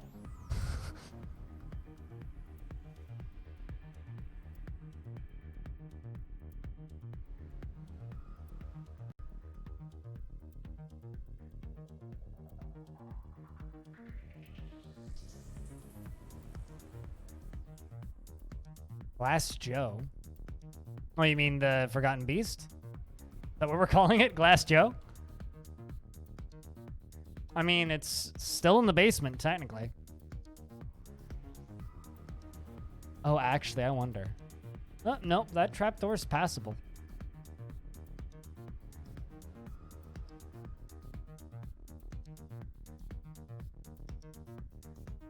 Oh. Well. Well, that's funny. The Forgotten Beast Raffoli has come, an enormous humanoid composed of steam. It has the long spiral horn, and it squirms and fidgets. That one, you breathe on it, and it'll die. Steam Forgotten Beasts are not particularly spooky. But we'll watch it all the same. Maybe it'll come in and die to that pig. Or perhaps it'll coax our glass friend out from the darkness. Or it'll simply go into the darkness and disappear. Well. Steam has come to DF. Yeah. DF couldn't wait to come out on Steam, so Steam came out on DF.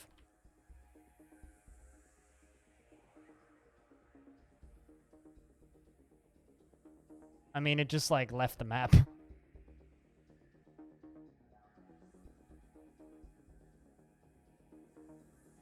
Which means it's probably gonna go die to a troglodyte or something. And an elven caravan has arrived to trade. All right, all right. We should trade with them.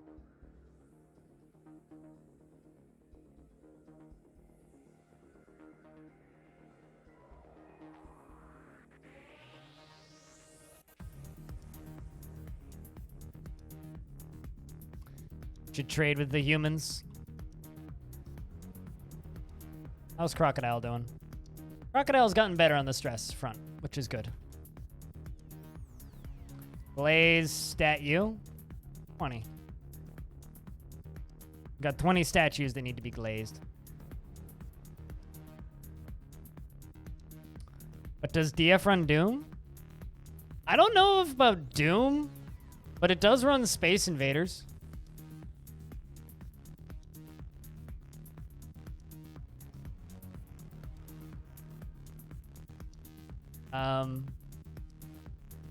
Space Invaders, Dwarf, Fortress.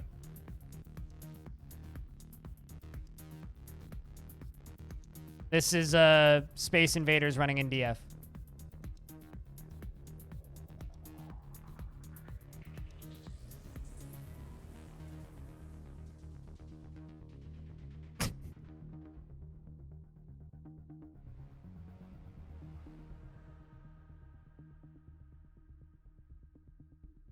It was inevitable.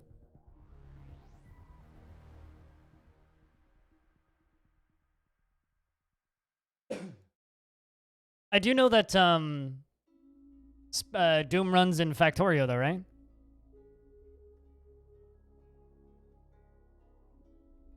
Somebody ported a 3D or has made a 3D engine run in Factorio, yeah?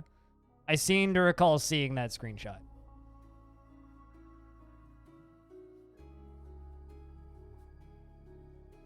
Oh, traders arrived.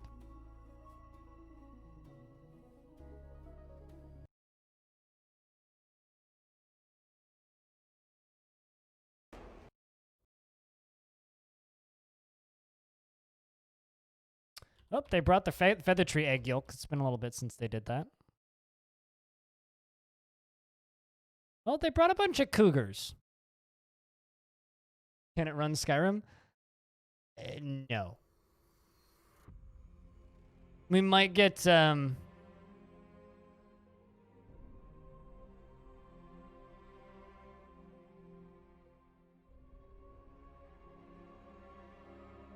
think I'll simply buy those socks and shoes. Trade.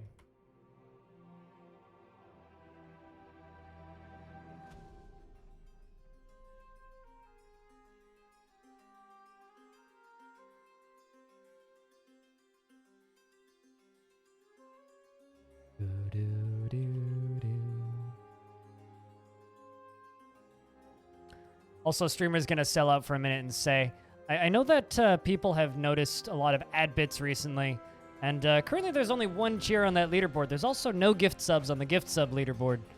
If you want to get those #1 badges early on the week, you could do that real easily today. It's apparently something that elves just do sometimes. Yeah, I mean, I've seen other people reporting it on and off Stone, that sometimes elves will just show up covered in egg yolk. Ugh. I think it must just be like if they happen to be in a feather tree heavy biome, or if they just live in a good biome, they'll just show up covered in egg yolk. Uh-oh.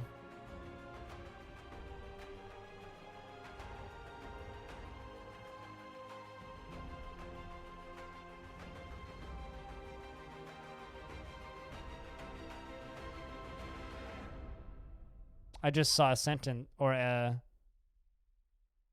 not a sentence.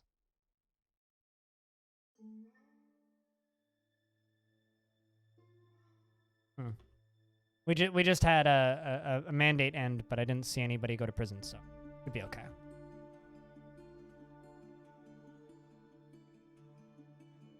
They'll sell the yolk off their own back.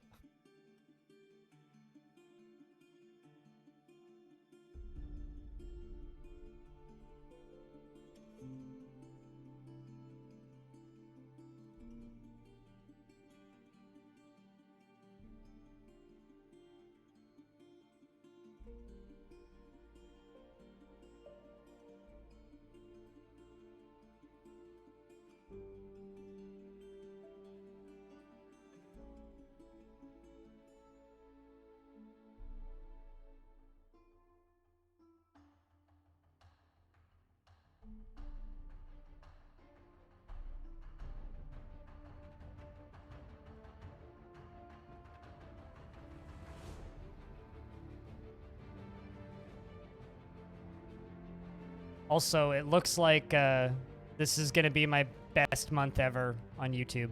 Just period.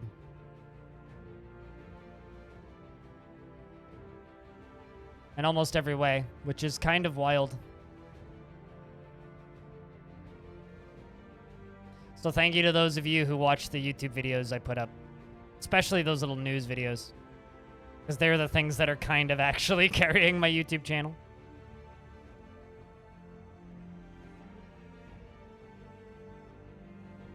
We're gonna make choirs and make scrolls. I can't bind any books, though. But I can certainly make a bunch of scrolls. Gotta get my book binders working again.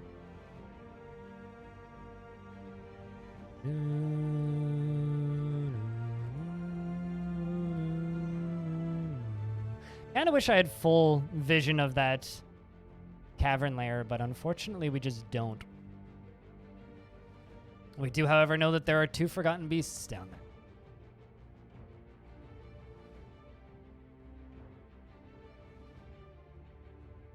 All right, Trumpet Dog, I'm going to take you off of glazing because I really would like Crocodile to get to do that glazing. Even though Crocodile is constantly just attending meetings, Crocodile really should improve and come back from this depression that they're currently in. The reason she should improve is because the majority of her thoughts are positive. It's amazing how just like one negative thought can just completely ruin your mental health.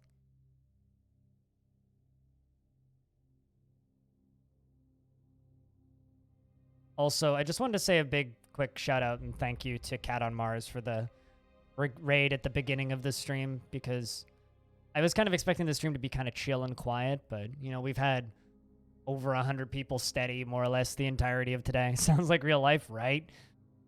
Yeah, no, we've had more than 100 people here nonstop and steady for the entirety of the stream. Very helpful. Thank you to everybody who's just been hanging out and watching. Envisions bookbinder attempting to bind a book to another dwarf with a giant cave spider thread. Do you not know what a bookbinder is? Hey, Squawk. This isn't Honeystoker. What are you talking about?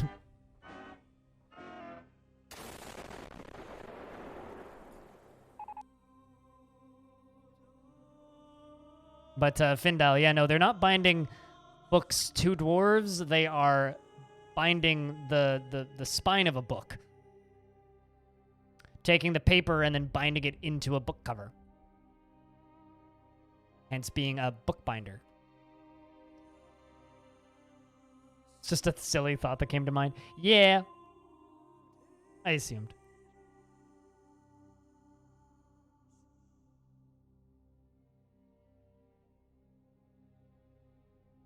There you go. Now you can go glaze those statues.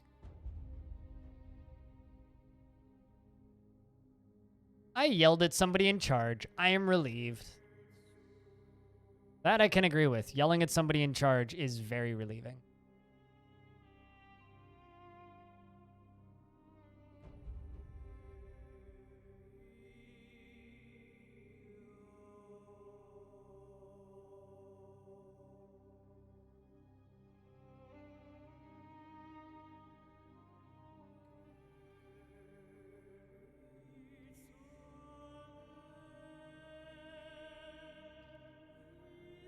You're sick. Hopefully it's not the bad sick.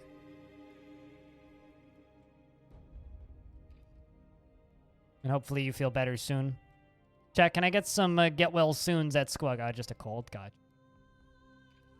Are you staying home from work then, or are you still going to work? You're home early? I gotcha.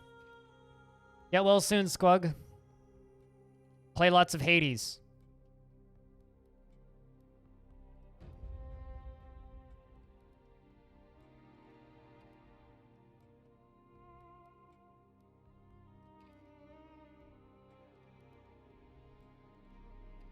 I'm glad you're enjoying that game. I'm kind of surprised you didn't already own Hades, actually. When you randomly started talking about Hades, I was like, wait, what? You didn't already own Hades? Excuse me? I was kind of shocked, I'm not gonna lie. Yo, hey, chat, quick recommendation here for a traditional roguelike. If you don't own this game, hack this game. Nice little coffee break roguelike, good for short sessions. Also has enough depth for long sessions too, and you can turn off most of the UI to make it much more minimal looking. Nice and cheap. $5 CAD, which means it's probably like $4. Totally worth it. Totally worth it for this. I do find the text a little bit grating to read after a bit, but easy recommendation right there if you're looking for a nice little...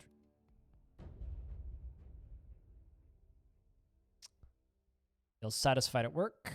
Worried after being unable to acquire. Is bookbinding mutable? God, I wish. God, I wish. God, I wish.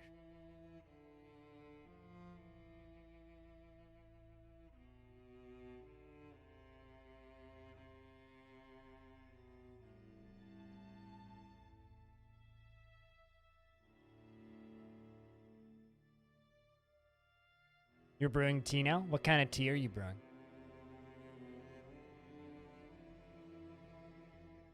It's a very important question. I like how me and Trumpet immediately just go to the same thing. What kind of tea?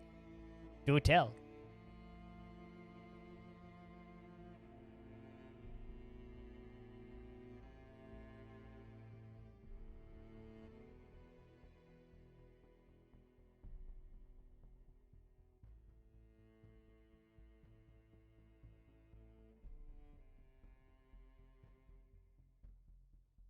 Tea flavor?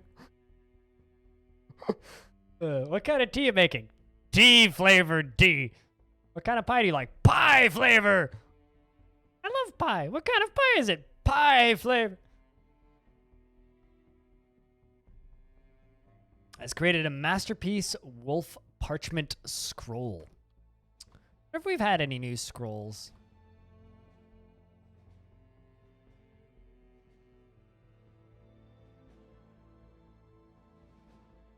Hornblende, ground-bound codex, bucklers, warhammers, choir.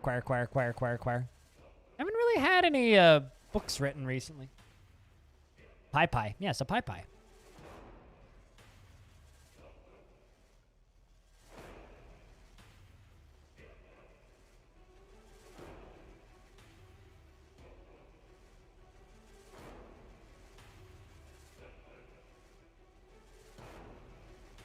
What would a pie be? A pie made entirely of crust? Pie. I think a pie would be like, okay, so in fact, you make a large pie. Okay, let's just say like a pumpkin pie, right? Then you cut out the center, right? And then you also make a 1/3 or 2/3 the size apple pie, right? And you take it out of the pie tin and put that pie in the center of the other pie, okay? Then you take a third pie, let's just say like a lemon meringue, and cut a circle in the center of that pie, and then you put that pie into the center of it, and then you take what are those mini pies? A tart. And then you put the tart in the center of that. So that wouldn't just be a pie. It would be a pie.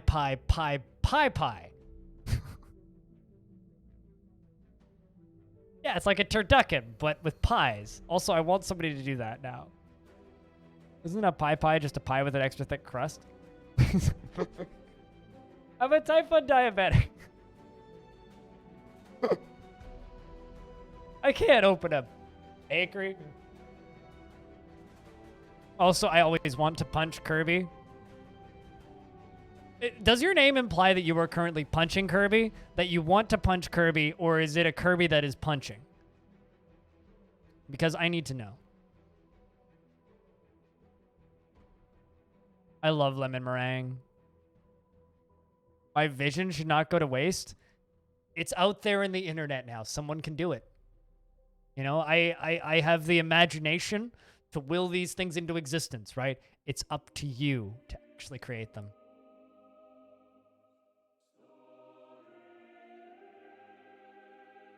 I can't wait to have Kirby as a playable character in Mike Tyson's Punch-Out.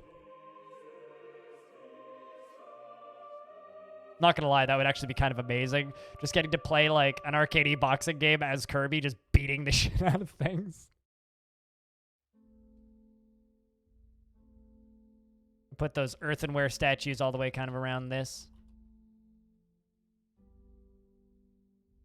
Also, hi Aqua, I hope you're doing well.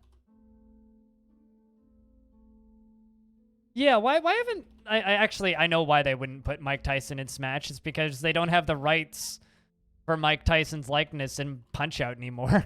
So it's no longer Mike Tyson's Punch-Out because they don't have the rights for Mike Tyson anymore. Kind of sad, but...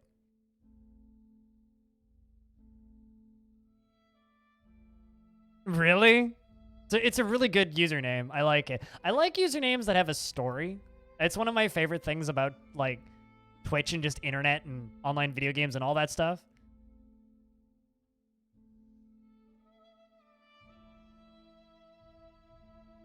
I really like a stoneware statue of large roaches. This is a handcrafted stoneware statue of large roaches. Also, I built these ones too early.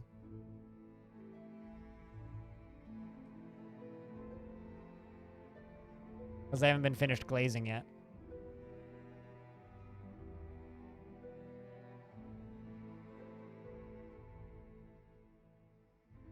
Do they like or hate large roaches? I'm not sure who made it, so... Actually, it's one of two people who made it, probably. It was either Trumpet Dog who made it, or... Okay, so you hate oysters. Or crocodile. Hates large roaches. So yeah, it would have been Crocodile who made it.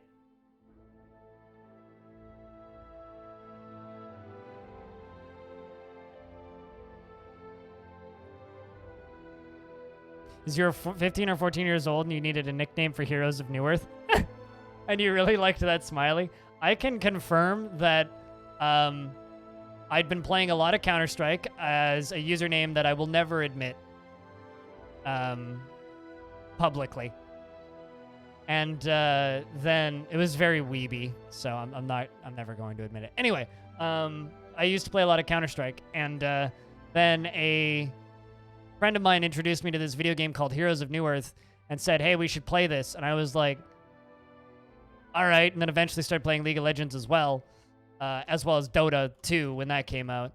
But with Heroes of New Earth specifically, I agreed to play it, and I needed a username. So obviously I was going to go with the self-deprecating humor of Blind IRL because the username I wanted was taken. So no, it was never that bad. Can confirm. Never that bad. Actually, fuck it. I'll out what I was. I was just a capital L for a really long time on various FPS games. And I had little tricks to make it work. Like, for a while there, I was L in 3 spaces.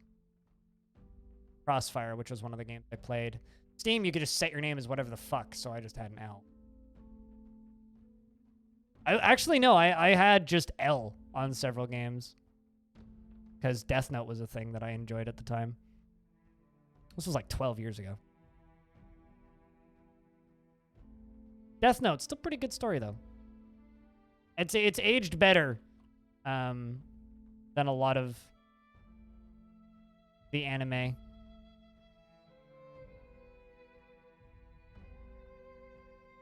need to make more ash.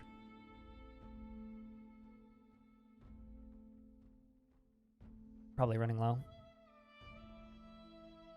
I never watched the anime. Be truthful, I read the manga. And yeah, it did kind of peter out towards the end.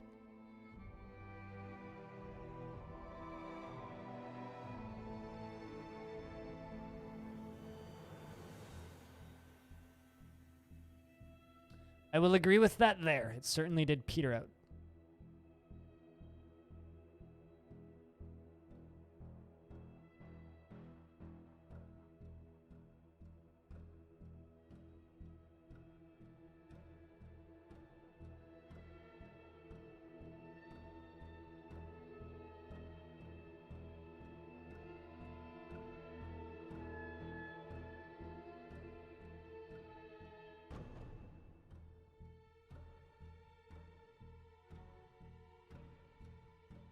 I just want to see some YouTube stats for a second here. It's distracting me, so I might as well just mention it. All right, so this is my views, watch time, and subscribers, and estimated revenue. I'm not sure how that happened, because I technically wasn't supposed to be making any YouTube revenue at this point, but somehow that happened during 2019. 2020. A little bit of an increase there. Little bit of an increase.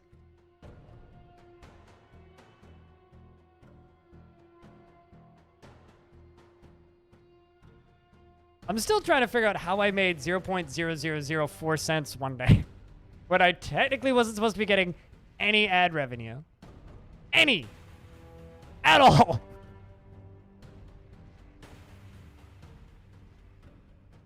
It's nice that my YouTube channel is finally starting to do things after relatively active uploads since 2014. Took 6 years for that YouTube channel to decide that the algorithm was cool.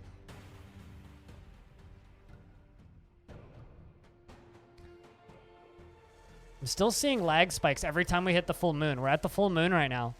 And there's a little lag spike, which means somewhere in this world there's a were creature wreaking havoc.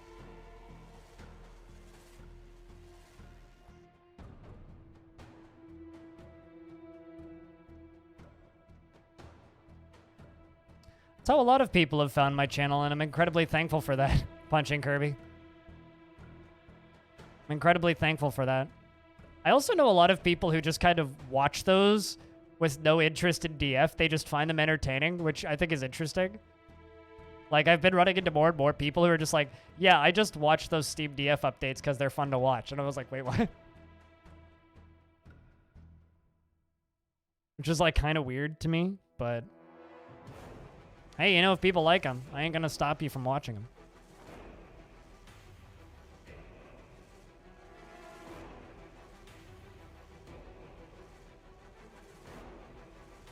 God, I got so many alpacas.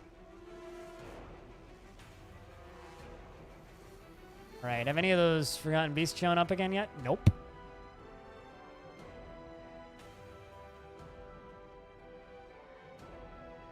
I really want those Forgotten Beasts to fight with my Minotaurs and stuff, so I don't want to, like, go out of my way to make them go away. If I can dump all those arrows.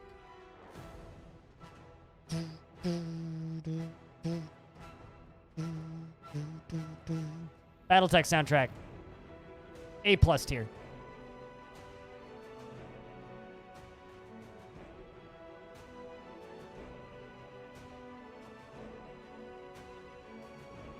Been productive today, though. We got these mushroom farms going. Still waiting on more mushrooms to actually grow, but it's got the one right now.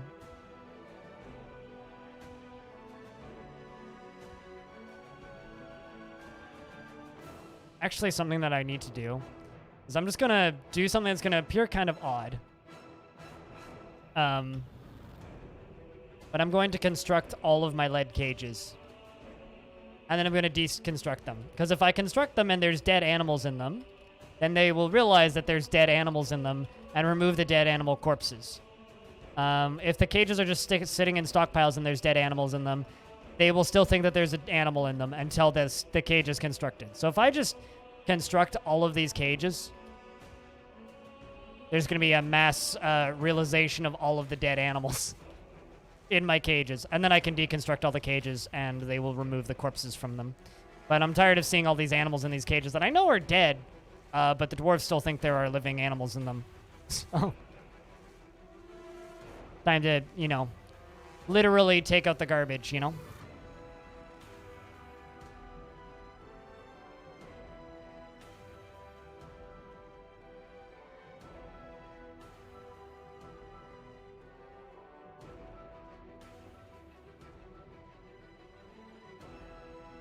There we go. Not too bad. But there's going to be a whole lot of dwarves bringing stuff down there in a moment.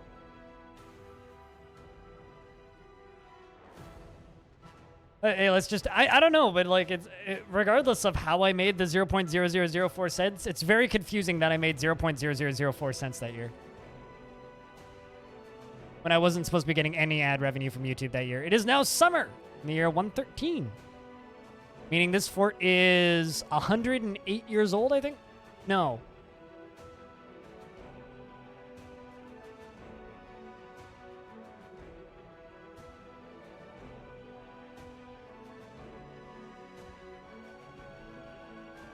How old is the fort? Yeah, 108. It's 108 years old. Took me a second to, like, math. And then I second guessed on what year I started. 108.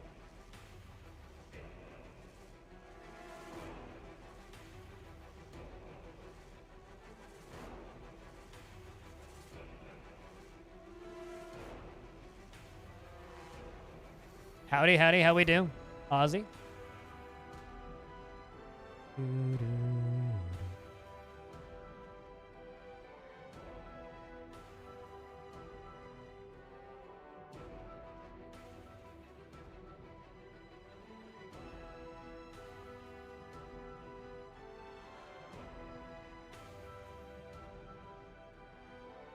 Potentially getting sick, other than that, just fine.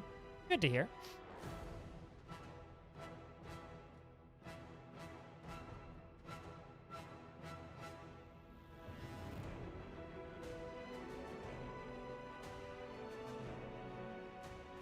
Also, I've been thinking, okay, 2 questions, chat. Number 1, should I get Cooler to draw some Christmas versions of my emotes, and which emotes should I do Christmassy versions of? Because I'm thinking like a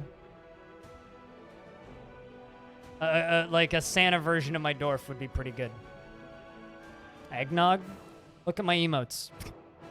I mean, I do need to bring back Crypt Kringle. Yeah, I do need to bring back the skeleton with the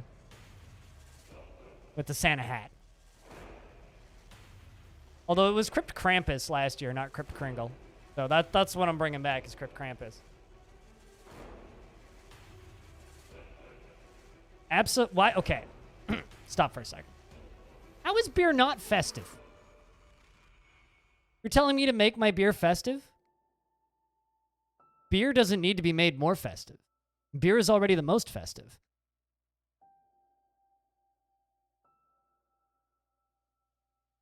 So no, I will not transform a glorious glass of beer into eggnog.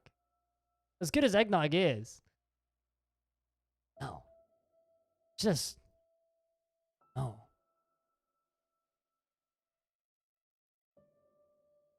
It's the only Christmas emote you need. Yeah, but you know, I need to get with the times, user-rune, and sell a holiday themed capitalism nightmare. Holy fuck, there's still a Forgotten Beast alive. Yay, it made it! Okay, hold up.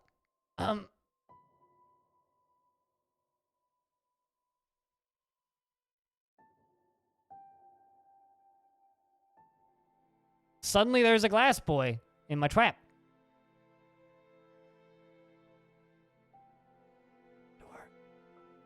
Do it. You can do it. Just need someone to go pull. They pulled the lever. We got him.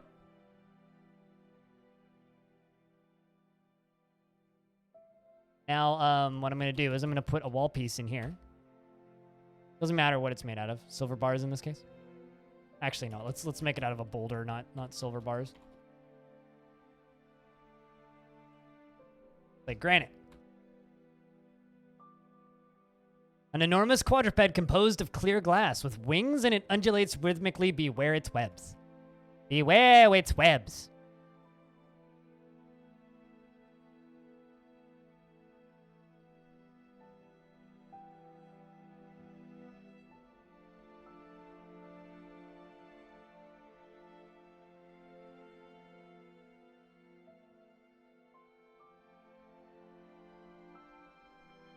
Okay, so we slammed that shut. Now let's just pop up to this layer. Pull that with the maze failsafe, which will open those drawbridges over there. Another human has arrived to trade. That's fine. I've got an uninvited guest to deal with.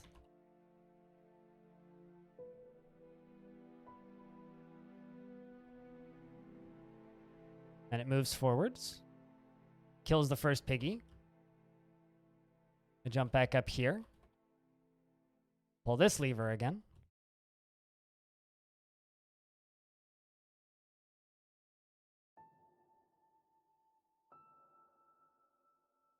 Come on. Watch it get crushed. There we go. Perfect. Got it. We've got it. Which means now I can run up in here. Pull, well, actually, no. Before I do that, I gotta go pull this and this. Lock off the caverns again.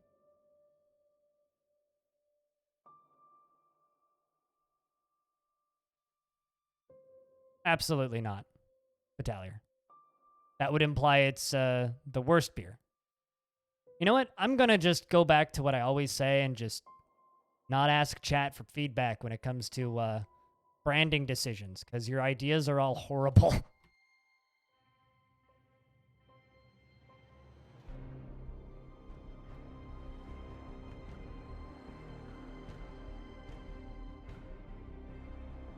Also, hi, Spitalier. How are you? Good to see you. I always get naive and think, man, it would be a good idea to ask chat for feedback or ideas. And then I always very quickly remember, no, it's not. All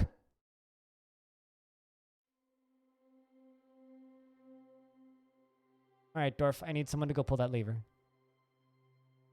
Get over there and do it.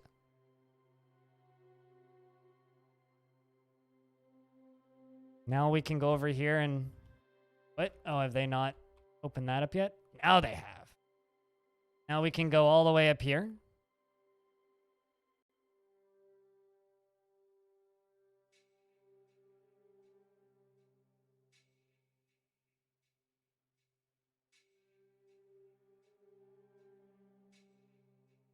Now, if we want to, we can totally free it into the maze to fight with things, but I don't really want that. I will simply block it off.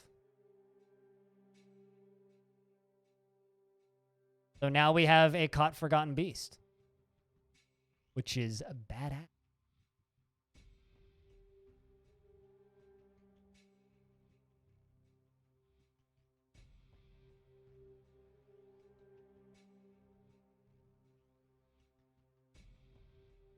Although first we have to wait for a dwarf to come and construct that.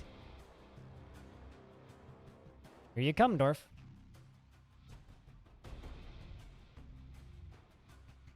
Yeah, we'll probably just do a Santa dwarf or something. Make Crypt Comfy into a kind of Santa-themed dwarf.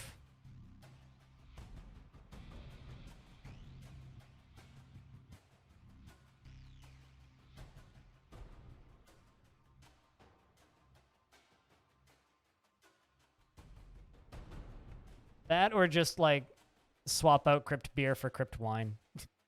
Entirely. Also, Spitalier, you just gave birth to a baby boy. Would anybody like to be Spitalier's child? Actually, Spitalier, who would you like your child to be? Because last time you complained that the parent should get to choose the name of the child.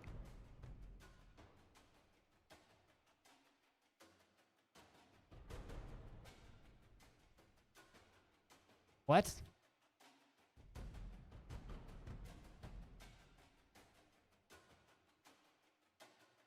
Why did you stop that?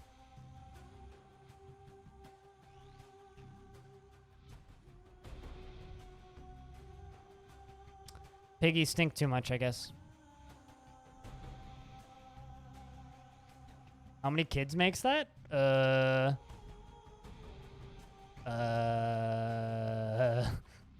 many kids do you have? 1, 2, 3, 4, 5, 6, 7. 7 children. You now have as many kids as Scrumpet Sheep already has a dwarf. So, no.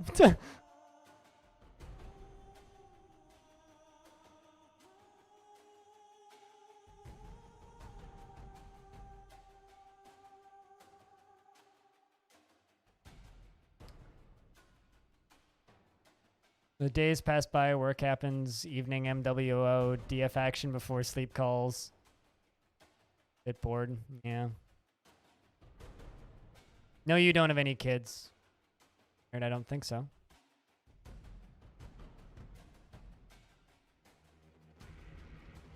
Nope. Don't even have a lover. No friends, even. Patolis also has a dwarf. Did Patolis die? Patolis had a dwarf recently. Man, I really shouldn't let you pick who your children are. Because you're just giving it to people who've had dwarves recently. Isk. He is grouchy when caught in the rain. Yes, you're dead, animal. He is grouchy when caught in the rain. And he is the son of Spitalier and Cryo. He's a faithful worshipper of Shin Russet Amber, the Red Rocks. And is a day old, born on the 19th of Imitite in the year 113. First words are bah. He values nature and good craftsmanship. You've been dead for a while, animal. He dreams of creating a great work of art. He has a low sense of self-esteem and is a friendly individual. Tends to consider what others think of him and tends to be passive in discussions. Doesn't handle stress well and is curious and eager to learn. Enjoys the company of others and has an active sense of humor. He is a bit stubborn in changing his mind about things and has a noticeable lack of perseverance. He tends to stretch his body when he's thinking, and he is nervous, and he allows pauses to occur in conversation. He needs alcohol to get through the working day.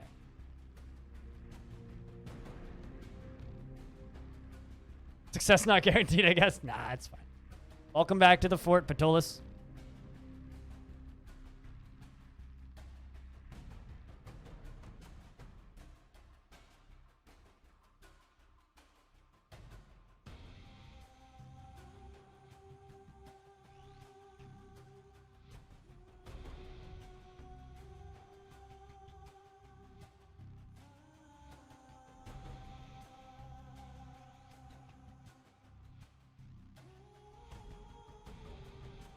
Only smart people understand the humor of bah.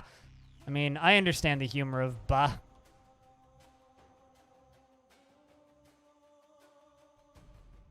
Never underestimate the hilariousness that is bah.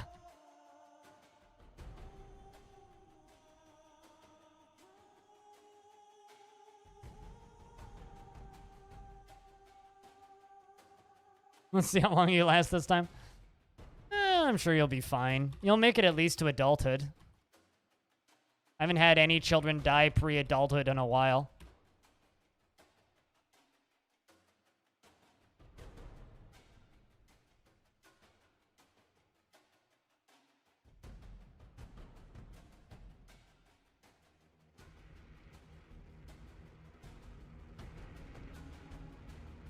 There we go. Found a few.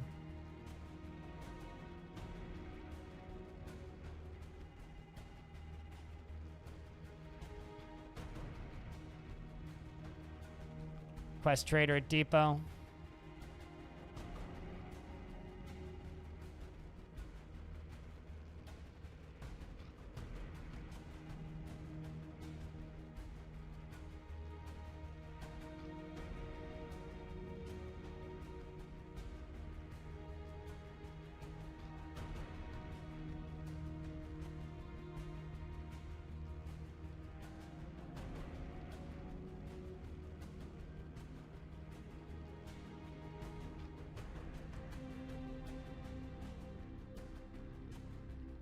Oh, would you look at this?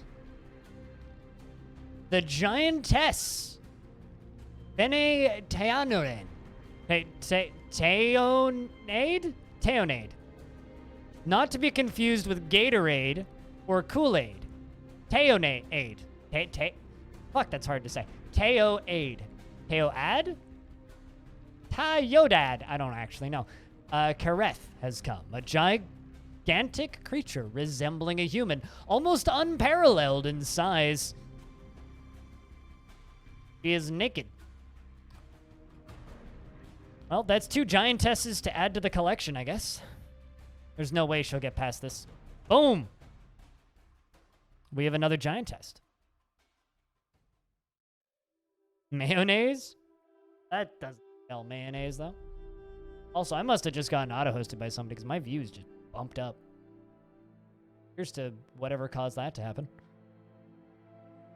I mean, I got 2 giantesses.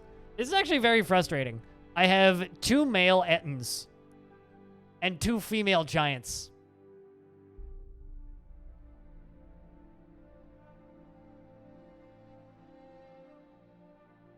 Well, she ain't controlling this castle, that's for sure.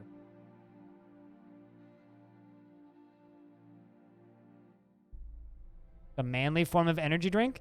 Isn't beer like the anti-energy drink? Because, like, it makes me sleepy.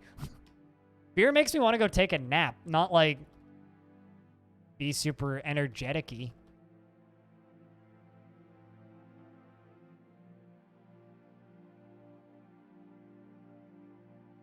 Also, what makes beer particularly, in quotes, manly? No, vodka's the manly energy drink. Vodka. You prefer Taterade? I also prefer Taterade.